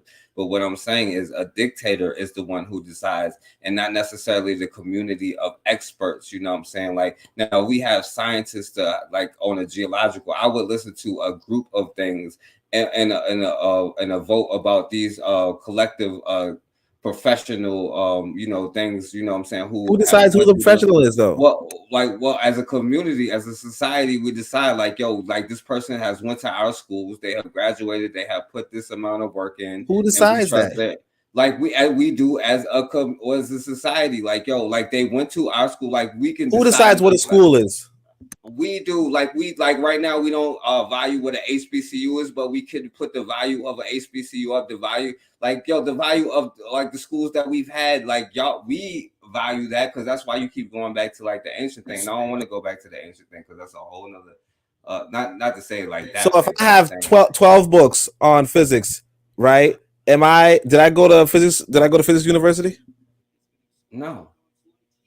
Why not? Because if the community decides that I'm a physics expert because I read 15 books on physics. Well, no, because the community will decide if you're a physics expert, then that means you will have created, because you cannot go to school and create something and we be like, yo, you have done something that's we know that you're an expert in this thing. We trust your whatever, you know what I'm saying? The community gets to decide, but not with a dictator. All right, when that white woman went over to Uganda and started doing medical malpractice on a bunch of Ugandans because the community believed she was a doctor, then how come? So you're saying that she was a doctor? No. Or should she be allowed into? Let's say she wasn't white. Let's say she wasn't white. Let's say she was a black woman. She went over to a different community, did a bunch of medical. They tried to save some people's lives, and they all ended up dying, I guess. But she was a black woman. All ended up dying, but if they all ended up living, then yeah, we would listen to her. If they all really, you listen to her, just a random person without any sort of accreditation. Did you? If they all ended up dying, if they all ended up living, then would you not listen to somebody who be like, yo, I got the cure to something, and then everybody who got a cure for something? If you say so, man, sure. I'm asking you. Would you? Would I listen to what? Somebody who just randomly? Listen to what I'm saying. Because look, you said if everybody, because you keep putting on these qualifiers, but then forgetting you put these qualifiers on. You said some person went over there, committed malpractice, a bunch of people died. So you know what they're doing. You know what I'm saying? The reason why I said that is because the community said she was a medical expert. And if a bunch of people, we know that she's not. But what we saying? We know that she's not, but the community decided she was a medical expert. and they would submit her as a medical expert. Did you not hear what I said? They went through the fields, they studied the thing. They like when you asked me about a physicist, I said somebody who has done something and worked out that we attested it, we can see, and we know they may not have went to school for. So who's vetting them? Because look, if the community said that she's a doctor, notwithstanding her medical record, right? They say she's a doctor, and now you're saying no, she's not a doctor. Why are you deciding that she's not a doctor? Who are you? Bro, it'll be like, that's what I'm trying to say. A dictator. Who the hell are you as a dictator to say, yo, this one person? Like, that's what I'm saying. It shouldn't be in this. Exactly. So the community says that she's the doctor. No, bro. That's not what communities do. Like, we don't accept. They did that live. We saw them say she was a doctor. Bro. And what community you said that happened again? I said it was in Uganda. Some random woman came through and did a bunch of stuff. So they have a democracy in Uganda? No, this was the community, though. The community was giving their children over to this lady. So if you were to then have a medical board, yes, the community would submit her. Because you're saying that it doesn't matter how you get accreditation. Bro, and the people that you like, yo, because you said submitting to a medical board, like, yo, like that's the point. You're going to elect the people. Like, we know this person has. They're going to like, yo, we like a dictator is a person who's picking the medical board. As we like, yo, I have. Yeah, because they might have their own standards. I have a person with real standards as opposed to the community. Look how the community selected Tariq Nasheed. Because y'all kept saying, y'all said a cute thing a couple of times. Y'all kept look how the community selected Tariq Nasheed to create a museum. And the guy has no museum qualifications, has no artifacts, nothing to curate, but he's selected for a museum. And he shouldn't be a dictator, right? It should be some checks and balances in that equation. No, right? But what I'm saying is that if you rely on public opinion, communities, just the masses in general, one, the masses could be really easily manipulated. And two, so one person can't be manipulated. If masses can be manipulated, one person can't be manipulated. That's why you choose somebody. If there's a dictator, it's a dictator. You don't choose. If there's a dictator, you would hope, because like the example is a benevolent dictatorship. You bring Obama back and be like, yo, bring the 4-letter word hope back for black people. You know what I'm saying? You already know. But what I'm saying is that the example is the benevolent dictator. So the benevolent dictator, one would think, is also more competent than the general population.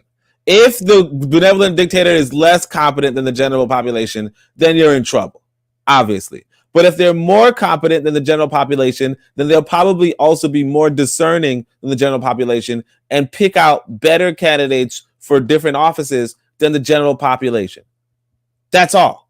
Yeah. So, well, yeah, but again, like, yeah, but again, like in the real world, the person who comes in charge is going to be the revolutionary leader.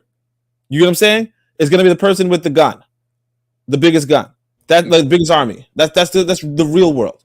That's the real world. Whether you agree to it or not, that's the real world. You know, so real world, Oni. Huh? What happened to all of them in the real world, Oni? All of them. What happened to all of who? The dictators? Right, though, especially no, nobody lives forever. I don't know if you know somebody who lives forever.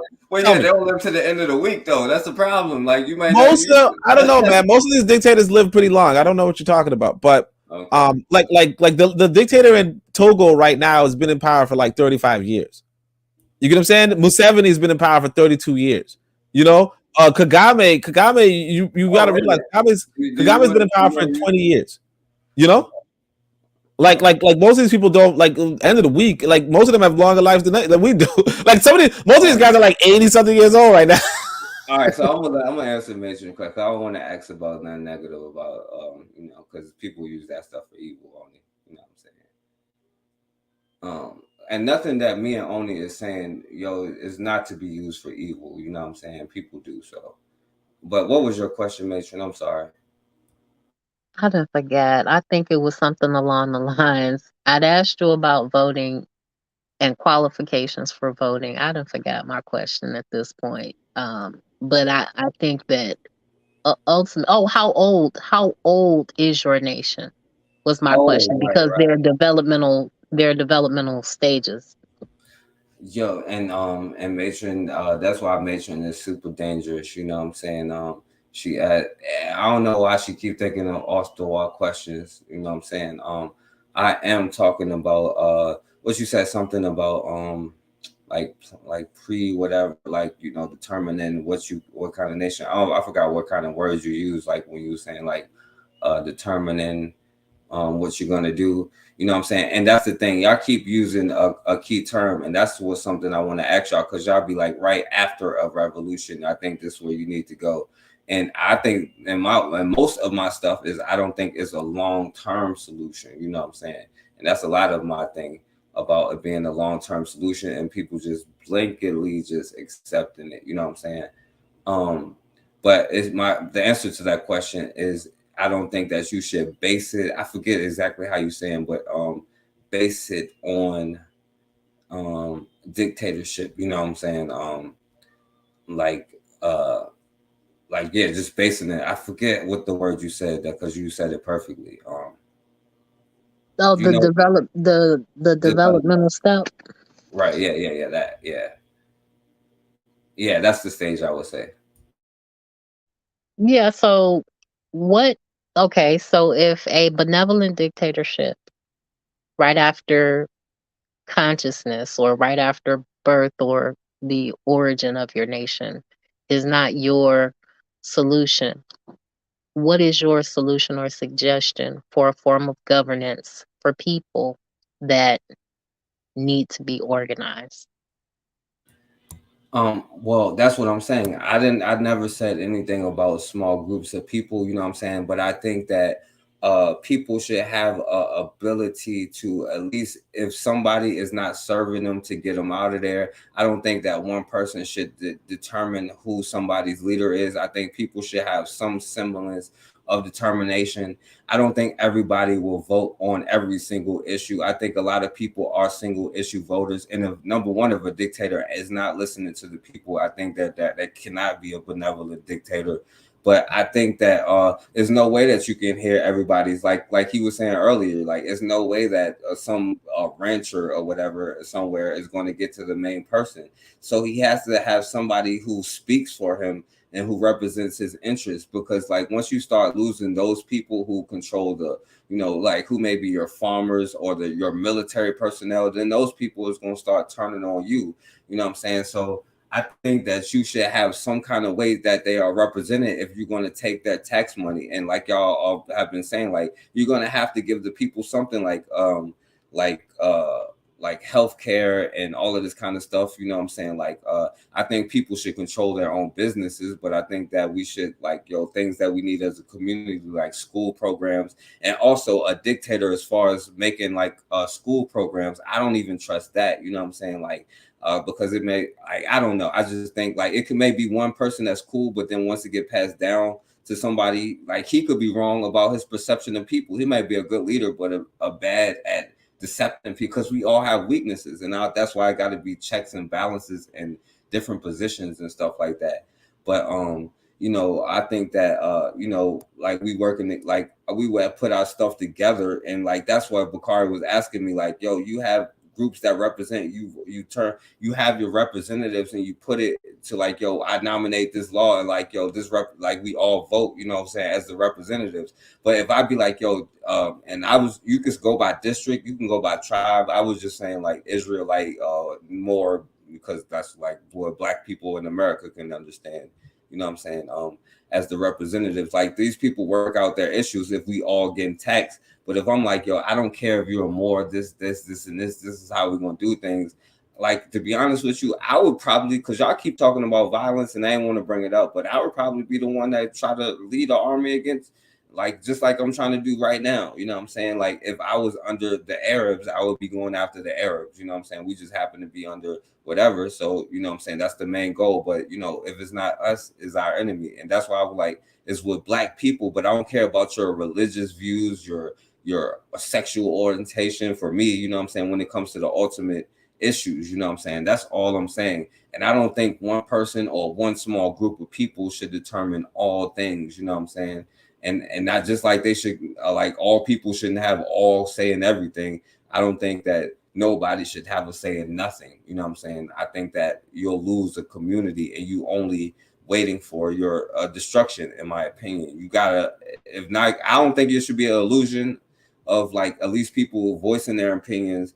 And if it's an issue that we disagree on, like that could affect everybody, you could put that particular issue up for vote as opposed to a representative. You know what I'm saying? Like it could be a single issue, like it could be something about vaccines or whatever it may be that's big, that like as a nation or whatever. But I don't know. But you know, so I just wanted to learn from y'all, to be honest. That's why I wasn't trying to go in on it. I'm trying to understand what I'm missing. That's all I'm trying to find out for y'all. Not trying to attack it. I just disagree. I think you're waiting for to set yourself up. Well, go ahead, Mason. I'm sorry. No, that's okay. I don't think that I didn't feel attacked. Let me say that. I didn't feel attacked. I really enjoyed being on your panel tonight. I think that what I think the biggest problem or challenge is that none of us are thoroughly integrated into a Black organization that is doing the work that we want to see done. Because how are you going to get 40 million Black people to do all the same thing and to talk to one another and to have bridges of communication open, between the different factions? And in America, we live under a system where very small groups of people very cleverly orchestrate decisions that impact our lives in ways we don't think about and understand. The price you pay for eggs, gas, and milk and bread is dictated by small groups of people, dairy farmers, ranchers, their representatives, allowing them to raise the prices and do different things to impact and influence the market. They're all working in concert and they're all working together.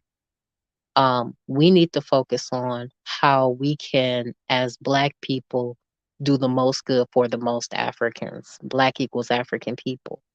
And until we're serious about being serious, these are just conversations we're having to further our own knowledge and understanding. I appreciate you, like I said, letting me on your panel. And I still think that people need and want to be led. They want and need to be told how to live. If that wasn't true, the church wouldn't have had such a hold on us for as long as it's had on us. We wouldn't be in a position where there was a Moor faction, a Hebrew Israelite faction, a sovereign citizen faction, a Muslim faction, a Christian faction, if these books that dictate various aspects of our lives that we pick up and put down were not powerful. So that's why I think we need a benevolent dictator. Yeah, I would just like that. No, I'm sorry. I was about to troll Mason. I'm sorry. I was going to say something bad. So go ahead. My brother's just going to troll. All right. What I was going to say is this. One, I think we have to. I think here's the issue, right? First off, I want to say this. I had this conversation, understanding that there were African kingdoms with, if you will, benevolent dictators, that also had baked into their constitutions, if you will, or baked into their culture, that if the king didn't do something that was popularly acceptable, or like just went against what the people generally wanted, that he was forced to commit suicide.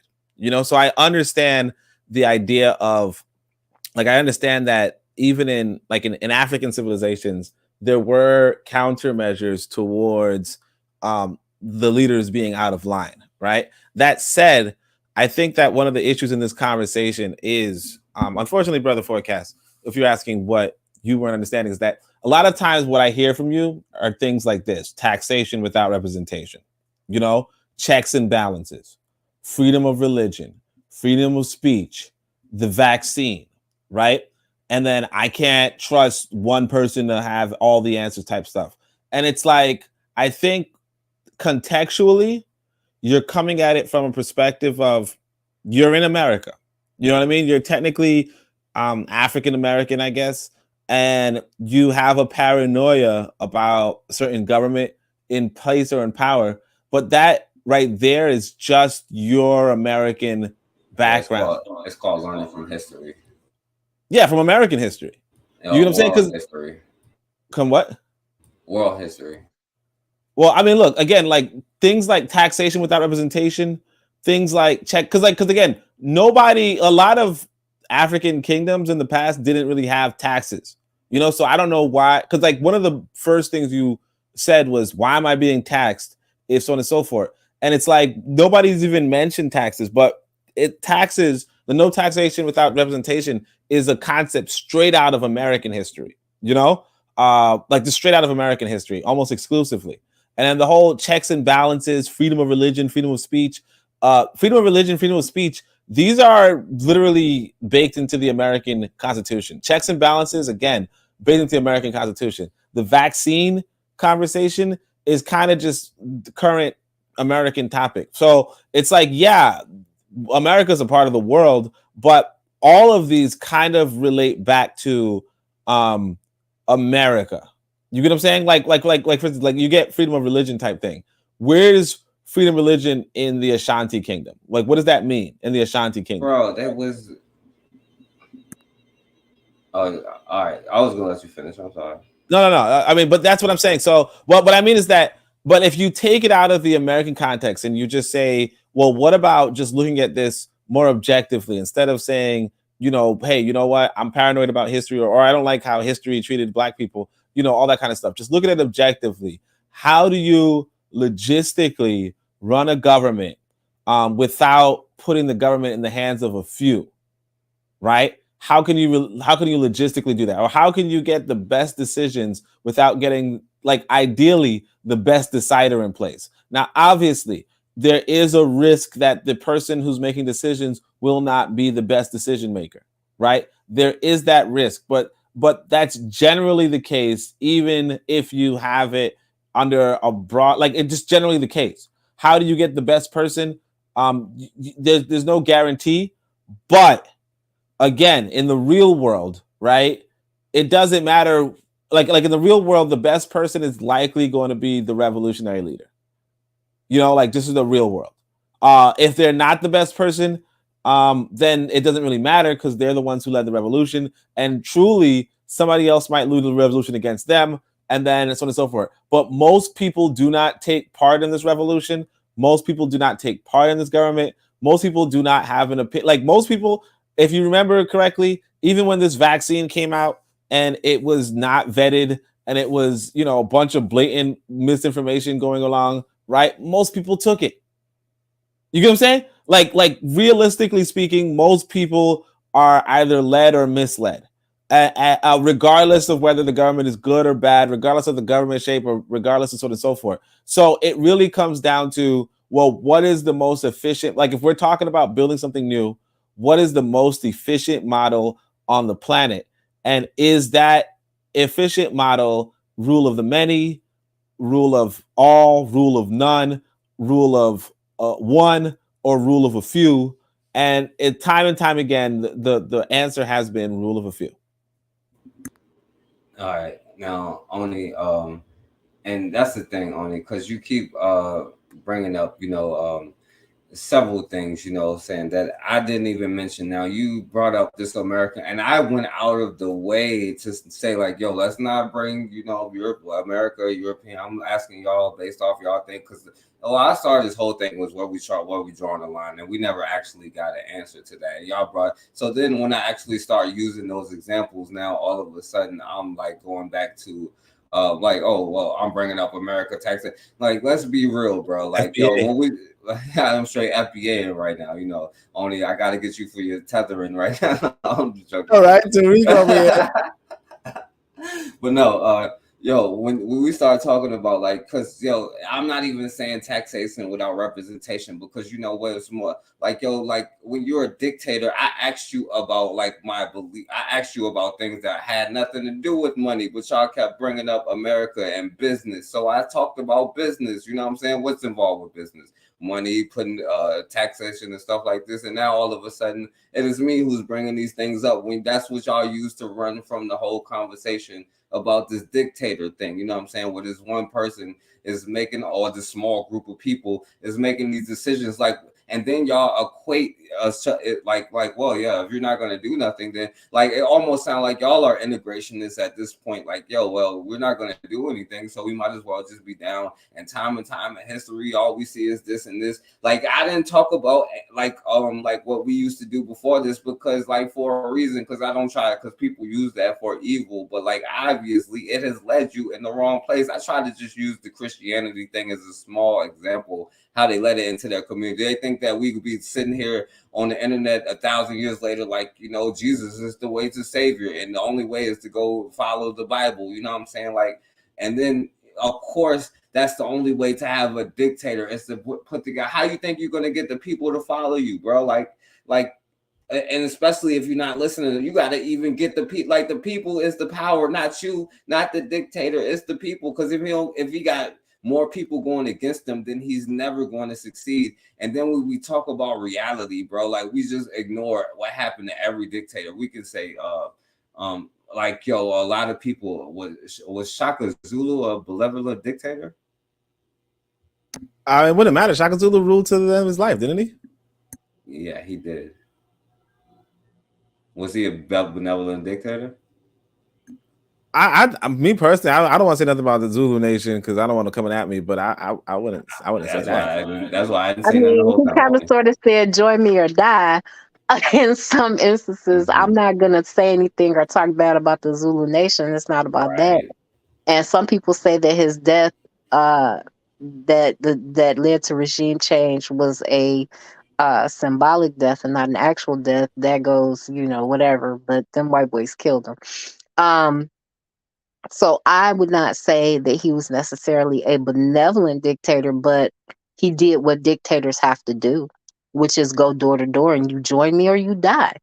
You know, joining me does not mean you're in agreement with everything that I do, but you recognize that I'm doing the most good for the most Africans and that I am where your interests lie. You know, you have to get to the point where you're like, okay, can I fight this fight alone? Or would I be better to serve under or join forces with this person that has more appeal or a broader scope of influence or more guns than I have? And, you know, that's a choice that when you're looking at regime change that you're going to be faced with. You know, you also have to remember that, unfortunately, there are going to be winners and losers. Which side do you want to be on? Now, okay, yo, Matron, he was, and this I'm just asking you, was he was killed by some white boy? Wasn't Shaka Zulu killed during, give me a second. Wasn't he killed during the war? Wait. Or was he the one that was overthrown by his own people because they were tired of him? All right, yeah. Yeah, okay. My bad. That's late. You got me up late. No. I was about to be like, yo, never. I was about to be like, never mind. I was about to be like, never mind, because I thought I was like, you know, tripping. I'm sorry. Yeah, Nah, you just got me up late. I was thinking about something else. I don't remember. You remember only, and there's a reason why, because that's why I didn't want to talk about ancient stuff to begin with, you know what I'm saying, or pre-colonial stuff. And I tried to avoid all of these things that y'all try to lean in on to keep the benevolent dictator argument alive. Well, wait a minute, but that's not really fair because we haven't really ruled ourselves since pre-colonial times in an effective manner. And so we have to go back and reach back to that past in order to have some semblance of what is our worldview.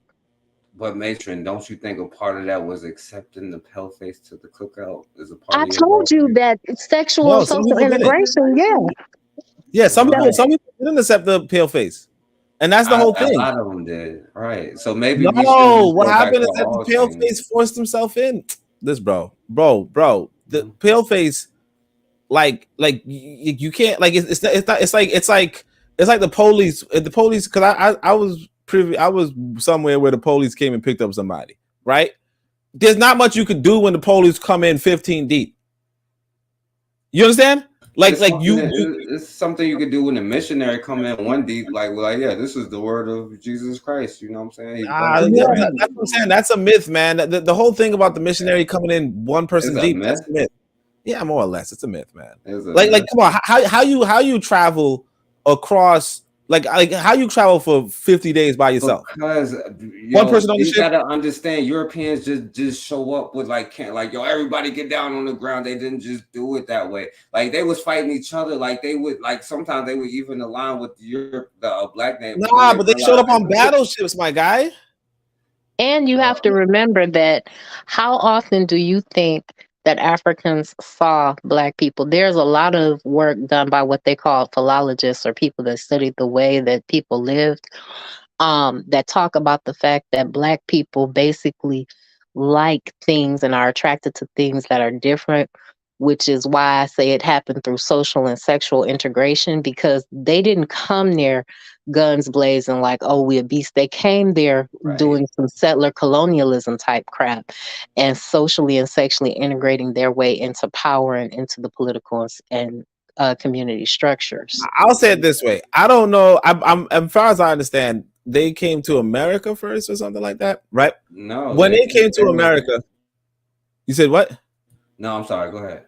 Yeah, when they came to America, they came on these huge battleships and a huge number, like a huge number of ships, a huge battleships type stuff, with huge cannons and all that kind of stuff. Whether they, in fact, what I could say about is that as far as I understand, in fact, if I'm thinking about it correctly, the timeline is that they first conquered America, right? So by the time that they show up to Africa, they already took over the eastern hemisphere of America. No, only the Portuguese got to the east coast of Africa like in the 1430s, you know what I'm saying, way before they came to and then they got to the Caribbeans and the Congo? All down the east coast of Africa. I forget which was the first one, but in 1430 something, that's when Black people started talking about Black people being kidnapped, you know what I'm saying, by the Portuguese. And then that's why in the 1450s they had the doctrine of discoveries on the whatever it was in 1452, you know what I'm saying, because they was in Africa, then they went to the Caribbean, and then in America. And each one of those places, the people still accepted the paleface, you know what I'm saying? You said the Portuguese went to 1430? I don't know, man. I don't remember. The Portuguese got to the east coast of Africa, on the east coast or the west coast? Well, west coast, yeah, whatever, what Wait, so they got to, yeah. I mean, look, again, the thing is that white folk, it seems like white folk made up a lot of shit. Because even if you ask the South Africans, the way how they tell the story is that I guess the Dutch arrived in South Africa and they were just trading, and then they stopped trading type shit. And the way how the Africans are telling is that no, they weren't trading, they were stealing the freaking cows. You know what I mean? So it's I don't know if a lot of what they tell us about, oh, we came here, blah, blah, blah. I don't know how true that is. But it's not them. It's Black people, there are stories of Black Africans from the West Coast, saying they was thinking that Europeans was kidnapping them and eating them in the 1400s. And then 1492. That's what I'm saying. All right, well, here's the thing I want to say. Sorry, I forgot this. My fault, my boss. But I want to say this. I forgot this. So by the time you reach certain West African nations, some of them were already integrated. You get what I'm saying? So if you are arriving to Shanghai or whatever, right, you're already integrated. I don't know to what extent Portugal was shipping boats, because at that time in 1430 something they were under Moorish control, right? But if you're saying that they were, I don't really understand that. But what I'm going to say is that the Moors there too also was already an integrated society in Portugal. But just onto the the Western Africa part, they already were integrated for 700 years before that, because the Arabs already integrated Africa. So a lot of what the Europeans were interacting with were often either were integrated Africans, or they were interacting with the Muslims who we call African, right? Or the Muslims who are later called African. But as far as like, there was this one Arab guy named Ibn Battuta. Ibn Battuta, you know, he tells the story of walking around Africa type shit, but he also says there were tribes in Africa, like in the interior, who would kill white people on sight. And by white people, he meant Arabs, right? He said there were tribes of Africa who would kill Arabs on sight. But there were other, like where he would go would be those Muslim-dominated territories that were obviously integrated, and the Europeans were engaging with those Muslim territories, which happened to be large empires. You get what I'm saying? But there were black people who did kill white people on sight, and there were black people who were already in integrated societies. Not that these white boys came out of nowhere and started integrating them.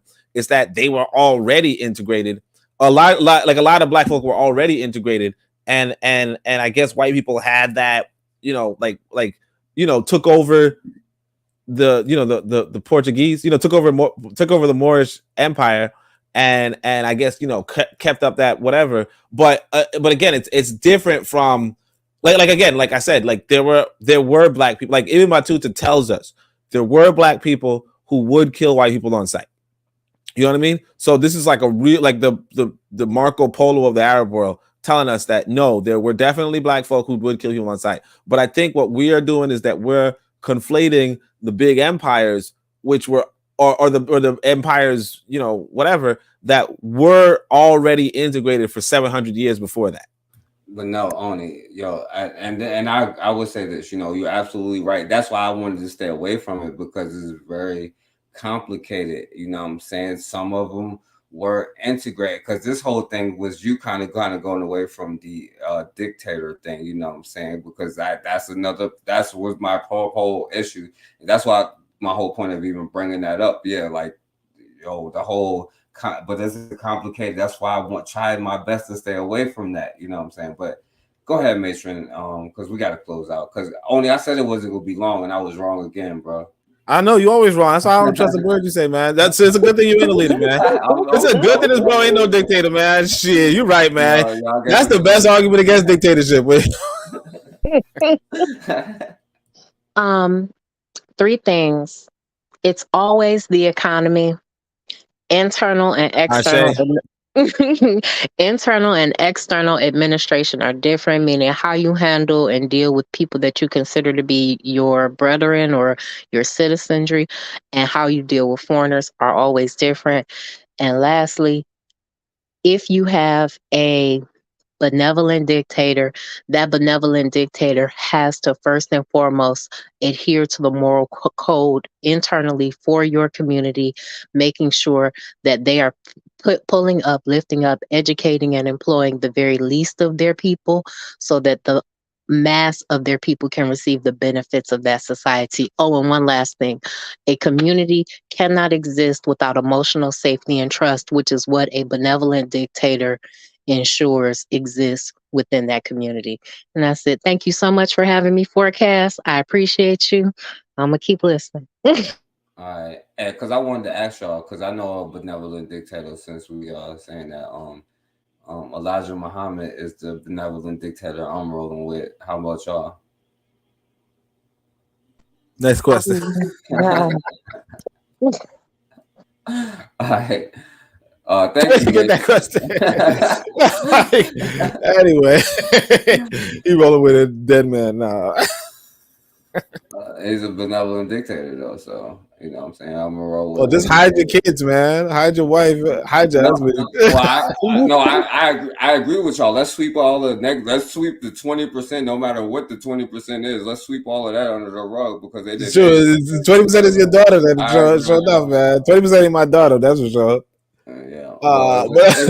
He's a dictator. What are you gonna do about it? Only, like you said, what are you gonna do? That's what I'm saying. Like you're saying, realistically, Nation of Islam takes over the government. What am I gonna do about that? Like, realistically, you're gonna fight back, and you're definitely not gonna fight to defend them. You're gonna fight for somebody else to take them down, and you don't want to. Well, I mean, look, some people fight, most people don't. You know what I'm saying? Most people do not fight. You gotta, like, that's one thing you gotta realize in the world, is that most people do not fight. Most people are not willing to lose their lives over the fact that this other person has some crazy ass religion. You know what I mean? And that's just what it is. You know, so yeah, if Elijah Muhammad managed to take over the US government, that's it. Like good for him. And most people would go along with it. Like it's not this whole okay, now we're gonna fight him. Because see, that's what Bakari was saying. It's like if it really just comes down to you just don't want black leadership. I'm just joking with you, but like really that's what it comes down to. Because if this because as much as you might say you're gonna fight back against the Nation of Islam government, how many presidents, like how long has America been in power and no real serious fight came from black America? But suddenly we expect that if the Nation of Islam came into power, that there'd be a serious fight against the Nation of Islam. Why? You know what I'm saying? If Kennedy and I'm only saying Kennedy because that's the person y'all were talking about, Lyndon B. Johnson and George W. Bush and Trump and Obama, if all of them could have these safe, secure presidencies since the time of Elijah Muhammad, right? Then why is it that if Elijah Muhammad got into power, suddenly we would be the most radical revolutionary organization? And if that were the case, then it really comes down to we just don't want black leadership because for some reason all these white boys could be leaders, right? All these white people and half white people could be leaders, and there's no real revolution that challenges their authority. You get what I'm saying? So I mean, in my opinion, if Elijah Muhammad were the president, then it would be just the same as in every other country, in the sense that Elijah Muhammad would just run and he would just rule, and that would be it. You know what I mean? If I want to affect change, I'd have to join the Nation of Islam. And for the record, all the leadership I've been talking about have been black leadership, no matter how you call it, or whether it be a dictatorship or them, or like whatever, it all would have been black. Y'all was the only one bringing up other people, so that's just for the record. I'm just saying that if Elijah Muhammad took over the government, right? Then why is it's not about whether you would rebel against it. It's about because you're saying with your government, of course we want us to defend that government. We don't want a reason not to defend it, or to if another thing that come along that you'd be like, well, this could help whatever and help. Well, defend against whom though? If America was trying to fight, if you have a nation without enough people that is willing to defend that nation, if Nation of Islam took over, I would probably defend Nation of Islam. Probably. I mean, if it won, yeah, why not? Because they're gonna kill you if you don't. That's why you're gonna do it. Now I'm joking. And probably, but that's not just the reason. No, I mean, real talk. If it comes to whether I gotta fight white folk or black folk, I'm gonna fight white folk, obviously. That's what it is. Join me or die. That's the benevolent dictator way. I mean, and they have to. Otherwise, because the thing is this: when the white boy comes, he's just gonna kill all of y'all. You know what I mean? Yeah. Like you got to think about what happened with the Native Americans. Imagine if you was a Native American, right? And you was just saying, why would we expect a black person to just come and kill all of us though? Like we know white boys are gonna do it. Now we gotta say, oh well, now you're gonna come and do it. What the hell? No, ain't nobody said the black man's gonna come kill us. Who said that? Well, you saying the benevolent dictator. If I'm not down, if I'm like, yo, that's I'm me not joking. That's me trolling. That's me trolling. But also, it's not you, Matron. I'm not. It's but also it's why don't you join them? I don't understand. It's a black person. What's wrong with you? No, well, that's why I was asking you though. That's why I was trying to figure out what you says this. You live 30-something years under white rule, right? Unchallenged, not really challenged, not seriously raising the revolution. We trying to do that right now. That's what I'm saying, but we don't want to do that. What I'm saying is this: the threat against the U.S. government is the U.S. government not sweating.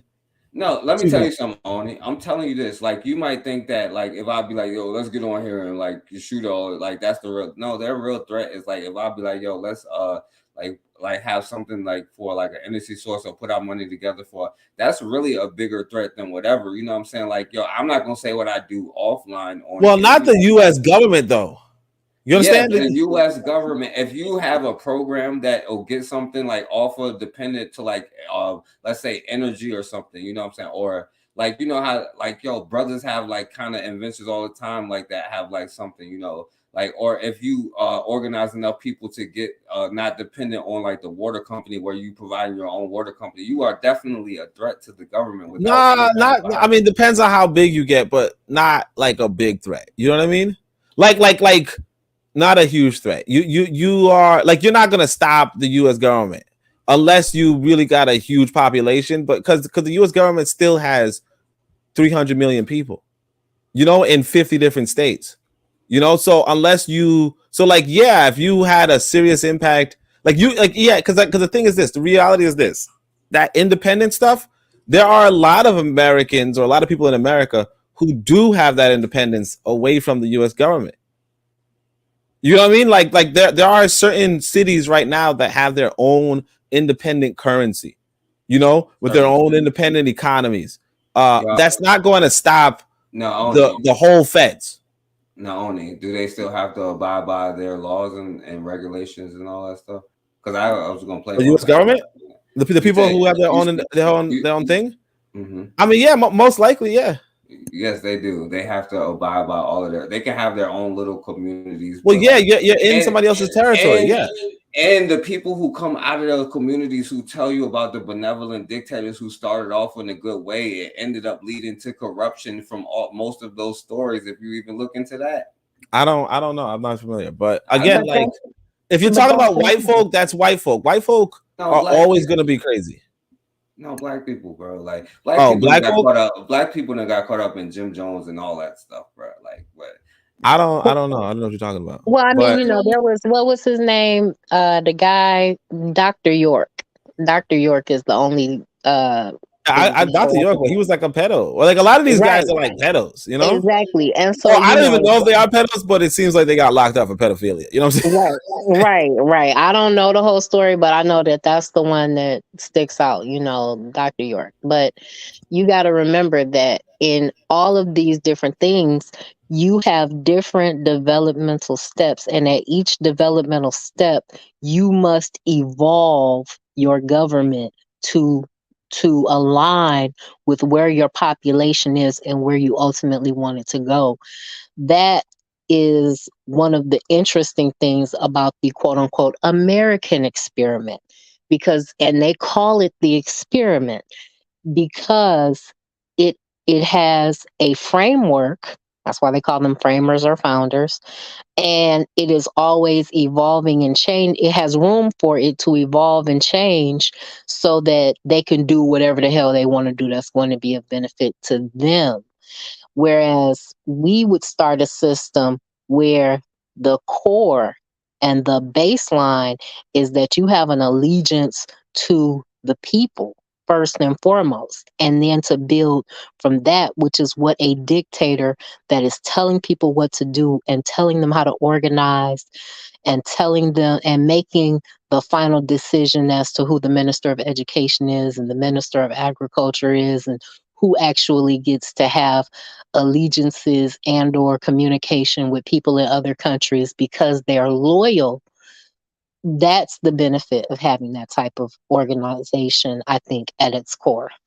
Yeah, and I would just say this, that if the Nation of Islam did take over power, and if, as Forecast is saying, I could build an independent community in their midst, then yeah, I would prefer that over America. Right. But if in fact an independent community is a threat to America and America would do some shit against me, and if that's the case, that the Nation of Islam would also do something against me if I had an independent community, then I mean, yeah, I would either try to escape or I would just accept that, hey, this is the way it is. And that's the way how most Black people, particularly in America, I guess, because we're talking about America, I guess, but that's how most people face. That's what most people have. Like, most people are sending their kid to the public school system. Most people are working for this white boy. Most people are paying their taxes. Most people are following the laws. Most people are using American currency. Most people are voting in American elections. Most people, and allegedly they're happy doing it. In fact, most of these people are even flying the American flag. And on July 4th, they're celebrating and having cookouts and barbecues. So like we just have to come to terms with the reality that even if something is not, like, it doesn't look good to us, right? That realistically speaking, you have to come to terms with, hey, most people, as Matron is saying, most people want to be led. Most people are not looking to be leaders. Most people want big decisions to be made on their behalf, unbeknownst to them. And most people don't play a role in it. In fact, I could say this: most people don't even vote in these elections. And I think Forecast said he never voted. You know what I mean? So it's like, most people don't even care about having any sort of vote. Huh? Never voted for president. I voted for the mayor. Oh, okay. But like, yeah, most people don't even like it's like in America, it's like 50% of people vote in the election. 50% of eligible voters vote in the election. And that's just with white folk. You know what I mean? Like generally, and like black people vote more so than white folk. But even so, what I'm saying is that most people don't even have any sort of, like, they don't care. They just don't care. They just, go eat their food, and even when shit goes bad, even when shit goes good, they don't care, but there are some people who do care, who spend their days caring, right? And that said, those people will likely gravitate towards government. And when they do, they're the people in government because the other people don't care. And, maybe there's some people who have disagreements on one or two issues because they feel like that's issues not being handled well. And sometimes the people in power listen, or sometimes the people in power don't. But that's just the hand you're dealt with. That's the hand you're dealt with in just general psychology, regardless. Just like if I want to talk to a woman at a concert, some women will listen and some women don't. That's just the reality of the world. That sometimes people will listen, sometimes people will engage you, and some people will not. That's just the reality of the world. You can't force people to engage you, and you can't force people to disengage you. And like, that's just the reality. But damn, it's mad late, bro. Yeah, I was about to say, yeah. So I'm gonna leave it right there. You know what I'm saying? I appreciate you, Oni, for coming on here. And as far as I appreciate y'all for giving me the green light to be the dictator. You know what I'm saying? I want to be benevolent for y'all. You know what I'm saying? Next time it's my channel and we just kicking you off. That's all right. But you know what I'm saying? I'm gonna start another channel and we're gonna rebel against your channel and overtake it. So you know what I'm saying? It's all good. Gee, it looks like you already took my channel, actually. How does that? No, I appreciate you for coming on here. Having this conversation with me, Oni, and Matron, for your insight on it. You know what I'm saying? Appreciation, Matron. Yeah, I guess after 800 years, you know what I'm saying, people will understand what I'm saying. After another 800 years of slavery by other black people this time. So slavery by black people means the whip don't hurt as much. You know what I'm saying? As long as they're not, police, that's all that matters. Look, I know black police will whip the fuck out of you. Yeah, it might hurt more, Oni. I don't know about that one. But nah. But y'all, like I said, y'all, I appreciate you. Oni, let me put your channel in the chat. I'm gonna put Matron's channel in the chat. Y'all say y'all last words and stuff like that. I had something else to say, but we would have been on here forever because y'all be saying a lot of y'all ran from a lot of stuff. Y'all said a lot of questionable stuff. And you know what I'm saying? I know that y'all need somebody to tell y'all how to use the bathroom, but the scriptures is coming to show y'all how to wipe y'all hand pots and how to get off of telling other people how to tell you how to wipe your hand pots. So, hey, bro, if you know a better way for me to wipe my ass, you better tell me, man. But anyway, what I could say to conclude, appreciation to Matrix, appreciation to Bakari, MG2. Obviously the forecast. I mean, I'll also shout out the other dude. But what I would say is, my channel, the Pro Black Perspective. I know Ross said I'm not Jamaican, but I got the yellow tint and the fake lips apparently. So you know what I'm saying? So it's there. Beyond that, I mean, like I said, it was an interesting conversation. Appreciate it's an interesting conversation. We should have more. I don't know who in their right mind think they could text me at this time of night, but maybe it's not a text. Maybe it's just a whatever. They might be giving you some talking points to help you out with your dictator thing. I don't know. I know, right? Like shit, But anyway, that's it, man. Like appreciation, man, and of course. Oh yeah, and also that's what I'm to say. Matron, let's get ready for that reading. We ready for class. I got me a new notebook, so let's do it. Facts. I appreciate you for having me on Forecast. It was great to be up here with Bakari and MG2 and you, Oni, and Dwayne, our lost mulatto child. It's gonna be okay. But I Hey, think that Matron, and not to mhm. cut you off, and no, just like well, he was on here for a long time in the back. I was gonna give him a chance at the end, but it went on longer than I thought. But he got on you for saying stuff, and I'm like, yo, you are way nicer than me when I come to the mulatto thing, and I'm like, I ain't like that. So I noticed that. I don't think that he understands because you have to remember that we're dealing with people that have two black parents that have a co-opted consciousness. So if you have only one black parent or one partially black parent, you definitely have a co-opted consciousness. And because representation matters so much in our community, we can't have people that don't look like what we want an archetypal African to look like in positions of leadership, handling the grill, running the cookout. So, I am a lot more tolerant than most people, but I think that there's some misunderstanding. And it's not that I don't, like those people if they have a fully converted consciousness. They just got some physical characteristics that need to be worked on. They need to breed back flat. Um, but I'm with you on that, Mason. I said if you got a problem. Um, so, I think that we got to remember it's always about the economy. And when we're looking at nation building and we're looking at organizing our people, we have to decide and define these terms. We have a Eurasian consciousness, and we are really, even if we were given land, resources, and the ability to build something today, we are still 3 generations away from being a toddler sized nation.